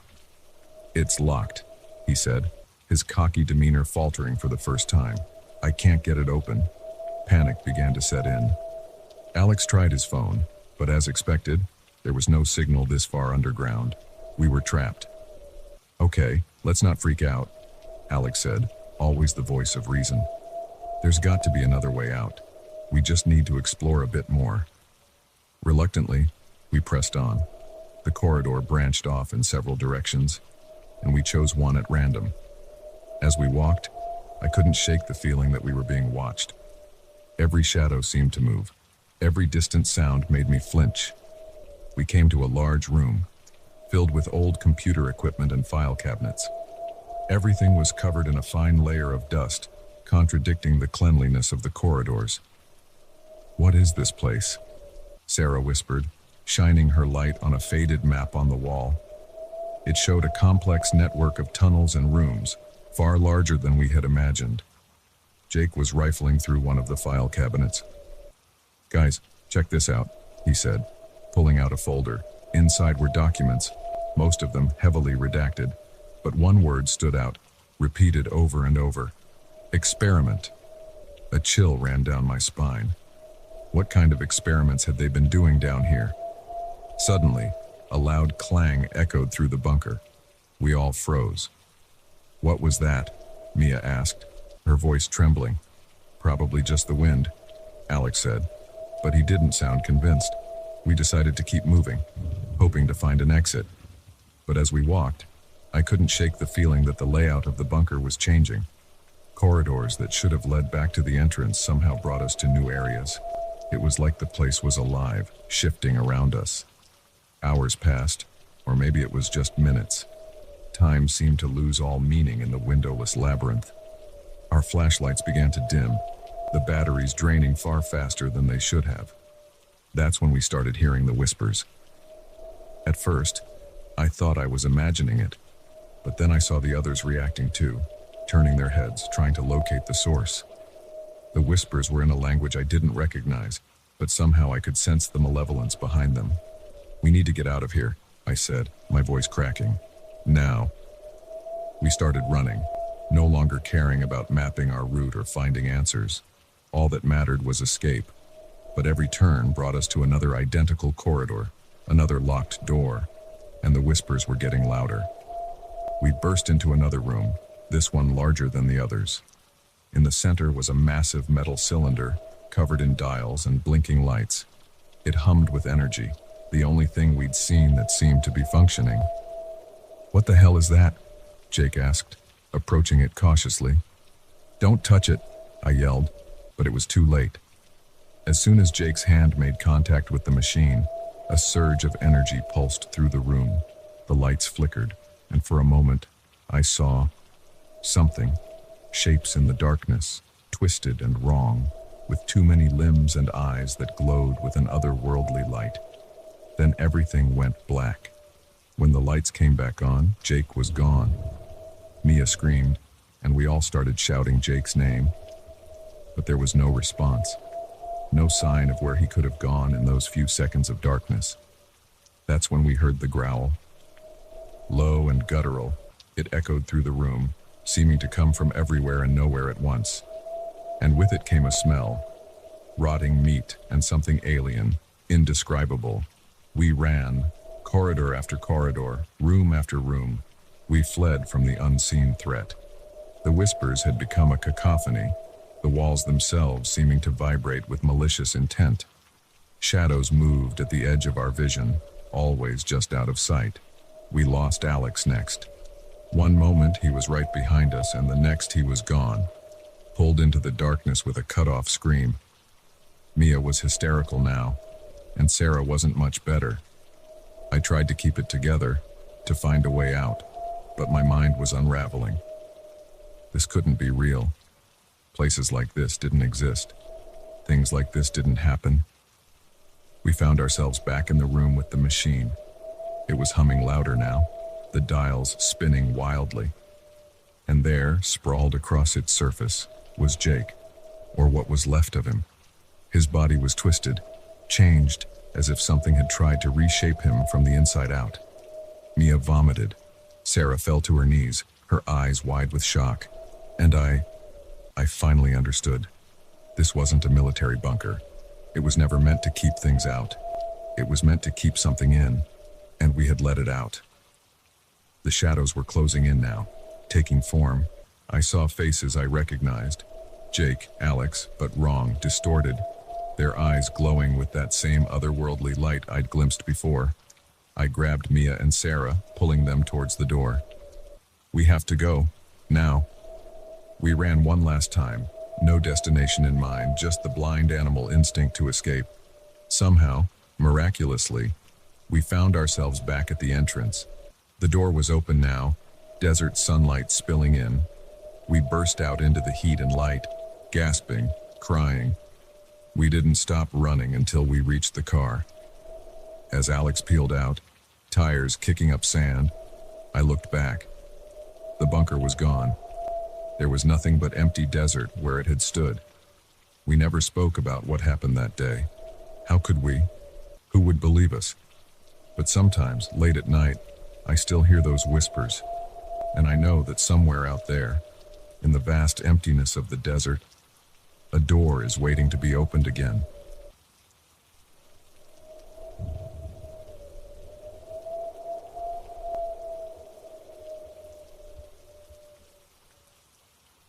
The moment I heard that first unexplained noise from the supposedly vacant room next door, I knew this wasn't going to be an ordinary night at the motel. But I never could have imagined the terrifying secrets those paper-thin walls were hiding, or how close I would come to never checking out. It was just past 11 p.m. when I pulled into the parking lot of the Starlight Motel. The neon sign flickered weakly, half the letters dark, a fitting welcome to this rundown establishment on the outskirts of town. I hadn't planned on stopping here, but a blown tire and a closed repair shop had left me with few options. The night clerk barely looked up from his phone as I approached the desk, his disinterest palpable in the stale air of the lobby. "Room for one," I said, stifling a yawn. "Just for the night," he grunted, tapping at an ancient computer. "Single or double?" "Single's fine." He slid a key across the counter, an actual metal key, not a key card. "Room 213, up the stairs, end of the hall on the right." I nodded my thanks and headed out, the weight of my overnight bag suddenly seeming much heavier. The stairwell smelled of cigarettes and mildew, and I tried not to touch the grimy handrail as I made my way up. Room 213 was exactly where he said it would be, the peeling gold numbers barely visible in the dim hallway light. The key stuck in the lock for a moment before turning with a reluctant groan. The room itself was about what I expected: outdated decor, a sagging mattress, and a faint odor I couldn't quite place. But it was clean enough, and at this point, I was too tired to care about much else. I set my bag down and flopped onto the bed, not even bothering to take off my shoes. I was just about to drift off when I heard it. A soft thump from the other side of the wall, followed by what sounded like footsteps. My eyes snapped open. The clerk hadn't mentioned any other guests, and the parking lot had been empty save for my car. Curious, I pressed my ear against the wall. For a long moment, there was nothing. Then, Just as I was about to pull away, I heard it again. Footsteps, slow and deliberate, moving across the room next door. I frowned. Maybe someone had checked in while I was getting settled. But something about the sound felt off. The footsteps were too even, too measured, like whoever was making them was trying very hard to be quiet. A chill ran down my spine as another possibility occurred to me. What if someone had broken in? This didn't seem like the kind of place with top-notch security. I debated calling the front desk, but decided against it. The night clerk hadn't exactly inspired confidence in his ability to handle a potential intruder. Instead, I crept to my door and peered out into the hallway. It was empty and silent. The door to the room next door, 215, was closed, no light visible underneath. I was about to retreat back into my room when I noticed something strange. There was a thick layer of dust on the doorknob of 215, undisturbed as if it hadn't been touched in months. My unease deepened. If no one had entered through the door, then how? A sudden scratching sound from inside 215 made me jump. It was loud, frantic, like something was trying to claw its way through the wall. My heart pounding, I hurried back into my room, locking the door behind me. I grabbed my phone, intending to call the police, only to find I had no signal. Of course. I tried the room phone, but it was dead. The scratching had stopped, replaced by an eerie silence that was somehow worse. I stood there, frozen, straining my ears for any sound. Then I heard the whispers. They were faint at first, barely audible. But as I listened, they grew louder, more distinct. It wasn't English, or any language I recognized. The voices, and there were definitely multiple voices, spoke in harsh, guttural tones that made my skin crawl. I backed away from the wall, my mind racing. This couldn't be happening. There had to be a logical explanation. Maybe it was the TV in another room, or my thoughts were interrupted by a loud bang, like something heavy had been thrown against the wall. I stifled a scream, my eyes darting around the room for a weapon, anything I could use to defend myself. That's when I saw it. In the corner of the room, partially hidden by the dresser, was a door, an adjoining door to room 215. My blood ran cold. I hadn't noticed it earlier, but now it seemed to dominate the room, its presence malevolent and threatening. As if sensing my gaze, the whispers suddenly stopped. The silence that followed was deafening, charged with a terrible anticipation. Then, slowly, the handle of the adjoining door began to turn. I didn't think, I just reacted. I grabbed my bag and ran, fumbling with the lock on the main door in my panic. I could hear something on the other side of the adjoining door now. A wet, slithering sound that defied explanation. Finally, the lock gave way and I burst into the hallway, not daring to look back as I sprinted for the stairs. I took them two at a time, nearly falling in my haste. The night clerk looked up in alarm as I crashed into the lobby. What the? There's someone in room 215, I gasped, struggling to catch my breath. Or something, I heard. He cut me off, his face pale. That's not possible. Room 215 has been sealed off for years. Not since the incident. What incident? I demanded, but he was already reaching for the phone. You need to leave, he said, his voice shaking. Now, I'm calling the owner. He'll know what to do. I didn't need to be told twice. I ran to my car, my hands shaking so badly I could barely get the key in the ignition. As I peeled out of the parking lot, I glanced in my rearview mirror. A figure stood in the window of room 215, barely visible in the gloom. But what I could see made my blood run cold. It wasn't human, not even close. I drove through the night, putting as much distance between myself and the Starlight Motel as I could.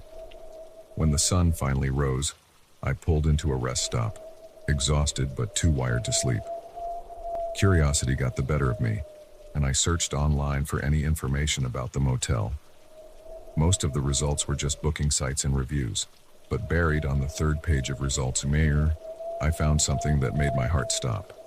It was an old news article, dated over a decade ago.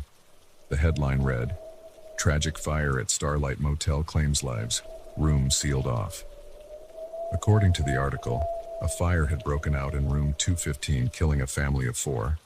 The cause was never determined, but witnesses reported strange noises and unearthly screams coming from the room just before the blaze started. The room had been sealed off after multiple reports of unexplained phenomena from guests staying near it. The motel owner was quoted as saying they planned to eventually demolish that section of the building, but clearly, that had never happened.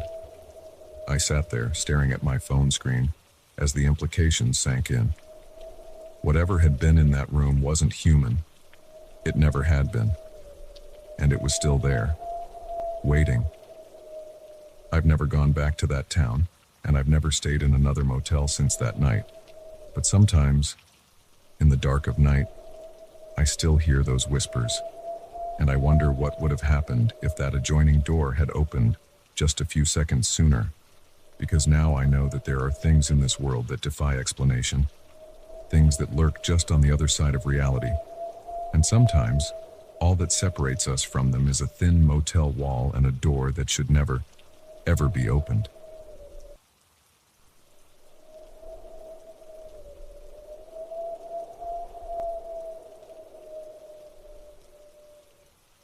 I never thought I'd be afraid of my own neighbors.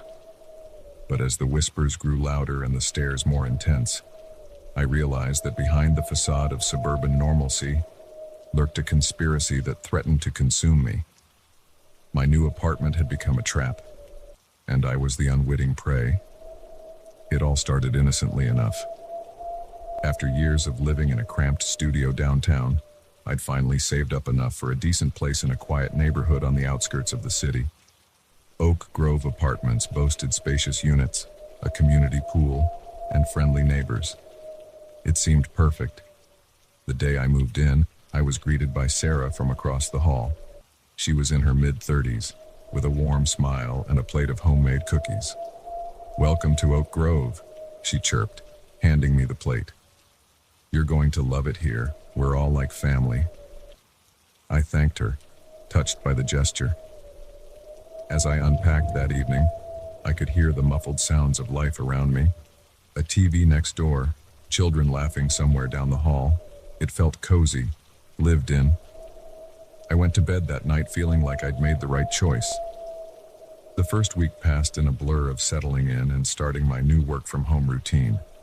I didn't see much of my neighbors, just the occasional nod or hello in the hallway, but I noticed they always seemed to be watching me, not openly staring, but I'd catch glimpses of curtains twitching shut as I walked by, feel eyes on me as I checked my mail. I brushed it off as my imagination. They were probably just curious about the new guy. It was on a Tuesday evening, about 2 weeks after I'd moved in, that things started to feel off. I was taking out the trash when I overheard a conversation between 2 of my neighbors in the stairwell. They fell silent as soon as they saw me, exchanging a look I couldn't quite interpret. "Evening," I said, trying to break the awkward silence. They mumbled hellos and hurried past me. As I continued down the stairs, I could have sworn I heard one of them whisper, "Do you think he knows?" "Knows what?" The question nagged at me as I went about my evening routine. I tried to shake it off, but a seed of unease had been planted. The next day, I noticed more whispers, more furtive glances. In the laundry room, conversations would stop abruptly when I entered. In the elevator, people would stand unusually far from me, stealing glances when they thought I wasn't looking.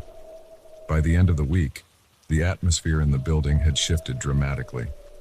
The friendly smiles were gone, replaced by tight-lipped nods and averted gazes.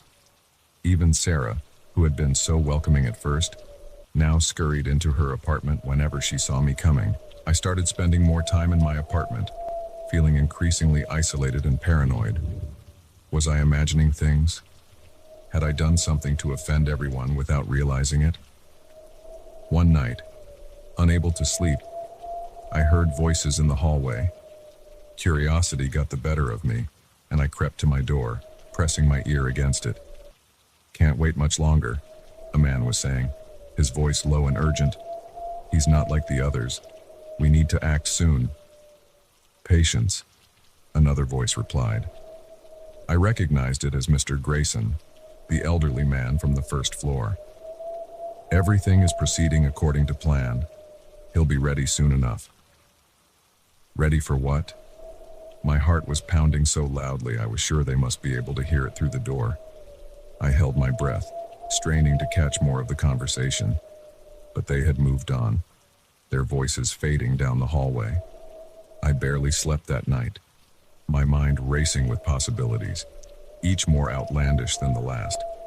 Was this some kind of cult, a criminal organization, or was I simply losing my mind? The next morning, I decided to do some digging. I started with a simple internet search of Oak Grove apartments. The results were surprisingly sparse, just a bare-bones website with rental information and a few generic reviews. No social media presence, no news articles. It was as if the place barely existed online. Digging deeper, I tried searching for information on my neighbors, but it was like they were ghosts. No social media profiles, no public records I could find. Even Sarah, who had mentioned working as a teacher, didn't show up in any school district employee listings. My unease was growing by the hour. I knew I should probably just leave, find another place to live. But something kept me there. A morbid curiosity, a need to understand what was really going on. I started keeping a log of everything I observed. The whispered conversations, the strange comings and goings at odd hours, the way certain apartments always had their curtains drawn. I noted which neighbors seemed to be in charge, who deferred to whom. One name kept coming up, Anderson. I'd never met anyone in the building by that name, but I'd overheard it multiple times, always spoken with a mix of reverence and fear. About a month after I'd moved in, things came to a head. I was returning from a late-night grocery run when I saw a group of my neighbors huddled in the lobby. They fell silent as I entered, all eyes turning to me. Mr. Grayson stepped forward, his usually kindly face now stern and forbidding. "It's time we had a talk, young man." My heart began to race, but I forced myself to stay calm. "About what?" "About your place here," Sarah chimed in, her once friendly voice now cold. "About what's expected of you." I looked around the lobby, taking in the grim faces of my neighbors. There were at least a dozen of them, blocking the way to the stairs and elevator. I was trapped. "I don't understand," I said, fighting to keep my voice steady. "What's going on here?" Mr. Grayson sighed, as if disappointed. "We had such high hopes for you. We thought you might be compatible. But your resistance, your questioning, it's clear you're not ready." "Ready for what?" I demanded, anger starting to override my fear. "What is this place? Who are you people?" A tall man I'd never seen before stepped out of the shadows. He had an air of authority about him, and the others seemed to defer to his presence. "I'm Anderson," he said, his voice deep and resonant. "And this is so much more than just an apartment building." He gestured around him, and I noticed for the first time that the lobby looked different. The walls seemed to shimmer, the edges of reality blurring. "We are the Guardians," Anderson continued, "protectors of a threshold between worlds, and we had hoped you might join us." My mind reeled, struggling to process what I was hearing. This couldn't be real. It had to be some kind of elaborate prank or shared delusion. "You're insane," I said, backing towards the door. "All of you." Sarah stepped forward, her eyes pleading. "Please, just listen. We've been watching you, evaluating you. You have potential, abilities you haven't even begun to tap into. We can help you understand, help you become something greater." I shook my head, my hand fumbling for the door handle behind me. "I don't want any part of this. I'm leaving, now." Anderson's face hardened. "I'm afraid that's not an option. You know too much now. If you won't join us willingly, we'll have to take other measures." As he spoke, the air around him seemed to ripple and distort. The other neighbors began to change too, their forms shifting in ways that defied explanation. I caught glimpses of things that shouldn't exist. Extra limbs, eyes where there shouldn't be eyes, skin that moved and flowed like liquid. Terror gripped me. This wasn't happening. It couldn't be happening. With a strangled cry, I wrenched the door open and ran. I didn't stop running until I reached my car, my lungs burning, my legs shaking. As I peeled out of the parking lot, I glanced in my rearview mirror. The entire building seemed to be wavering, like a mirage in the desert, and in every window, faces watched me go. Faces that were no longer entirely human. I drove through the night, putting as many miles between me and Oak Grove as I could. When the sun rose, I found myself in a small town I didn't recognize, my gas tank nearly empty. As I sit here in this dingy motel room, trying to make sense of what happened, I can't shake the feeling that it's not over, that they're still out there, watching, waiting. I don't know what they are or what they wanted from me, but I know that I can never go back, and I know that I'll never look at my neighbors the same way again.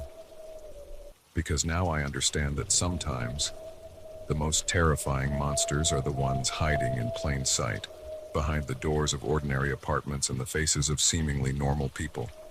And I'll always wonder, how many other buildings out there are more than they appear? How thin is the veil between our world and whatever lies beyond? I don't have answers, but I know one thing for certain. I'll never feel truly safe in my own home again.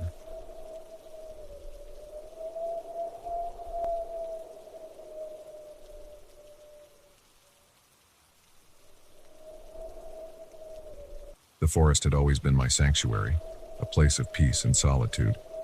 But as the sun dipped below the horizon and the shadows lengthened, I realized with growing horror that the trees themselves seemed to be conspiring against me. What started as a simple camping trip had become a fight for survival against an enemy I couldn't see or understand. I'd been planning this solo camping trip for months. Work had been stressful, my social life a mess, and I desperately needed to disconnect from everything. Just me, my tent, and the great outdoors for a long weekend. No cell phone, no internet, no distractions. The hike-in had been beautiful. It was early autumn, and the forest was a riot of red and gold leaves. The air was crisp, filled with the scent of pine and decaying leaves. I felt the tension in my shoulders start to ease with every step I took deeper into the woods. I found the perfect spot to set up camp late in the afternoon, a small clearing near a bubbling stream. As I pitched my tent and gathered firewood, I felt truly relaxed for the first time in months. This was exactly what I needed. As the sun began to set, I got a small fire going and settled in with my dinner. Freeze-dried camping food, not gourmet but satisfying after a long day of hiking. The forest around me was coming alive with night sounds, the hoot of an owl, the rustle of small animals in the underbrush. It was peaceful, serene. That's when I heard it. A sound that didn't belong. It was faint at first, barely audible over the crackling of my fire. A whisper carried on the wind. I couldn't make out words, but something about it made the hair on the back of my neck stand up. I told myself I was imagining things. The wind in the trees, that's all it was. But as the night grew darker, the whispers seemed to grow louder, more insistent, and they were joined by something else. Movement in the shadows just beyond the reach of my firelight. I'd been camping plenty of times before. I knew all about the tricks your mind can play on you in the dark. But this felt different. The shadows seemed to move with purpose, always staying just out of sight. And the whispers, they didn't sound like any animal I'd ever heard. I tried to shake it off, to focus on enjoying my trip. But as the hours ticked by, the feeling of being watched grew stronger. Every time I turned my head, I caught glimpses of movement out of the corner of my eye. But when I looked directly, there was nothing there. By midnight, I was on edge, jumping at every sound. The fire had burned low, and the darkness pressed in around me. That's when I saw it. A figure, standing at the edge of the clearing. It was too dark to make out details, but I could see that its proportions were all wrong. Too tall, too thin, with limbs that seemed to bend in impossible ways. I blinked, and it was gone. But now that I'd seen it once, I started seeing them everywhere, flitting between trees, always just at the edge of vision, and the whispers had become a constant background noise, rising and falling like waves. Panic started to set in. This wasn't right. None of this was right. I needed to get out of here, to get back to civilization. I didn't care that it was the middle of the night. I had to leave. I scrambled to break camp, shoving things haphazardly into my backpack. My hands were shaking so badly I could barely manage the tent poles. All the while, I could feel eyes on me, watching my every move. Just as I shouldered my pack, ready to make a run for it, I heard a crack like a gunshot. A massive tree branch came crashing down, missing me by inches. I stumbled back, heart pounding. That's when I realized the forest itself was trying to stop me from leaving. I ran. I didn't bother trying to find the trail in the dark. I just picked a direction and went, crashing through underbrush, leaping over fallen logs. Branches whipped at my face. Roots seemed to reach up to trip me, but I kept going, driven by blind terror. I don't know how long I ran. It felt like hours. My lungs were burning, my legs trembling with exhaustion. But every time I thought about stopping, I'd hear those whispers again, closer now, urging me on. Finally, I burst out of the tree line onto a road. The sudden transition from dense forest to open space was jarring. I stood there for a moment, gasping for breath, half expecting the trees to reach out and drag me back in. But nothing happened. The forest behind me was silent and still. I started walking along the road. No idea where I was or where I was going, just knowing I needed to get as far away from those woods as possible. It was nearly dawn when a car finally came along, an older couple out for an early morning drive. They looked alarmed at my appearance, wild-eyed, covered in scratches, probably babbling incoherently about living trees and whispers in the dark. But they were kind enough to give me a ride to the nearest town. I never went back to get my abandoned camping gear. I couldn't bring myself to set foot in those woods again. For weeks after, I had nightmares about trees that moved and shadows that whispered. I'd wake up in a cold sweat, certain that I could hear those whispers outside my window. I tried to tell myself it had all been in my head. Stress, exhaustion, and overactive imagination. But deep down, I knew better. Something had happened in those woods. Something I couldn't explain. It's been years now, and I've never gone camping again. I avoid forests when I can, and when I can't, I never stay after dark. Because now I know that there are places in this world where the rules we think we understand don't apply. Places where the line between reality and nightmare blurs. And sometimes, when the wind blows just right, I still hear those whispers, calling me back to the woods, back to whatever waits for me there in the shadows between the trees. I know one day I'll have to answer that call, but for now, I stay in the city, surrounded by concrete and steel and electric lights, and I try not to think about what's out there, waiting in the deep, dark woods.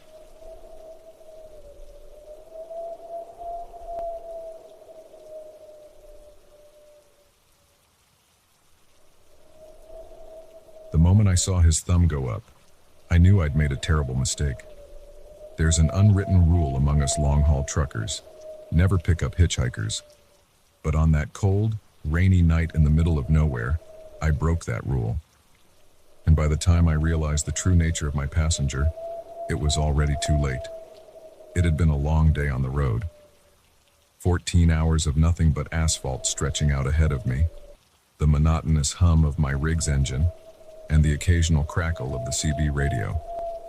I was hauling a load of electronics from Chicago to Seattle, and I was behind schedule. The rain that had been falling steadily since I crossed into Montana wasn't helping. I was about an hour outside of Billings when I first saw him, just a dark shape on the side of the road, illuminated for a split second by my headlights. I almost missed him entirely, but then I caught sight of his thumb sticking out, and before I knew what I was doing, I was easing my rig onto the shoulder. Maybe it was the fatigue, Or maybe it was a moment of misplaced compassion. Whatever it was, I found myself opening the passenger door, calling out, "Where you headed?" He climbed in without a word, bringing with him the smell of wet earth and something else I couldn't quite place, something metallic and unpleasant. He was a small man, hunched over in a dark coat that seemed too big for him. A baseball cap pulled low obscured most of his face. "Thanks," he said, his voice surprisingly deep for such a slight frame. "Heading west." I nodded, pulling back onto the highway. "I can take you as far as Seattle if you'd like. Name's Mike." He didn't offer his name in return, just nodded slightly. "Seattle's fine." We drove in silence for a while. I tried to focus on the road, but I couldn't shake a growing sense of unease. There was something off about this guy, but I couldn't put my finger on what it was. "So," I said, trying to break the tension, "what brings you out this way?" He was quiet for so long I thought he might not answer. Then, "Work." "Oh yeah? What kind of work?" Another long pause. "Specialized work. The kind most people don't like to think about." A chill ran down my spine at his words, though I couldn't say why.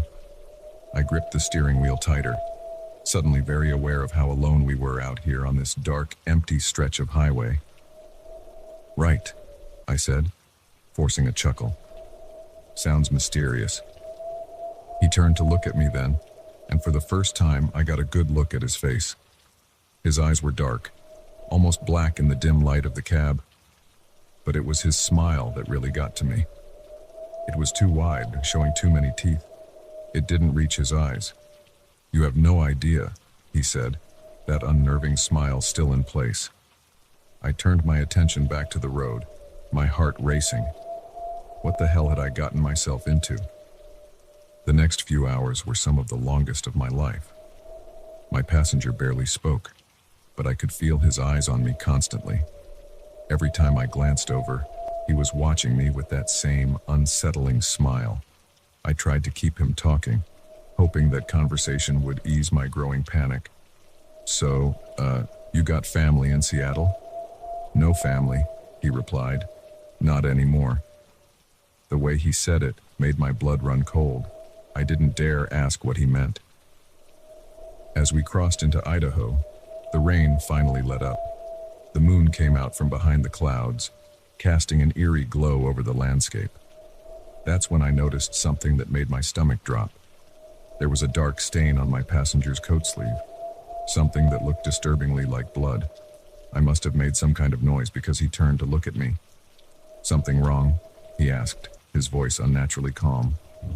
I shook my head, trying to keep my voice steady. No, everything's fine. Just, thinking I might need to stop for coffee soon." He nodded slowly. "Yes, I think a stop would be good. I'm feeling a bit hungry." The way he said hungry made my skin crawl. I pressed down on the accelerator, pushing the speed limit. The sooner I could get to a populated area, the better. We were about 20 miles from the next town when he spoke again. "You know, Mike, I've really enjoyed our little trip together. It's been enlightening." I didn't like the way he emphasized that last word. "Glad to help," I managed to say, my mouth dry. "I don't suppose," he continued, his voice taking on a dreamy quality, "that you'd consider taking a little detour. There's a place I know, not far from here, very quiet, very private." My hands were sweating now, slipping on the steering wheel. "Sorry," I said, trying to keep my voice from shaking. "I'm on a tight schedule. Can't afford any delays." He sighed, a sound of deep disappointment. "That's a shame. I was hoping we could spend more time together, get to know each other better." I saw the sign for a rest stop coming up and made a split-second decision. "Tell you what," I said, "I really do need that coffee. Why don't we stop here for a few minutes?" He seemed to consider this for a moment, then nodded. "All right." A short stop. I pulled into the rest stop, relieved to see a few other vehicles there. As soon as I parked, I unbuckled my seatbelt. "I'll just run in and grab that coffee, won't be a minute." But as I reached for the door handle, I felt his hand on my arm. His grip was impossibly strong for such a small man. "Why don't I come with you?" he said, his smile wider than ever. "I'm feeling quite thirsty myself." I looked into his eyes and saw something there that wasn't human. In that moment, I knew with absolute certainty that if I let him out of this truck, people were going to die. Time seemed to slow down. I could hear my heart pounding in my ears. Then, acting purely on instinct, I lunged for the CB radio. "Mayday! Mayday!" I shouted into the mic. "Any units in the area? I need help. I've gotta..." I never got to finish that sentence. My passenger moved with inhuman speed, ripping the radio from my hand and crushing it in his fist like it was made of paper. "Now, that wasn't very nice," he said, his voice a low growl. And here I thought we were becoming friends. I scrambled for the door, but he was faster. In the blink of an eye, he was on me, pinning me to the seat with strength that no human should possess. "You really shouldn't have done that, Mike," he whispered, his face inches from mine. I could smell his breath now, and it was the smell of decay and old blood. I had such plans for us. But now I'm afraid our time together will have to be cut short. I closed my eyes, certain that this was the end. But then I heard something that made my eyes snap open again. Sirens, growing louder by the second. My passenger heard them too. He hesitated for a moment, looking from me to the approaching lights. Then, with a snarl of frustration, he was gone. 1 second he was there, the next he had vanished into the night, moving faster than any human could. Moments later, 2 police cars pulled into the rest stop, responding to my cut-off distress call. They found me still in my truck, shaking and babbling about a hitchhiker who wasn't human. They searched the area, of course, but found nothing. No trace that anyone had ever been there besides me. They chalked it up to driver fatigue, hallucinations brought on by too many hours on the road. But I know what I saw, what I experienced, and I know that somewhere out there, that thing is still hitchhiking, still looking for its next ride, its next victim. I don't drive long haul anymore.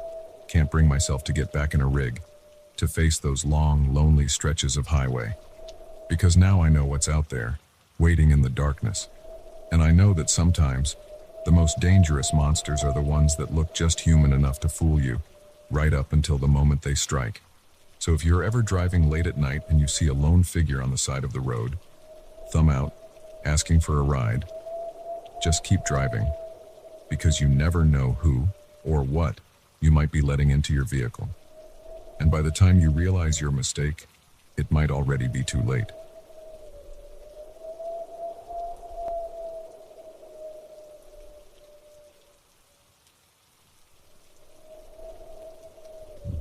The moment I realized I was being followed, the peaceful forest trail transformed into a sinister labyrinth. What began as a solo hike to clear my mind became a desperate fight for survival against an unseen threat. As the sun dipped lower in the sky, I knew I was in a race against time, and the encroaching darkness held terrors I couldn't begin to imagine. It was supposed to be a simple day hike. I'd been feeling overwhelmed lately. Work stress, relationship drama, the usual culprits, and I needed to get away from it all. The trails at Whispering Pines State Park had always been my go-to escape. Just a few hours of solitude in nature, I thought, and I'd come back refreshed and ready to face the world again. I set out early that morning, the air still crisp with the lingering chill of dawn. The parking lot was empty when I arrived, which wasn't unusual for a weekday. I shouldered my day pack, double-checked that I had plenty of water and snacks, and set off down the familiar path. The first few hours were blissful. The forest was alive with the sounds of birds and rustling leaves. Shafts of sunlight filtered through the canopy, creating dappled patterns on the forest floor. I felt the tension in my shoulders start to ease with every step. It wasn't until early afternoon that I first sensed something was off. I'd stopped to rest and have a snack when I heard it, a twig snapping somewhere behind me. I turned, expecting to see another hiker or maybe a deer, but there was nothing there.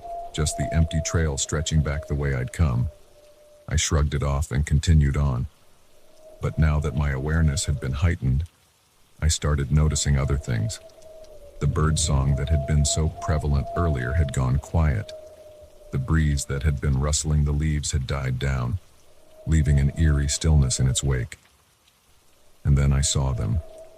Footprints in a muddy section of the trail. Fresh ones, overlapping my own. Someone was following the same path as me, and they weren't far behind. My heart rate picked up. It could be another hiker, I told myself. There was no reason to panic. But a nagging voice in the back of my mind whispered that something wasn't right. Why hadn't I seen or heard them before now? I picked up my pace, no longer stopping to admire the scenery. Every few minutes, I'd glance back over my shoulder, half expecting to see someone there. But the trail behind me remained empty. As the afternoon wore on, my unease grew. I'd catch glimpses of movement out of the corner of my eye, only to turn and find nothing there. The sensation of being watched was constant now, making the hair on the back of my neck stand up. I tried to reason with myself. I was alone in the woods, my imagination was playing tricks on me. But then I heard it, voices, carried on the wind. They were too faint to make out words, but they were definitely human, and they were getting closer. Panic started to set in. I abandoned all pretense of a leisurely hike and began to jog, my backpack bouncing uncomfortably against my spine. The voices behind me grew louder, more distinct. There was more than one person. That much I could tell. And something about their tone sent chills down my spine. They weren't the casual conversations of fellow hikers enjoying nature. I rounded a bend in the trail, and my heart sank. The path split in two, and I couldn't remember which way led back to the parking lot. I stood there for a precious few seconds, indecision paralyzing me. The voices were closer now, close enough that I could almost make out words. I chose the left fork and ran. The trail began to slope uphill, my legs burning with the effort. I was gasping for breath, fear and exertion making my chest tight. I didn't dare look back, too afraid of what or who I might see. As I crested the hill, I realized my mistake. The trail dead-ended at a scenic overlook. Below me, the forest stretched out for miles, beautiful in other circumstances, but now it only served to show me how isolated I truly was. The voices were alarmingly close now. I could hear footsteps on the trail, steadily approaching. With nowhere else to go, I darted off the path and into the underbrush. Branches whipped at my face as I pushed through, my only thought to put as much distance between myself and my pursuers as possible. I don't know how long I ran. Time seemed to lose all meaning as I crashed through the forest, my breath coming in ragged gasps. The light was failing now, the sun sinking below the tree line. Shadows lengthened around me, turning familiar shapes into looming monsters. Finally, my legs gave out. I collapsed against a large tree, sliding down to sit at its base. My lungs felt like they were on fire, and my whole body trembled with exhaustion and fear.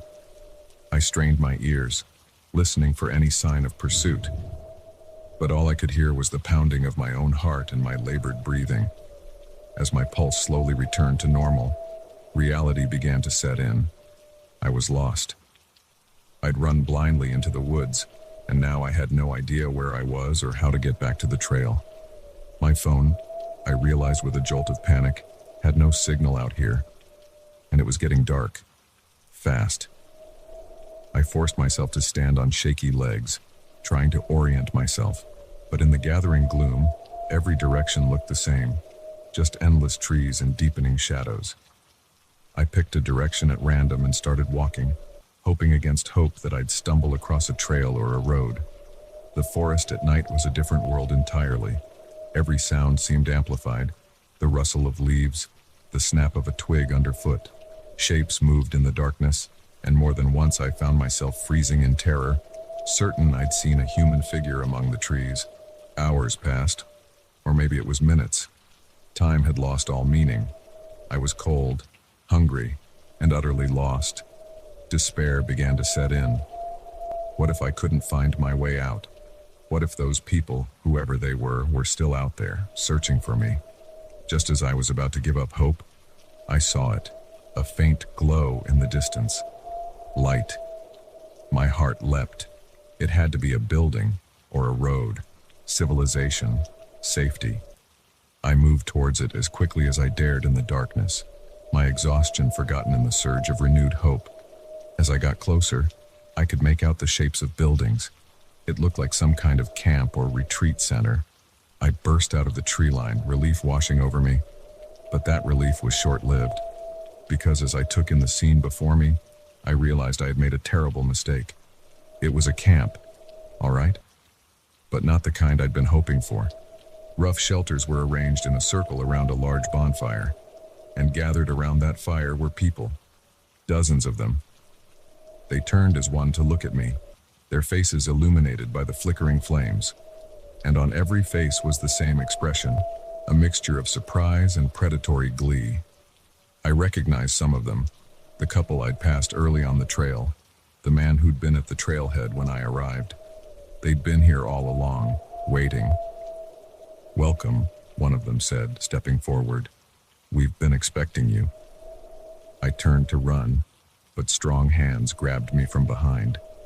I tried to scream, but a hand clamped over my mouth. As they dragged me towards the fire, I caught a glimpse of something that made my blood run cold. Piled near one of the shelters were backpacks and hiking boots, dozens of them, other hikers, other victims. I'd escaped one trap only to run headlong into another. And as the circle closed around me, I realized with horrible clarity that my ordeal was only just beginning. The forest had always been my sanctuary, my escape. But now I understood a terrible truth.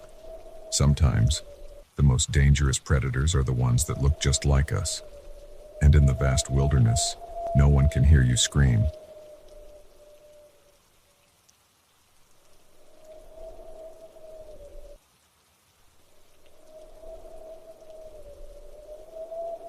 The first time I saw him, I thought nothing of it.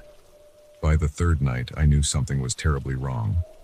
What started as an odd encounter during my graveyard shift at the corner store spiraled into a nightmare that blurred the lines between reality and madness. I never should have engaged, never should have shown any interest. But curiosity is a dangerous thing, especially when what's watching you from the shadows isn't entirely human. My name's Alex, and I'd been working the night shift at Quick Stop for about 6 months when it all began. It wasn't a glamorous job, but it paid the bills and fit with my college schedule. Most nights were uneventful, restocking shelves, ringing up the occasional insomniac or trucker, and fighting to stay awake until dawn. That first night was a Tuesday. It was around 2 a.m., that dead zone where time seems to stand still. I was half-heartedly flipping through a magazine when the bell above the door chimed. I looked up, pasting on my customer service smile. He was unremarkable at first glance. Average height, medium build, nondescript clothes. But as he walked in, something made the hair on the back of my neck stand up. Maybe it was the way he moved, too fluid and purposeful for the late hour. Or maybe it was his eyes, dark and intense, seeming to take in everything at once. "Evening," I said, my voice sounding unnaturally loud in the quiet store. He didn't respond, just nodded slightly and began to wander the aisles. I tried to focus on my magazine, but I found myself watching him out of the corner of my eye. He moved methodically, examining items on the shelves with an odd intensity, but he never picked anything up, never seemed interested in actually buying anything. After about 20 minutes of this, he approached the counter. I straightened up, expecting him to finally make a purchase. Instead, he just stood there, staring at me with those unsettling eyes. "Can I help you find anything?" I asked, fighting to keep my voice steady. He cocked his head slightly as if considering the question. When he spoke, his voice was low and smooth, with an accent I couldn't quite place. "No, thank you. I'm just observing." Before I could respond, he turned and walked out, the bell chiming cheerfully in his wake. I let out a breath I didn't realize I'd been holding. Just another weirdo, I told myself. Working nights, you see all types. But he came back the next night, and the next. Always at the same time, always with the same routine. He'd wander the store for exactly 20 minutes, never touching anything, never buying anything. Then he'd approach the counter, stare at me for an uncomfortable moment, and leave. By the fourth night, I was on edge. I'd mentioned the strange customer to my manager, but he'd just shrugged it off. As long as he's not shoplifting or causing trouble, let him be, he'd said. But I couldn't shake the feeling that something was very wrong. The way he looked at me, it wasn't normal. It was like he was studying me, memorizing every detail. And each night, he seemed to get a little closer, stay a little longer at the counter. On the fifth night, he spoke again. "You're always here," he said, his eyes boring into mine. "Always watching, just like me." I swallowed hard. "It's my job," I managed to say.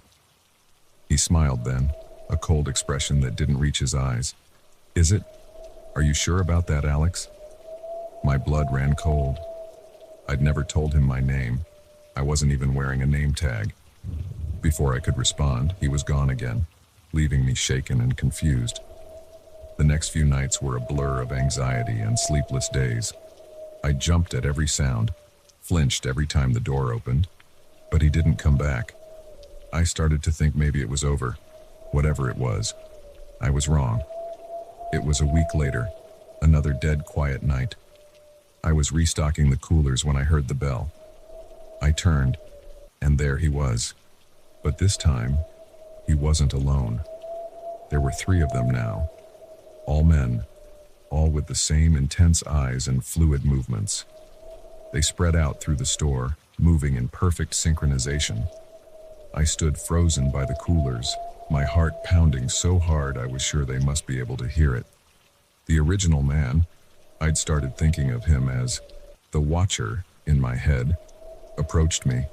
He was smiling again, that same cold, empty expression. "Hello, Alex," he said softly. "We've been waiting for this moment for a long time." I backed away, my voice shaking. "What do you want? Who are you?" He cocked his head again, that bird-like motion that was somehow deeply unsettling.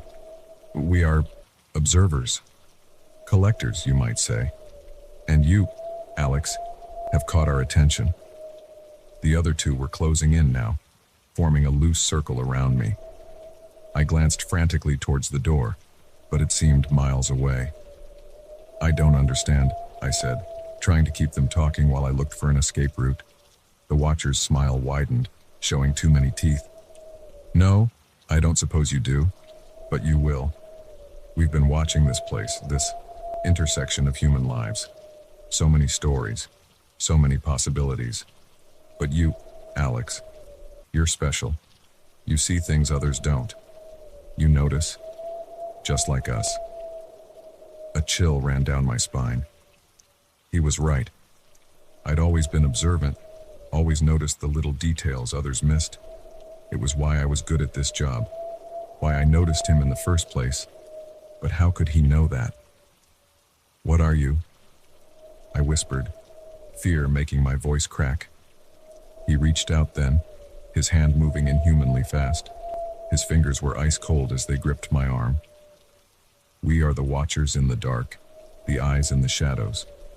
We've existed alongside humanity for millennia, observing, learning, and occasionally, collecting." I tried to pull away, but his grip was like iron. The other 2 were even closer now, their eyes gleaming with an otherworldly light. "You don't belong here, Alex," the Watcher continued. "You're like us. You just don't know it yet. But we can show you. We can open your eyes to the truth." In that moment, I saw flashes of something, impossible visions of other worlds, other realities. Countless eyes watching from the darkness between stars. I felt my sanity starting to slip, my grip on reality faltering. "No," I managed to gasp. I'm not like you." The watcher's smile faded, replaced by a look of cold determination. You don't have a choice, Alex. You've seen too much. You know too much. You're coming with us. I don't know where I found the strength, but somehow I wrenched my arm free. I ran, knocking over displays and sending merchandise flying. I could hear them behind me, moving with that unnatural speed and grace. I burst out of the store, the cool night air hitting me like a slap. I ran blindly, no destination in mind, just the animal instinct to escape. I could hear them pursuing, their footsteps unnaturally quiet on the pavement. I don't know how long I ran.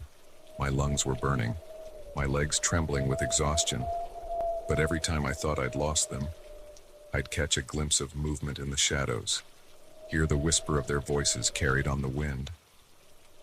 Finally, as dawn began to break, I found myself in a busy train station.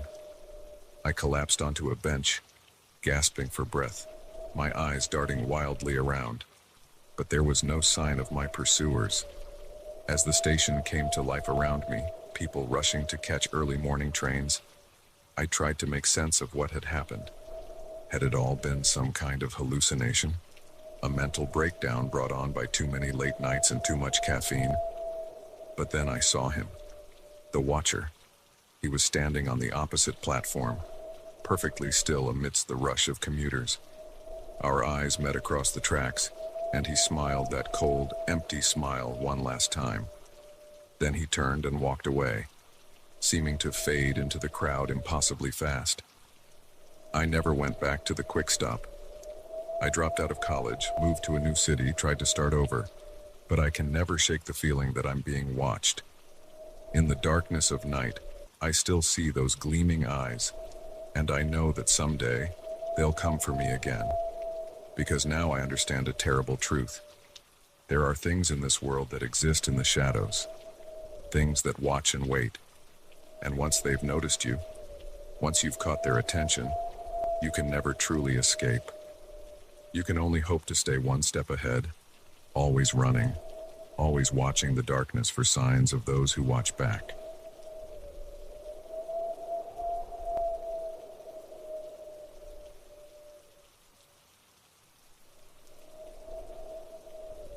The moment I unlocked that basement door, I knew I'd made a terrible mistake.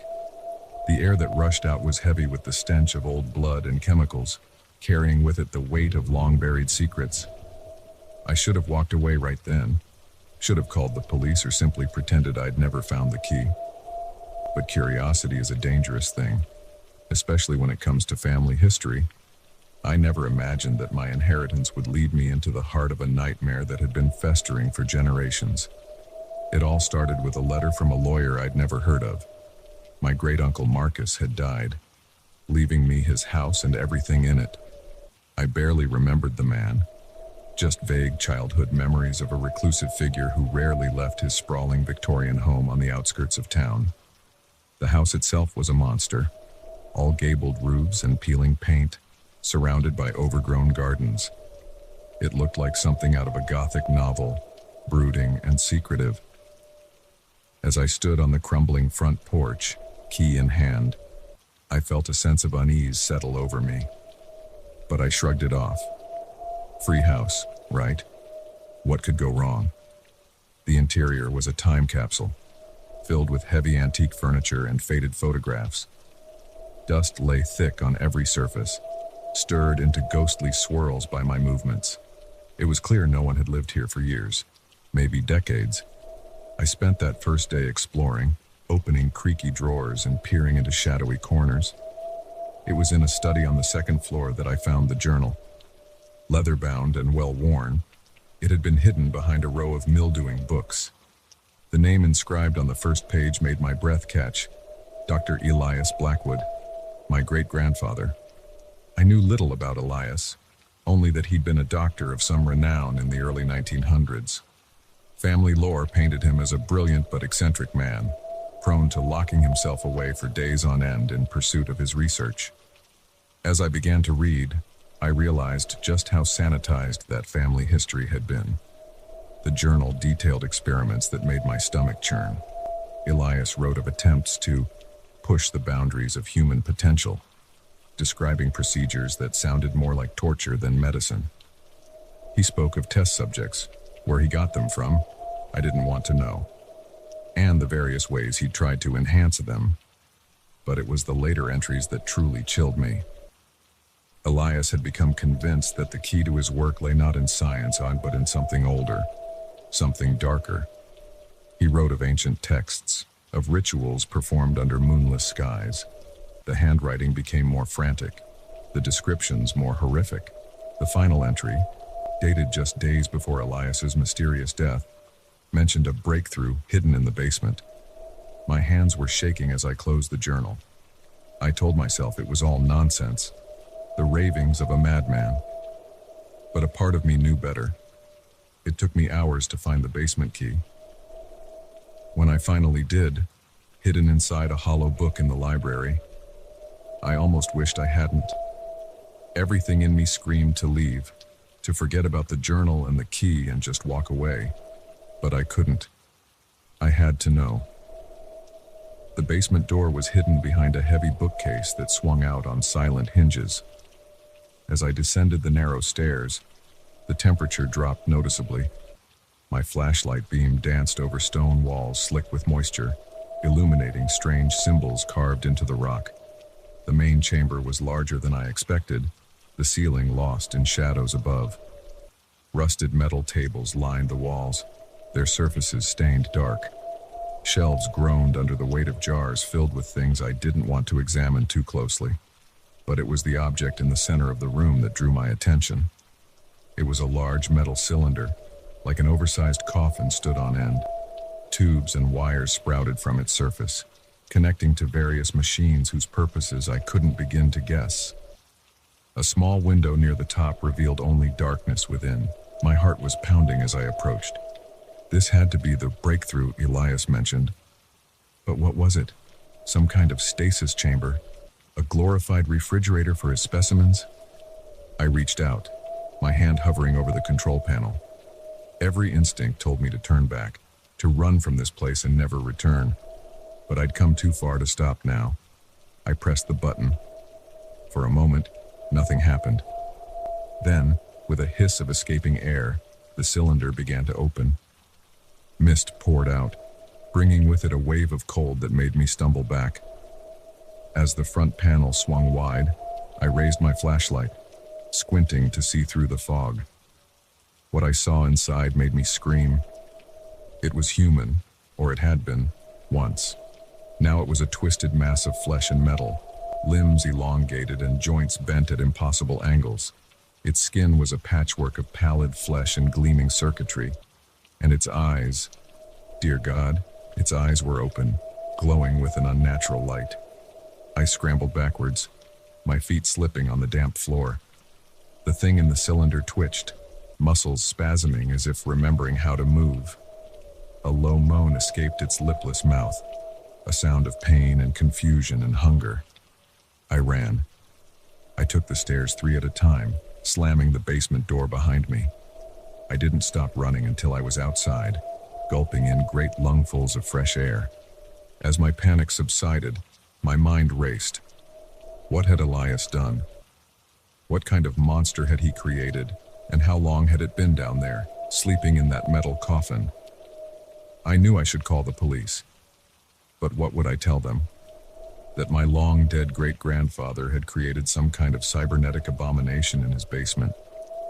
They'd think I was insane. As night fell, I paced the overgrown gardens, trying to decide what to do. That's when I noticed the lights in the basement windows. Faint, flickering, but unmistakably there. It was awake, and it was moving. I spent that night in my car, parked far down the street, watching the house. I saw shadows moving behind the windows, heard distant crashes and inhuman noises. By morning, everything was quiet again. When I finally worked up the courage to go back inside, I found chaos. Furniture was overturned, walls were scratched and dented, but the basement door was still closed, the key still in my pocket. Had I imagined it all? Was I going mad, seeing monsters where there were none? But then I saw the footprints, large, misshapen, leading from the library to the front door, and beside them, a trail of some dark, oily substance that sizzled faintly when I touched it. It was out there now, whatever it was. My great-grandfather's creation, loose in the world. I should have burned the house down that day, destroyed all evidence of Elias's work. Instead, I found myself drawn back to the basement, to the journals and equipment I'd overlooked in my panic. I told myself I was only trying to understand, to find some way to stop the thing I'd released. But as I pored over Elias's notes, deciphering his codes and retracing his steps, I felt a familiar excitement building. The thrill of discovery, of pushing beyond the boundaries of what was known or allowed. I understood now why Elias had gone so far, why he'd been willing to cross every line. The possibilities were intoxicating. It's been months now since I inherited this house and its secrets. I've seen no sign of the creature, though sometimes at night I imagine I hear distant, inhuman cries. I tell myself I'm only continuing Elias's research to find a way to end what he began.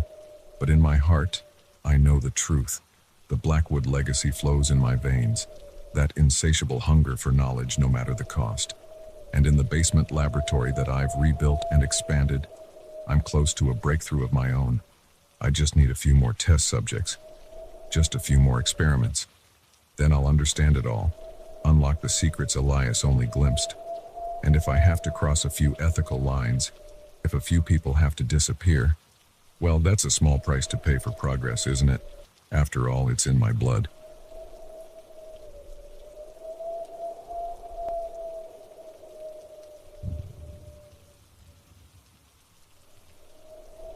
The moment they invited me to dinner, I should have run. But there's something about isolation that makes even the strangest company seem welcoming. I never imagined that accepting their hospitality would lead me into a nightmare from which I might never escape. Sometimes, the most dangerous predators are the ones that smile and offer you a warm meal. I'd been hiking alone in the mountains for 3 days, reveling in the solitude and the breathtaking views. It was my annual escape from the chaos of city life, a chance to reset and reconnect with nature. The trail I'd chosen was remote, winding through dense forests and rocky peaks far from any towns or roads. On the afternoon of the third day, I rounded a bend and saw smoke rising in the distance. At first, I was annoyed. I'd come out here to get away from people after all. But as I got closer, I realized it wasn't a campfire. It was coming from a chimney. There, nestled in a small clearing, was a cabin. It looked old but well maintained, with a vegetable garden off to one side and a stack of firewood by the porch. It was so unexpected, so out of place in this wilderness, that I stopped in my tracks to stare. That's when the door opened, and she stepped out. She was an older woman, probably in her 60s, with long gray hair tied back in a braid. She wore a simple dress that looked handmade, and her feet were bare despite the rocky ground. When she saw me, her face lit up with a warm smile. "Well, hello there," she called out, her voice carrying easily across the clearing. "Don't get many visitors up this way. You must be tired from your journey. Why don't you come in for some tea?" I hesitated. Every instinct honed by years of city living was screaming at me to politely decline and keep moving. But I was tired, and the thought of a real chair and a hot drink was tempting. "I wouldn't want to impose," I said, taking a few steps closer. She waved away my concerns. "Nonsense. We'd love the company. It's just me and my husband, and we don't get to socialize much out here. Please," I insist. Maybe it was the fatigue, or maybe it was the genuine warmth in her voice, but I found myself nodding. "All right. Thank you. That's very kind." As I followed her into the cabin, I noticed movement in one of the windows, a face peering out, there and gone so quickly I almost thought I'd imagined it. The interior of the cabin was cozy and cluttered, filled with handmade furniture and shelves crammed with books and odd trinkets. The woman, who introduced herself as Martha, bustled about, putting a kettle on the old wood stove and chatting amiably about the weather and the wildlife in the area. I was just starting to relax when her husband appeared. He was tall and rail-thin, with a scraggly beard and eyes that seemed too large for his gaunt face.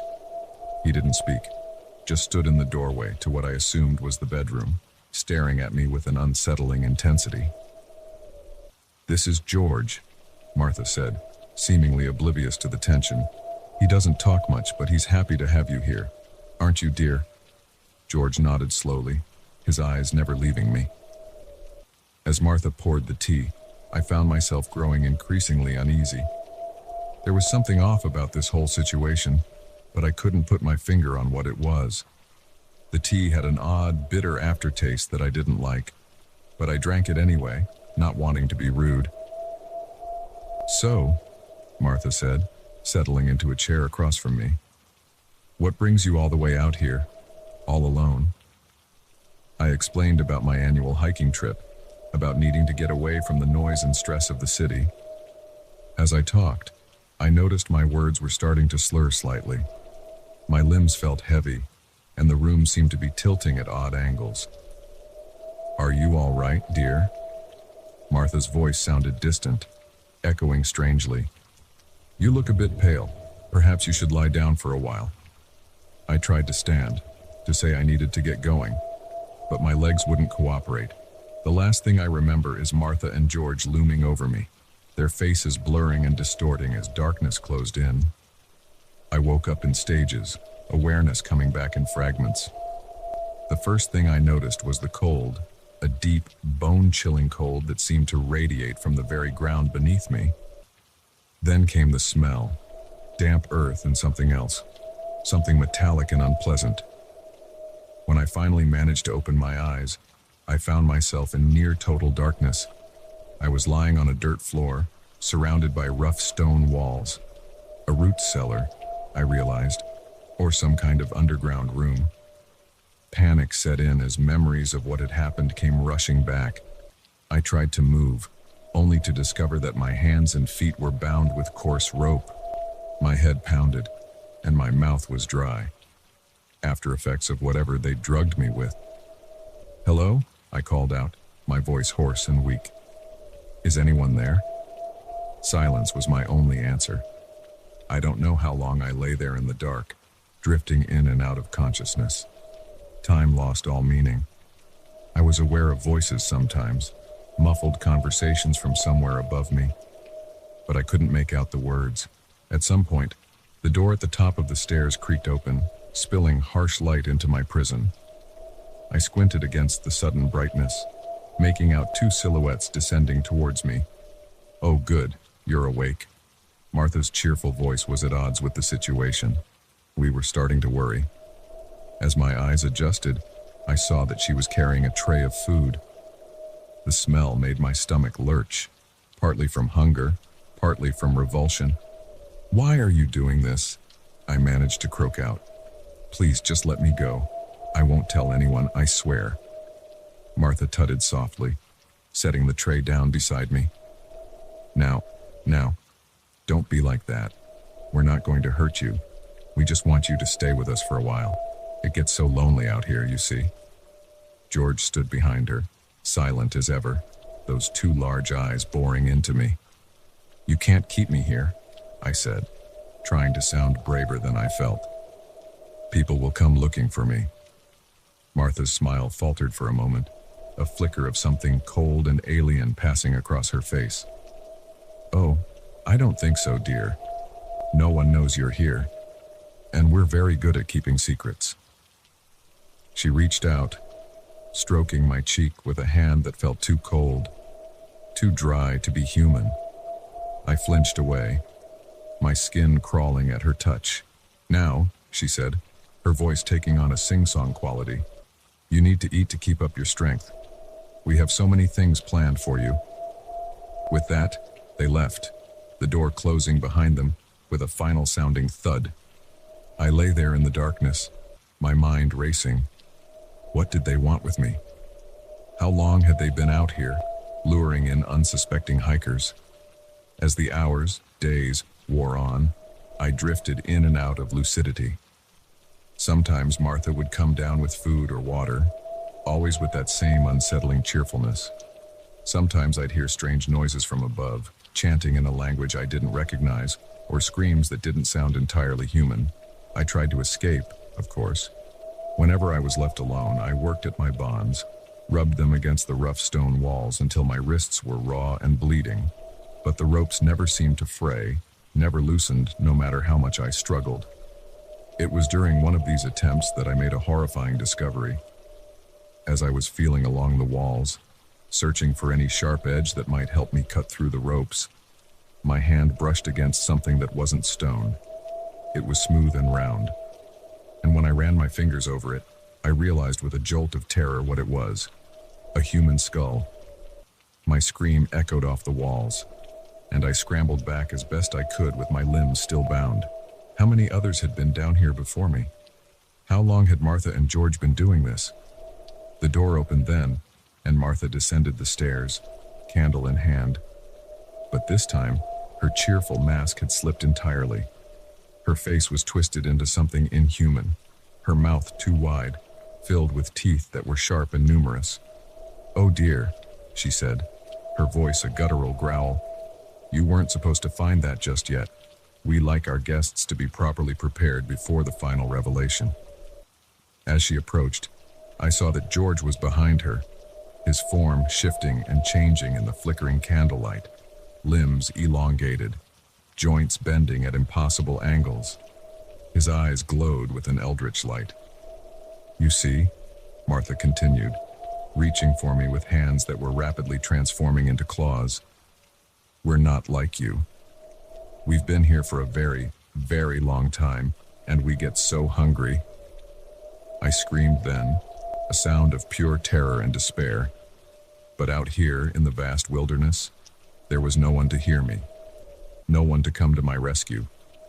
As they closed in, their forms twisting into something out of a nightmare, I realized the terrible truth. I had walked willingly into their trap, lured by the promise of kindness and warmth, and now I would become just another secret kept by the mountains, another set of bones in the cellar of that isolated cabin. The last thing I saw before the darkness took me was Martha's face, still wearing that cheerful smile even as it split open to reveal rows upon rows of razor-sharp teeth.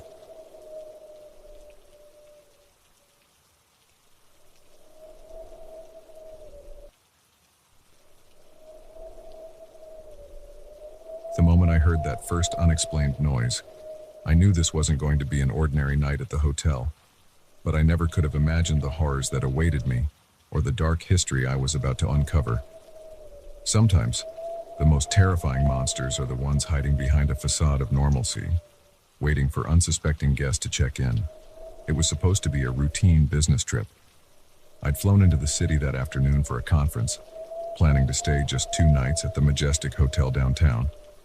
The place was nothing special at first glance, an older building that had seen better days, but clean enough and conveniently located. The desk clerk barely looked up as he handed me my key, his voice a bored monotone as he recited the usual spiel about checkout times and complimentary breakfast. I nodded absently, already thinking about the presentation I had to give the next day. My room was on the 7th floor, tucked away at the end of a long corridor. As I made my way down the dimly lit hallway, pulling my suitcase behind me, I couldn't shake the feeling that something was off. The air felt heavy, oppressive somehow, and I could have sworn I heard whispers coming from behind the closed doors I passed. I shook it off, blaming my overactive imagination and jet lag. But when I reached my room, that uneasy feeling intensified. The door seemed to resist as I pushed it open, as if something on the other side was trying to keep me out. The room itself was unremarkable. Standard hotel fare with bland artwork on the walls and a view of the building next door. I set about unpacking, trying to ignore the faint, musty smell that permeated the air. It wasn't until I was getting ready for bed that things started to get weird. I was in the bathroom, brushing my teeth, when I heard it, a soft thump from the main room, like something heavy being set down. I froze, toothbrush halfway to my mouth. I was sure I'd locked the door behind me. "Hello?" I called out, my voice sounding unnaturally loud in the quiet room. No response. I cautiously peeked around the bathroom door.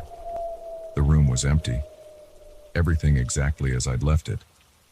But there, on the bedside table, was a small black book that I was certain hadn't been there before. My heart racing, I approached the table. The book was old, its leather cover cracked and worn. There was no title, no author's name, just a strange symbol embossed on the front, a twisted tree with what looked like faces peering out from its branches. Against my better judgment, I opened it. The pages were filled with handwritten text in a language I didn't recognize, interspersed with disturbing drawings of grotesque creatures and bizarre rituals. But what caught my eye was a folded piece of paper tucked between the pages. I pulled it out with trembling hands. It was a newspaper clipping, yellowed with age. The headline made my blood run cold. Tragedy at Majestic Hotel. 13 guests missing, presumed dead. The article, dated 1963, described a series of mysterious disappearances at the hotel. Guests had vanished from their rooms without a trace, leaving behind their belongings and locked doors. The police investigation had turned up nothing, and the case remained unsolved. As I read, I became aware of a change in the room around me. The temperature seemed to drop, my breath forming small clouds in the suddenly frigid air, and the whispers I'd dismissed earlier in the hallway were back, louder now, seeming to come from the very walls. I dropped the book and backed away, my heart pounding. This had to be some kind of sick joke, right? A prank played on gullible guests. But deep down, I knew it wasn't. Something was very, very wrong in this hotel. I grabbed my phone, intending to call the front desk, but there was no signal. The landline in the room was dead, just a faint buzzing when I held it to my ear. That's when the noises started. It began as a soft scratching sound like nails on wood, coming from inside the closet. Then a dull thud from above, as if something heavy had fallen or been dropped. And finally, a long, low moan that seemed to vibrate through the entire room, filled with an inhuman anguish that made my skin crawl. I ran for the door, no longer caring about my belongings or the late hour. But as I grabbed the handle, I realized with dawning horror that it wouldn't turn. The door was locked. From the outside, panic set in. I pounded on the door, shouting for help, but my cries seemed swallowed up by the oppressive silence of the hotel. The noises around me intensified, scratching, thumping, moaning, building to a cacophony that threatened to drive me mad. And then, as suddenly as it had begun, it stopped. The silence that followed was almost worse, charged with a terrible anticipation. Slowly, I turned back to face the room. What I saw made me question my sanity. The furniture had rearranged itself. The bed was now against the opposite wall, the desk upside down in the corner. The paintings hung crooked, their placid landscapes replaced by twisted, nightmarish scenes that seemed to move when I wasn't looking directly at them. And there, in the center of the room, was a figure. It was vaguely humanoid, but wrong in a way that my mind struggled to process. Too tall, too thin, with limbs that bent at impossible angles. Its skin was a patchwork of textures, scales, fur, raw flesh, and its face. God, its face was a writhing mass of features, eyes and mouths appearing and disappearing as I watched. It spoke then, its voice a discordant chorus of whispers and screams. "Welcome, guest," it said, the words slithering into my mind rather than reaching my ears. "We've been waiting for you." I pressed myself against the door, trying to get as far away from the thing as possible. "What are you?" I managed to gasp out.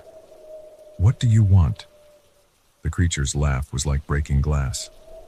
"We are the keepers of this place," it said, "the guardians of the threshold. And you, like all who come here, are an offering." As it spoke, I became aware of movement all around me. Shadows peeled themselves from the walls, taking on half-formed shapes, Ghostly figures flickered in and out of existence, their faces contorted in silent screams. "You see," the creature continued, taking a step towards me. "This hotel exists in many places at once. It is a nexus, a gathering point for energies you couldn't begin to comprehend, and it must be fed." I understood then, with a clarity born of absolute terror, what had happened to those missing guests all those years ago. What had been happening ever since, to unlucky travelers who found themselves in this accursed place. The creature reached for me, its limbs elongating grotesquely.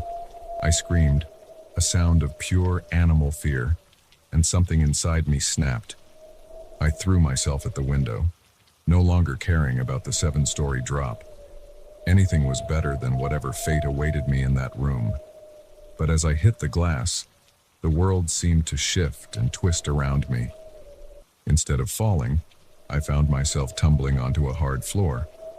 I looked up, disoriented, to find myself in the hotel lobby. The desk clerk looked at me with mild concern. "Are you all right, sir?" he asked, his voice the same bored monotone from earlier. "You look like you've seen a ghost." I scrambled to my feet, looking wildly around. Everything seemed normal. No twisted creatures, no ghostly figures.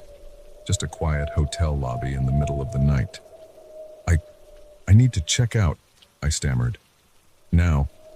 The clerk raised an eyebrow but said nothing as he processed my request. As I waited, I noticed something that made my blood run cold. There, on the wall behind the desk, was a familiar symbol, a twisted tree with faces in its branches. I practically ran out of the hotel, not stopping until I was several blocks away. As I stood there on the empty street, trying to catch my breath, I looked back. The majestic hotel stood silent and dark, giving no hint of the horrors it contained. I never went back to that city, never stayed in another hotel if I could avoid it. But sometimes, late at night, I still hear those whispers. And I wonder how many other places like that are out there, hiding behind a veneer of normalcy, waiting for unsuspecting guests to check in. Because now I know that sometimes, the most dangerous monsters are the ones that offer you a warm bed and a complimentary breakfast. And the most terrifying prisons are the ones disguised as sanctuaries.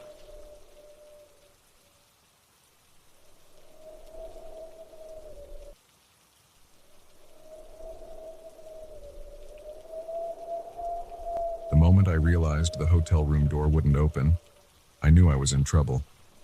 But I had no idea that this simple business trip would spiral into a night of terror, revealing a dark history that had been hidden behind the hotel's faded wallpaper and peeling paint. Some places are more than they appear, and the Blackwood Inn had secrets it wasn't ready to let go. I'd checked in late that evening, exhausted from a long day of travel. The Blackwood Inn wasn't my first choice, but a convention in town meant most hotels were booked solid. The place had seen better days. The lobby's once grand chandelier now hung listlessly, half its bulbs burnt out, and the elevator creaked ominously as it carried me to the 4th floor. My room was at the end of a long, dimly lit hallway. As I wheeled my suitcase down the worn carpet, I couldn't shake the feeling of being watched. I glanced over my shoulder more than once, but the corridor remained empty. The room itself was unremarkable, a sagging double bed, a desk with a wobbly leg, and a TV that looked like it was older than I was. But it was only for one night, I reminded myself. I'd be out of here in the morning. I was just settling in, laptop open on the desk as I reviewed notes for tomorrow's meeting, when I heard it. A soft thump, like something being dropped, coming from the room next door. I paused, cocking my head to listen. It came again, louder this time, followed by what sounded like muffled voices. Probably just other guests, I thought. But something about the rhythm of the noise felt off. It was too regular, almost mechanical. I tried to focus on my work, but the sounds continued, growing in intensity. Now I could hear scraping, like furniture being dragged across the floor. And the voices, they didn't sound like normal conversation, more like chanting in a language I couldn't identify. Unnerved, I decided to call the front desk. But when I picked up the phone, there was no dial tone, just a faint, high-pitched whine that made my teeth ache. That's when the lights flickered. Once, twice, and then they went out completely, plunging the room into darkness. I fumbled for my phone, using its screen for light as I made my way to the door. I needed to get out of here, find someone in charge, but the door wouldn't open. The handle turned, but it was like something on the other side was holding it shut. I pushed harder, my heart starting to race. It didn't budge. "Hello?" I called out, pounding on the door. "Is anyone there? I'm locked in." No response, just the continued chanting from next door, louder now, seeming to vibrate through the walls. I moved to the window, thinking maybe I could signal someone outside. But as I pushed aside the heavy curtains, my blood ran cold. Instead of the city street I expected to see, there was only an inky blackness. It was as if the entire world beyond my room had ceased to exist. Panic rising in my throat, I turned back to the room. That's when I noticed the change. The furniture had shifted, ever so slightly. The bed was at a different angle, the desk a few inches to the left of where it had been, and there, on the wall where I was certain there had only been a generic landscape painting before, was a large, ornate mirror. I approached it cautiously, drawn by a morbid curiosity I couldn't explain. My reflection looked wrong somehow, too pale, with eyes that seemed too large for my face. As I stared, transfixed, I saw movement behind me in the mirror. I whirled around, but the room was empty. When I looked back at the mirror, my reflection was smiling, a wide, unnatural grin that I most certainly was not making. I stumbled backward, my heel catching on the edge of the rug. I fell hard, the impact knocking the wind out of me. As I lay there, gasping, I became aware of a new sound. Whispers, coming from all around me. Dozens of voices, overlapping, too faint to make out words but growing louder by the second. The temperature in the room plummeted. I could see my breath misting in the air as I struggled to my feet. The whispers were almost deafening now, and mixed in with them, I could hear screams. Distant at first, but getting closer. That's when I saw them. Shadowy figures, flickering in and out of existence around the edges of the room. They were vaguely human-shaped, but wrong. Too tall, too thin, with limbs that bent at impossible angles. One materialized right in front of me, its face a swirling void. A hand, if you could call it that, reached for me, elongated fingers grazing my cheek with a touch that burned like ice. I screamed then, the sound torn from my throat by pure, animal terror. I ran for the bathroom, the only other door in the room, slamming it behind me and fumbling with the lock. For a moment, there was silence. I leaned against the door, my heart pounding so hard I thought it might burst out of my chest. Then, slowly, I became aware of a soft, splashing sound. I turned, dreading what I might see. The bathtub, which had been empty when I'd used the bathroom earlier, was now full. The water was dark, almost black in the dim light, and there was something moving beneath the surface. As I watched, paralyzed with fear, a hand broke through the water, pale, bloated, unmistakably dead. It grasped the edge of the tub and slowly, horribly, a figure began to rise. I couldn't take any more. I threw open the bathroom door, ready to face whatever horrors awaited me in the bedroom. But instead of the shadowy figures and impossible geometry I expected, I found nothing. The room was back to normal. The lights were on, the furniture in its original positions. The mirror was gone, replaced once again by the bland landscape painting. I stood there, trembling, unable to process what had just happened. Had I fallen asleep? Had it all been some kind of vivid nightmare? As if in answer, I heard a soft click. The door, which had been so firmly locked before, swung open of its own accord. I didn't wait to see what would happen next. I grabbed my phone and wallet and ran, leaving everything else behind. I took the stairs, not trusting the elevator, and burst into the lobby. The night clerk looked up, startled by my sudden appearance. "Is everything all right, sir?" he asked, his tone mildly concerned. I must have looked a mess. Wild-eyed, drenched in sweat, gasping for breath. I need to check out," I managed to say. "Now." He frowned, tapping at his computer. "I'm sorry, sir, but I'm not showing any record of your check-in. Are you sure you have the right hotel?" I stared at him, a chill running down my spine. "What? No, I was in room 412. I checked in just a few hours ago." The clerk's frown deepened. "I'm sorry, but that's not possible. The fourth floor has been closed for renovations for months. No one's been up there." I opened my mouth to argue, but something made me stop. There, on the wall behind the desk, was a photo I hadn't noticed before.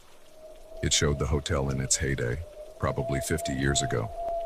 And standing in front of it was a group of people, including a man who looked exactly like the clerk I was talking to now. Our eyes met, and for just a moment, I saw something ancient and hungry in his gaze. Then he smiled, all professional courtesy once more. "I'm sorry for the confusion, sir. Perhaps you'd like to book a room for tonight. We have several available." I backed away, shaking my head. No, thank you. I need to go." I didn't stop running until I was several blocks away. The Blackwood Inn lost to sight behind me. I spent the night in my car, jumping at every shadow, unable to shake the feeling that I'd narrowly escaped something terrible. In the harsh light of day, it's easy to tell myself it was all a hallucination. Stress, exhaustion, and overactive imagination. But sometimes, late at night, I still hear those whispers.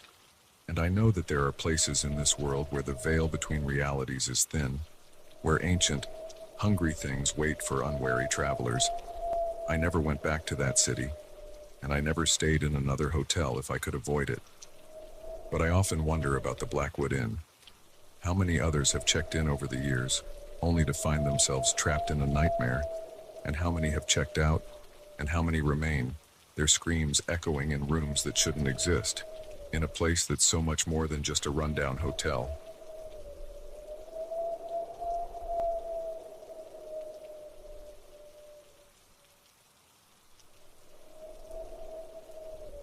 The moment we stumbled upon that hidden campsite, I knew we'd made a terrible mistake. The air grew thick with an oppressive silence, and the forest itself seemed to hold its breath. Little did we know that our curiosity would unleash something ancient and malevolent, turning our weekend adventure into a desperate fight for survival against forces we couldn't begin to comprehend. It was supposed to be a fun getaway, just 4 friends escaping the city for a camping trip. Mike had found this secret spot online, promising pristine wilderness far from the usual crowded campgrounds. Sarah, Alex, and I were skeptical, but Mike's enthusiasm was infectious. So there we were, 3 hours into our hike, far off any marked trail. "I'm telling you, it's just over this ridge," Mike said for the 3rd time, squinting at his phone's GPS. Sarah rolled her eyes. "You said that an hour ago. Face it, we're lost." I was about to agree when I caught a glimpse of something through the trees. "Wait, guys, look over there." We pushed through a thick patch of underbrush and found ourselves on the edge of a small clearing. At first glance, it looked like an ordinary campsite. A fire pit, a couple of weathered tents, some camping gear scattered around. But something felt off. The tents were an old style I'd never seen before.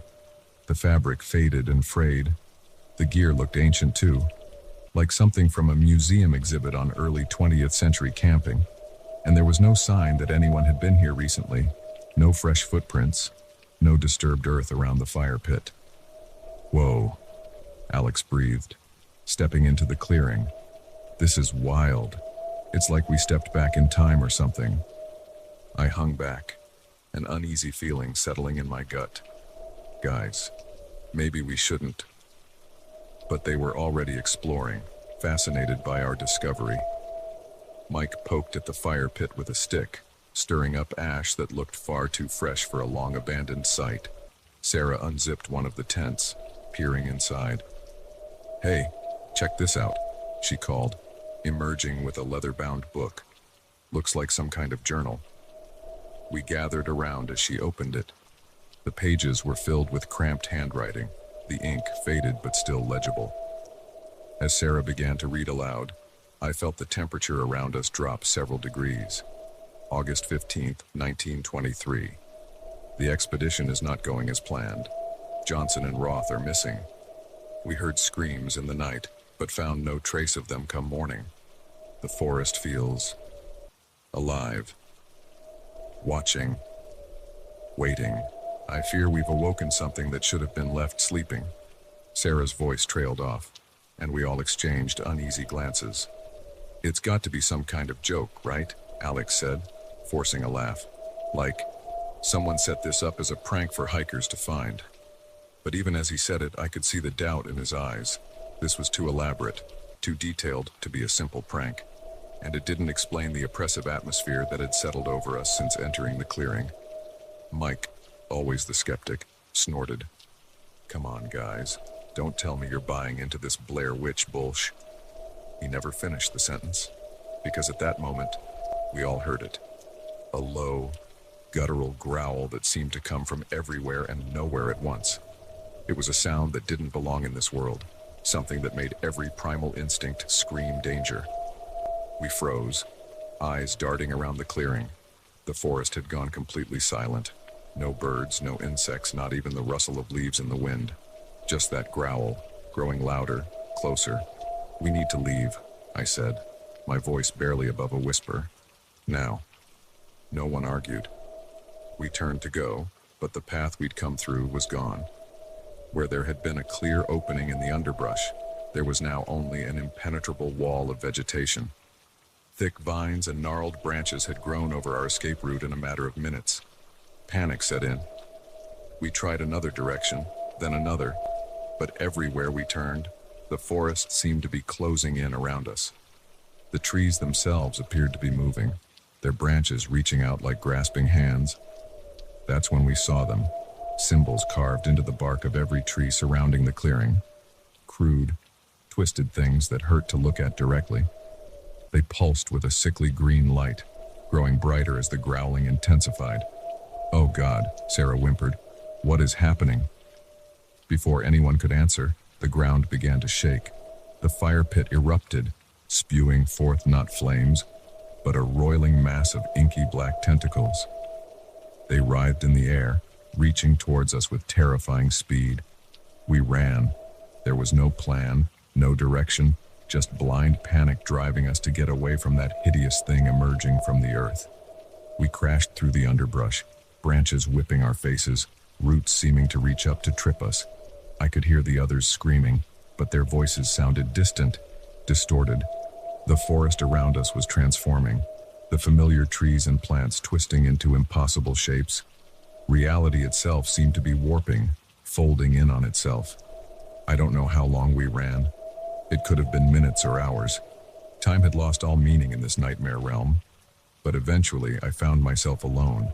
The others were gone. Their screams faded to echoes in my mind. I stumbled to a stop, gasping for breath, my legs trembling with exhaustion. The forest around me pulsed with that sickly green light, the trees creaking and groaning as they shifted in ways that trees should not move. That's when I saw it. A figure, standing motionless among the twisted trunks. For a moment, I felt a surge of hope. Maybe it was one of the others. Maybe we could still escape this madness. But as it turned to face me, I realized my mistake. This thing only vaguely resembled a human. Its proportions were all wrong. Limbs too long and bent at impossible angles. Its face... God. Its face was a writhing mass of tentacles, with eyes that glowed with the same unholy light as the symbols on the trees. It spoke then, not with words, but directly into my mind. The voice was ancient, vast, utterly alien. It spoke of hunger, of a slumber disturbed, of realities bleeding into one another. And it spoke of us, Foolish humans who had stumbled into a place we didn't belong, awakening things that should have been left sleeping.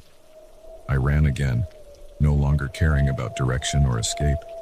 I just needed to get away from that thing, that voice in my head. I ran until my lungs burned and my legs gave out. I collapsed to the ground, the world spinning around me. As consciousness faded, I caught one last glimpse of those glowing symbols.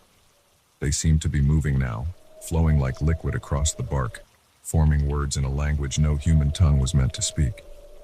I woke up in a hospital bed 3 days later. They told me search and rescue had found me on the edge of the forest, delirious and babbling about monsters and moving trees. There was no sign of the others, no sign of the campsite, nothing to corroborate my wild story. The official report chalked it up to hallucinations brought on by dehydration and exposure. A tragic hiking accident, nothing more. But I know the truth. I see it every time I close my eyes. Those twisted symbols, that writhing face, the forest coming alive around us. I've tried to go back, to find that clearing again. But the forest feels different now, empty, as if whatever was there has retreated back into some darker dimension, taking my friends with it, waiting for the next group of unsuspecting hikers to stumble upon its lair. Sometimes, late at night, I still hear that growl, and I wonder, did we really escape? Or are we still there, lost in that twisted version of reality? Our minds creating this illusion of rescue as a final defense against the truth. All I know for certain is that there are places in this world where the veil between realities is thin. Places where ancient, hungry things slumber. And sometimes, all it takes is a group of curious friends to wake them up. So if you're ever hiking in the deep woods, and you come across a campsite that feels wrong, run, and don't look back. Because some discoveries are better left unmade, and some mysteries should remain unsolved.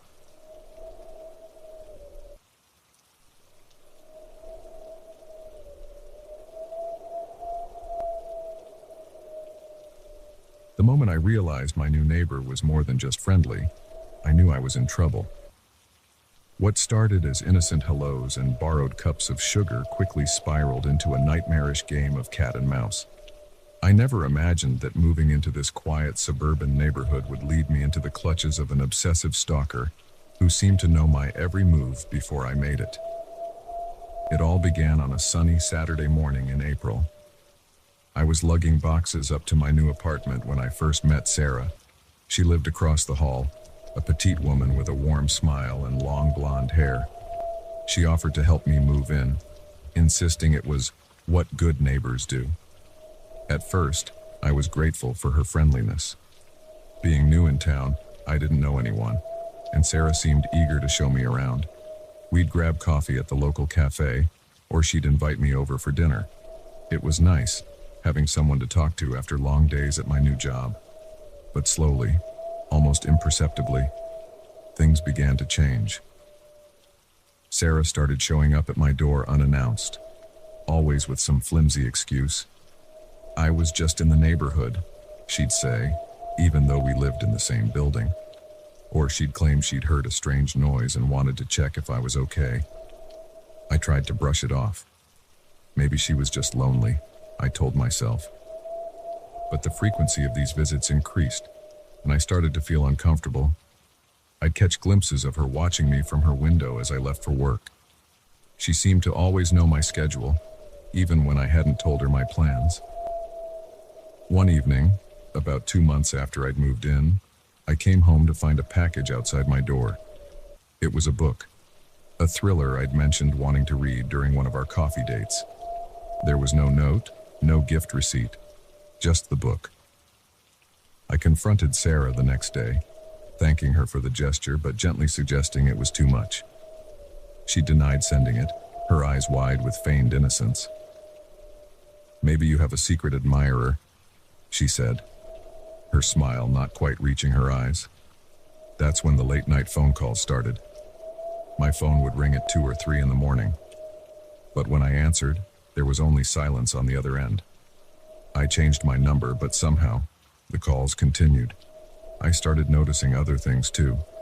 Small objects in my apartment would be slightly out of place, as if someone had been there. My shirts would smell faintly of a perfume I didn't wear.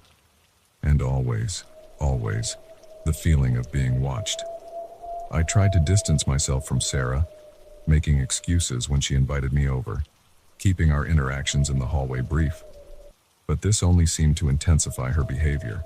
She'd leave notes under my door, pages long, detailing her day and asking why I was avoiding her. One night, I came home late from work to find her sitting on the floor outside my apartment. She jumped up when she saw me, her eyes wild. "Where have you been?" she demanded. "I've been waiting for hours." I pushed past her, my hands shaking as I fumbled with my keys. "Sarah, this has to stop," I said, trying to keep my voice steady. "You're my neighbor, not my keeper. I need you to leave me alone." Her face crumpled, tears welling up in her eyes. "But we're friends," she whispered. "Best friends. You're the only one who understands me." I closed the door in her face, my heart pounding.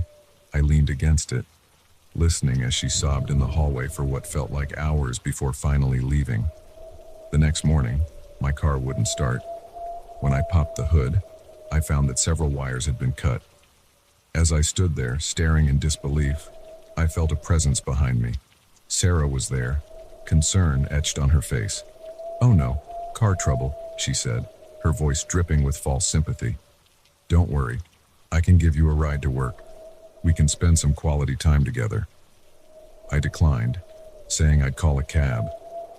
The look that flashed across her face in that moment chilled me to the bone. It was a mixture of rage and possessiveness that made me realize just how dangerous this situation had become. I went to the police that day, but they were frustratingly unhelpful. Without concrete evidence of a crime, there was little they could do. They suggested I document everything and call them if Sarah did anything overtly threatening. When I returned home that evening, I found my apartment door slightly ajar. My blood ran cold as I pushed it open. Inside, chaos reigned. Drawers had been emptied, clothes strewn about. Pictures had been torn from the walls. And there, on my bed, was a message spelled out in rose petals. "You're mine." I ran. I didn't stop to pack, didn't bother to call the police again. I just grabbed my phone and my wallet and fled. I checked into a motel on the outskirts of town, my mind racing as I tried to figure out what to do next.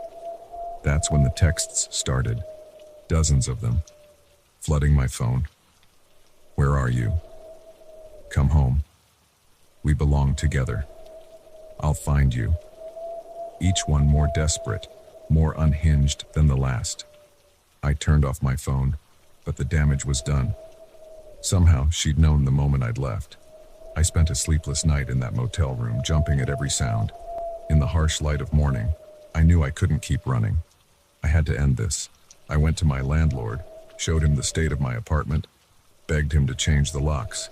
He was sympathetic but maddeningly slow to act. "These things take time," he said. "Proper procedures." Time was something I didn't have. I returned to my apartment, half expecting to find Sarah there. Instead, I found more chaos. She'd been back, left more gifts. Photos of us together. Photos I'd never taken, clearly photoshopped. A shirt that smelled of her perfume. A lock of blonde hair tied with a ribbon. I was packing a bag, determined to leave town altogether, when I heard a key in the lock. I froze, my heart in my throat. The door opened slowly, and there she was. Sarah looked different. Her hair was disheveled, her eyes wild and unfocused. In her hand, she clutched a kitchen knife. "You're leaving me," she said, her voice trembling. "You can't leave me. I won't let you." I backed away, my hands raised. "Sarah, please, this isn't right. You need help." She laughed, a high, brittle sound. "Help? I don't need help. I need you. We're meant to be together. Can't you see that?" She lunged then, the knife flashing in the light. I dodged, feeling the blade whistle past my ear. We grappled, my hand closing around her wrist, trying to force the knife away. She was stronger than she looked, driven by a manic energy. In the struggle, we crashed into the coffee table. Glass shattered, and I felt a sharp pain in my side. Sarah fell, hitting her head on the edge of the couch. The knife clattered to the floor. For a moment, everything was still. Then Sarah began to sob, curling into herself on the floor. "I just wanted you to love me," she wailed. "Why couldn't you love me?" The police arrived minutes later, alerted by neighbors who'd heard the commotion. They took Sarah away, still crying, still proclaiming her love for me. I watched from the back of an ambulance as they led her to a squad car, my side throbbing where a shard of glass had cut me. In the weeks that followed, I learned the full extent of Sarah's obsession.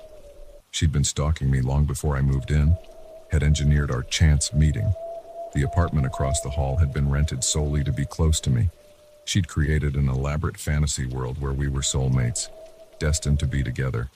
I moved away soon after, unable to feel safe in that apartment, in that town, but the experience left its mark. I find it hard to trust now, always looking over my shoulder, always wondering if a friendly smile hides darker intentions, because now I know that sometimes the most dangerous predators are the ones that come to us with open arms and warm smiles, the ones that twist love into something unrecognizable, something that consumes and destroys. And I know that the line between friendship and obsession can be terrifyingly thin.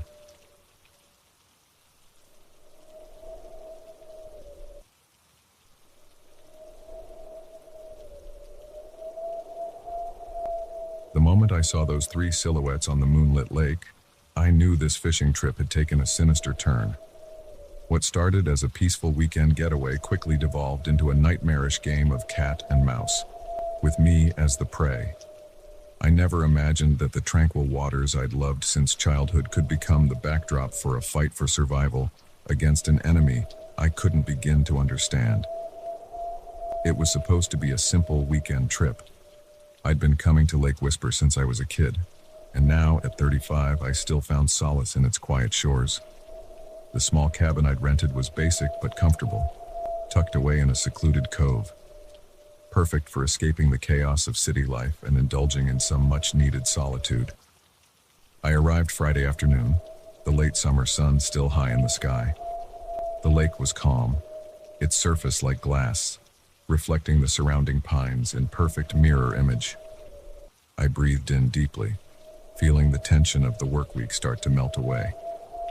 After unpacking and settling in, I decided to take the small rowboat out for an evening fishing session. The lake was usually deserted this time of year, most vacationers already gone with the approach of fall. I relished the silence, broken only by the soft splash of my oars and the occasional call of a loon. As dusk fell, I found a good spot and cast my line. The rhythmic motion of reeling and casting lulled me into an almost meditative state. I lost track of time, entranced by the play of fading light on the water. It wasn't until full dark had settled that I realized how late it had gotten. A nearly full moon hung low in the sky, casting an ethereal glow across the lake. I reeled in my line, preparing to head back to the cabin. That's when I saw them. 3 boats, arranged in a perfect triangle, about 100 yards away. They hadn't been there earlier, I was sure of it, and there was something off about them. They were too still, too silent. No sign of movement, no flicker of lanterns or flashlights, just 3 dark silhouettes, barely visible in the moonlight. A chill ran down my spine that had nothing to do with the cool night air. Every instinct told me something was very, very wrong. I started rowing back to shore, trying to keep my movements quiet. But in the utter silence that had fallen over the lake, each splash of my oars sounded thunderous. I was about halfway back when I heard it, a low, rhythmic chanting coming from the direction of the 3 boats. The words were indistinct, in a language I didn't recognize, but the sound made my skin crawl. I risked a glance over my shoulder. The boats were moving now, gliding across the water with unnatural smoothness, and they were headed straight for me. Panic surged through me. I abandoned all pretense of stealth and rowed as hard as I could, my arms burning with the effort. The shore seemed impossibly far away. The chanting grew louder, and with it came a sound I can only describe as wrong, a wet, slithering noise that no boat should make. I didn't dare look back again. Just as I thought my arms would give out, my boat scraped against the pebbly shore of the cove. I leapt out, stumbling in the shallow water, and dragged the boat up onto land. Only then did I turn to look at my pursuers. What I saw defied explanation. The 3 boats had stopped just short of the shore. But they weren't boats, not really. They were something else. Organic, almost alive, their forms shifting and writhing in the moonlight. And the figures standing in them. God, the figures. They were vaguely humanoid, but wrong in a way that made my mind recoil. Too tall, too thin, with limbs that bent at impossible angles. Their faces were hidden in shadow, but I could feel their gaze on me, hungry and alien. I ran. I crashed through the underbrush, heedless of the branches whipping at my face. Behind me, I heard splashing. They were coming ashore. I burst into the clearing where my cabin stood, fumbling with my keys as I reached the door. Just as I got it open, a hand clamped down on my shoulder. It was ice cold and felt wrong. Too many joints, too long fingers. I wrenched away, feeling something tear. My shirt or my skin, I wasn't sure. I dove into the cabin and slammed the door, locking it with shaking hands. For a moment there was silence, then a scratching at the door, soft at first, then more insistent. It was joined by scratching at the windows, all around the cabin. They had me surrounded. I backed away from the door, my mind racing. What were these things? What did they want? The scratching intensified, accompanied now by a high-pitched keening that set my teeth on edge. I could see shadows moving past the windows, elongated and distorted. I retreated to the bedroom, grabbing my phone. No signal, of course. I was on my own. The assault on the cabin continued through the night. Sometimes it would die down, lulling me into a false sense of security, only to resume with renewed vigor. The keening became words at times, calling to me in that same unknown language I'd heard on the lake. As dawn approached, the attacks began to subside. I stayed huddled in the bedroom, exhausted but too terrified to sleep. When sunlight finally began to filter through the windows, the noises stopped completely. It was mid-morning before I worked up the courage to look outside. The clearing was empty, no sign of my nighttime visitors. But the ground around the cabin was marked with strange, twisted footprints, nothing like anything I'd ever seen before. I threw my things in the car and left, tires spitting gravel as I sped down the access road. I didn't stop until I was back in the city, surrounded by the comforting noise and bustle of civilization. I told myself it had been some kind of shared hallucination, a bad batch of fish or a gas leak in the cabin playing tricks on my mind. But deep down, I knew better.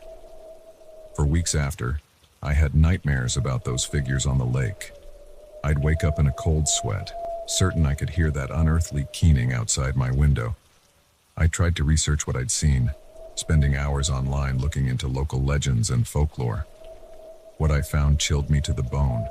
There were stories, old stories, about things that lived in the deep parts of lakes. Things that were ancient when the first humans came to those shores. Things that sometimes came out to hunt. The natives had known to avoid certain lakes at certain times. The early settlers had learned the hard way, with entire hunting parties disappearing without a trace. I thought about reporting what I'd seen, but who would believe me? And more importantly, who would I be putting in danger if I sent someone else up there to investigate? So I've kept quiet. I've never gone back to Lake Whisper, never gone fishing again. But sometimes, on quiet nights, I find myself drawn to bodies of water, rivers, ponds, even the fountain in the park near my apartment. And every time, I scan the surface, half expecting to see those 3 silhouettes gliding towards me. Because now I know that there are things in this world that defy explanation. Things that lurk just beneath the surface of reality, waiting for unwary souls to stray into their domain. And I know that sometimes, The most dangerous waters are the ones that appear the calmest. So if you're ever out on a lake late at night and you see something strange on the water, don't investigate. Don't try to rationalize it. Just get to shore as fast as you can and pray that you're faster than what's coming for you. Because some things, once seen, can never be unseen. And some hunts, once begun, never truly end.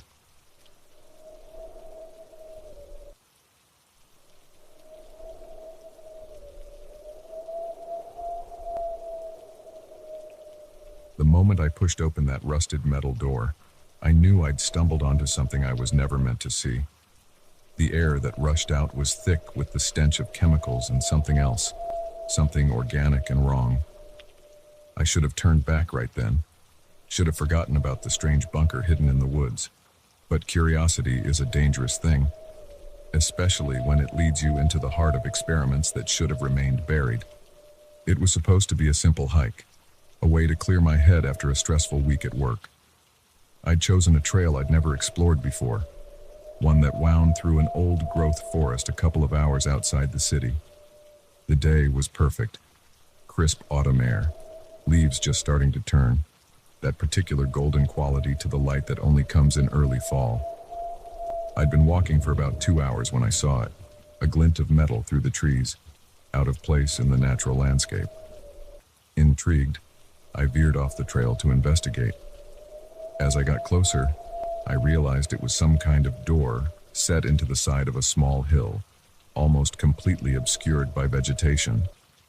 My heart raced with excitement. I'd always been fascinated by abandoned places, the stories they held. This looked old, maybe a leftover from World War II, or some forgotten Cold War relic. I pulled out my phone, snapping a few pictures as I approached. The door was heavy, but years of exposure had weakened the lock. With some effort, I managed to force it open. That's when that first waft of strange-smelling air hit me.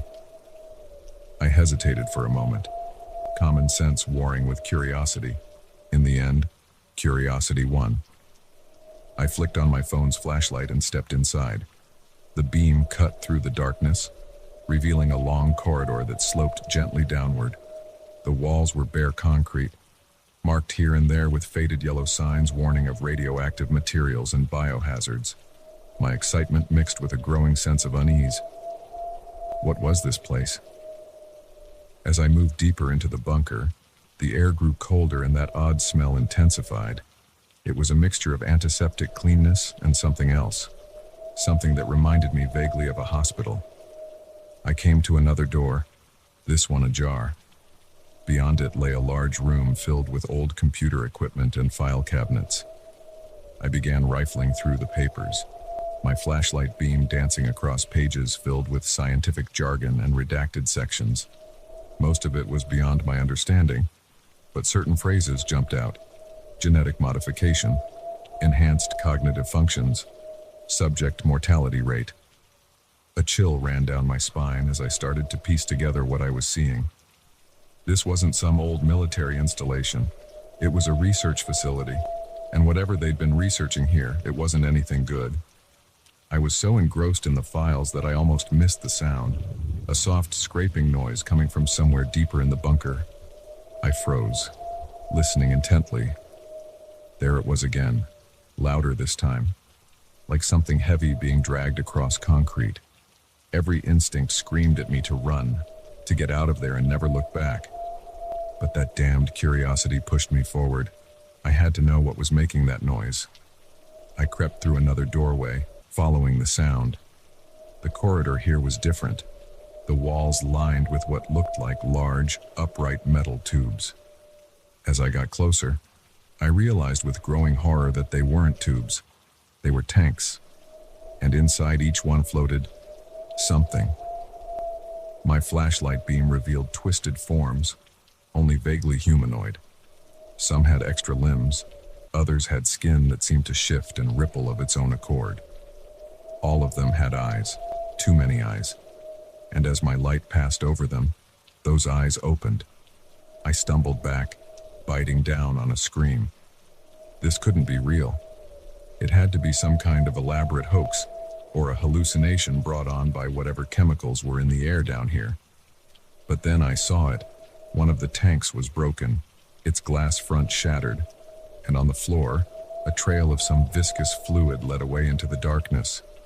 The scraping sound came again, much closer now, and with it, a low, guttural moan that was almost, but not quite, human. I ran. I didn't care about stealth anymore, didn't care about anything except getting out of that nightmare place. I crashed through doorways, my breath coming in ragged gasps, the beam of my flashlight bouncing crazily off the walls. Behind me, I could hear it moving. Fast. Much faster than something making that dragging sound had any right to be. I burst out of the bunker into the fading daylight, gulping in great lungfuls of fresh air. But I didn't stop running. I didn't stop until I reached my car, parked what felt like miles away at the trailhead. As I fumbled with my keys, I glanced back at the forest. For a moment, I thought I saw something moving among the trees, a shape too large and wrong to be any natural animal. But then it was gone, and I was peeling out of the parking lot, gravel spraying behind me. I drove straight to the police station, my hands shaking as I recounted my story to an increasingly skeptical officer. They took my statement, but I could tell they didn't believe me. To be honest, I was starting to doubt myself. It all seemed so impossible in the harsh fluorescent light of the station. The next day, nursing a pounding headache that I told myself was just from stress, I tried to find the trail again, but somehow I couldn't locate it. It was as if the entire section of forest I'd hiked through had vanished. I spent weeks researching, trying to find any information about secret research facilities in the area.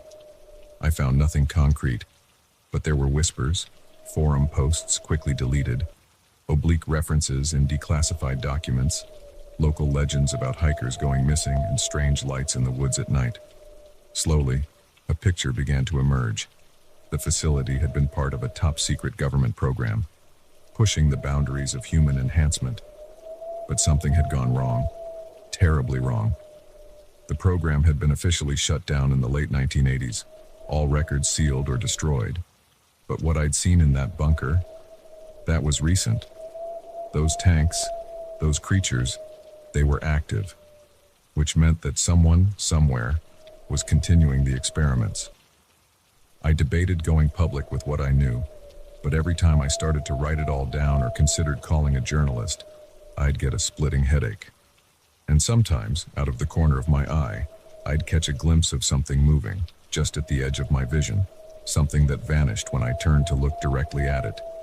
Then the dreams started, vivid nightmares of being back in that bunker, of tanks bursting open and twisted forms pursuing me through endless corridors. I'd wake up gasping, my sheets soaked with sweat, the phantom smell of that strange chemical lingering in my nostrils. About a month after my discovery, I came home to find my apartment had been searched. Nothing was missing, but things were slightly out of place. And there, on my kitchen table, was a single sheet of paper. On it, in stark black letters, was a message. Curiosity killed the cat. Don't make us prove the rest of that saying true. I've moved 3 times since then. I've changed my name, my job, tried to disappear. But I can't shake the feeling that I'm being watched, that something is out there waiting. And sometimes, late at night, I hear that scraping sound outside my window, that almost human moan. I know now that there are things in this world that defy explanation, experiments that push beyond the boundaries of science and ethics, and I know that some secrets are kept hidden for a reason. If you're ever hiking in the woods and you come across something that doesn't belong, a door where there shouldn't be one, a glint of metal in a place too wild for machinery, turn back. Don't let curiosity get the better of you, because once you've seen behind the curtain, there's no going back. And the things that lurk in the shadows, they don't like their secrets being discovered. They'll do anything to keep them hidden, anything at all. I'm living proof of that. At least, I hope I'm still living. Sometimes, when I look in the mirror, I'm not so sure anymore, because my eyes, they don't look quite right. and I can't shake the feeling that something inside me is changing. I just pray it's not too late to stop it.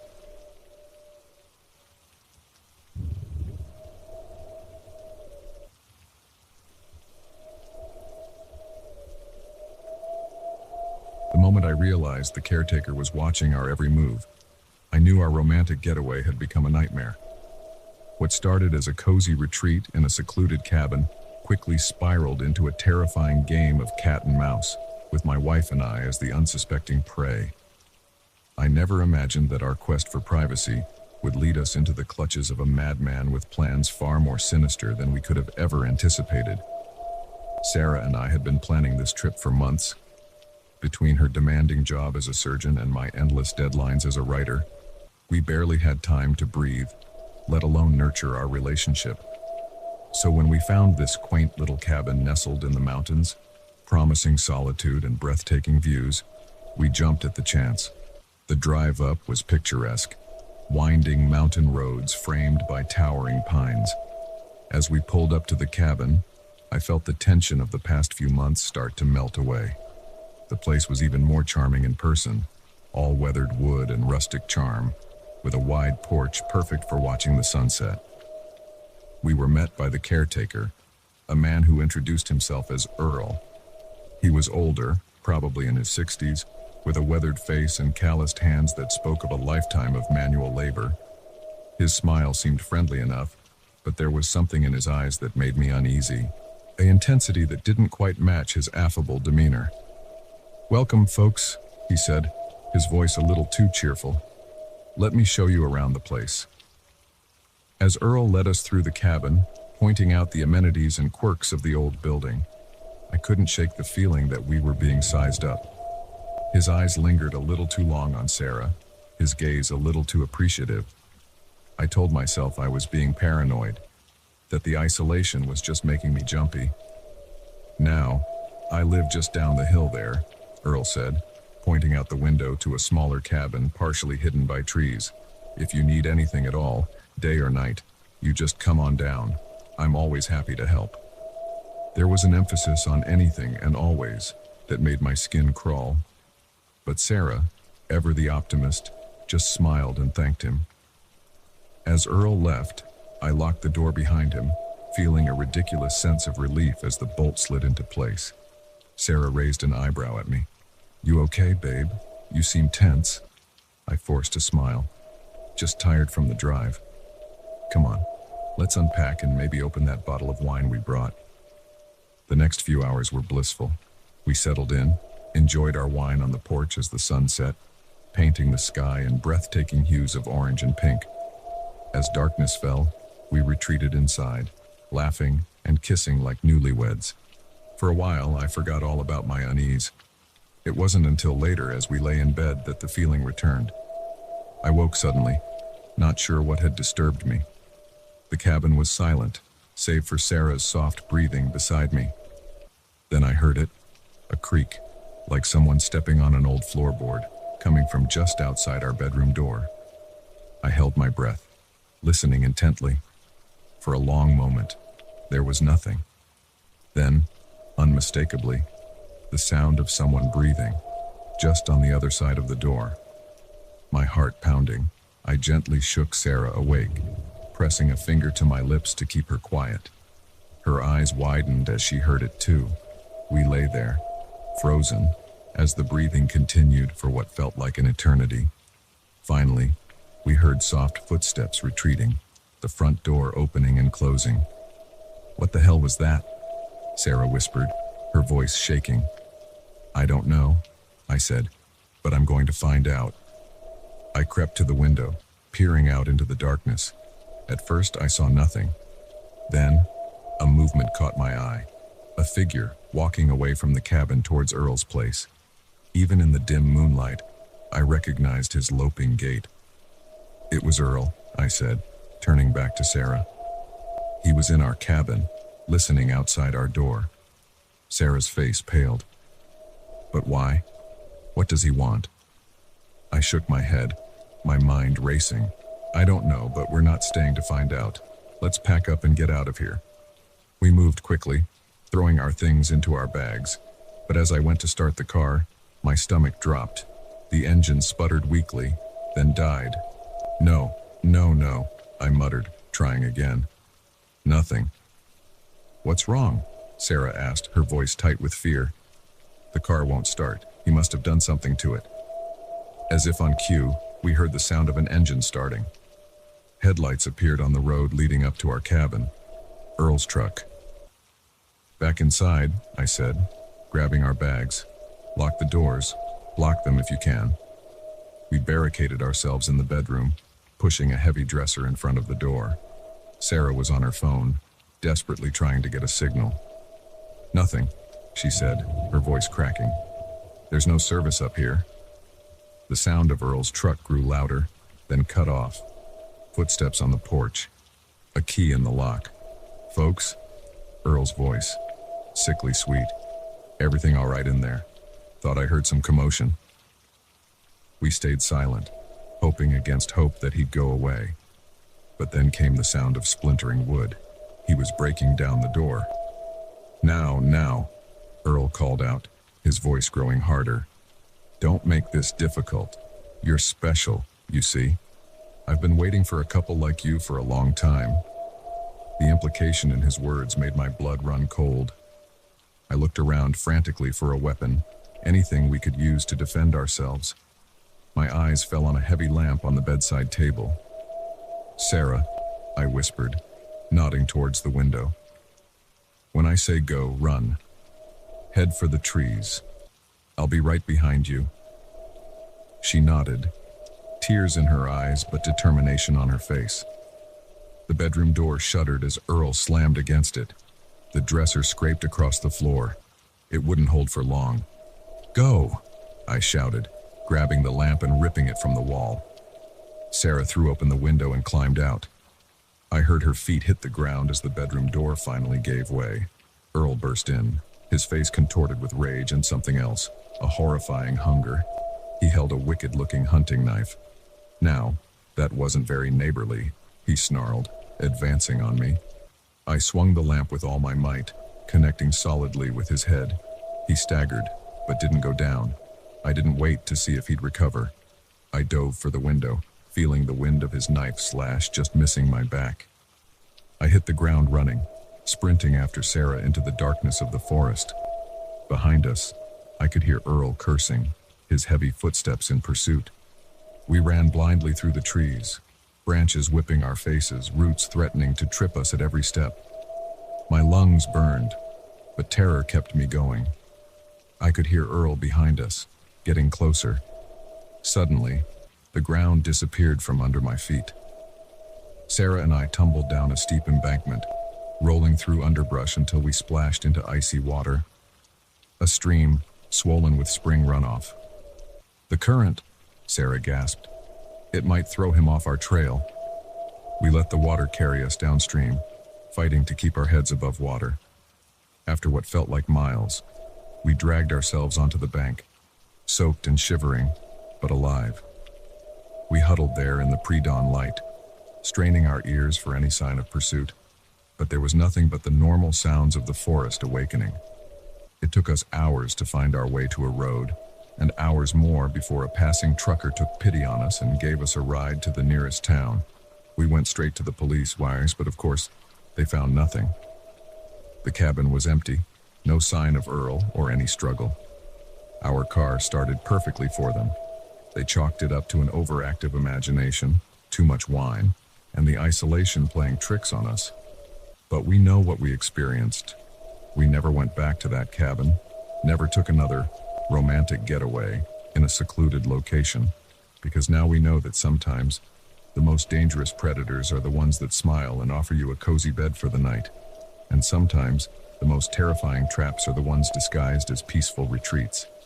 So if you're ever looking for a quiet place to escape, remember our story, and maybe think twice about just how much privacy you really want, because you never know who might be watching, waiting for the perfect couple to complete their twisted plans.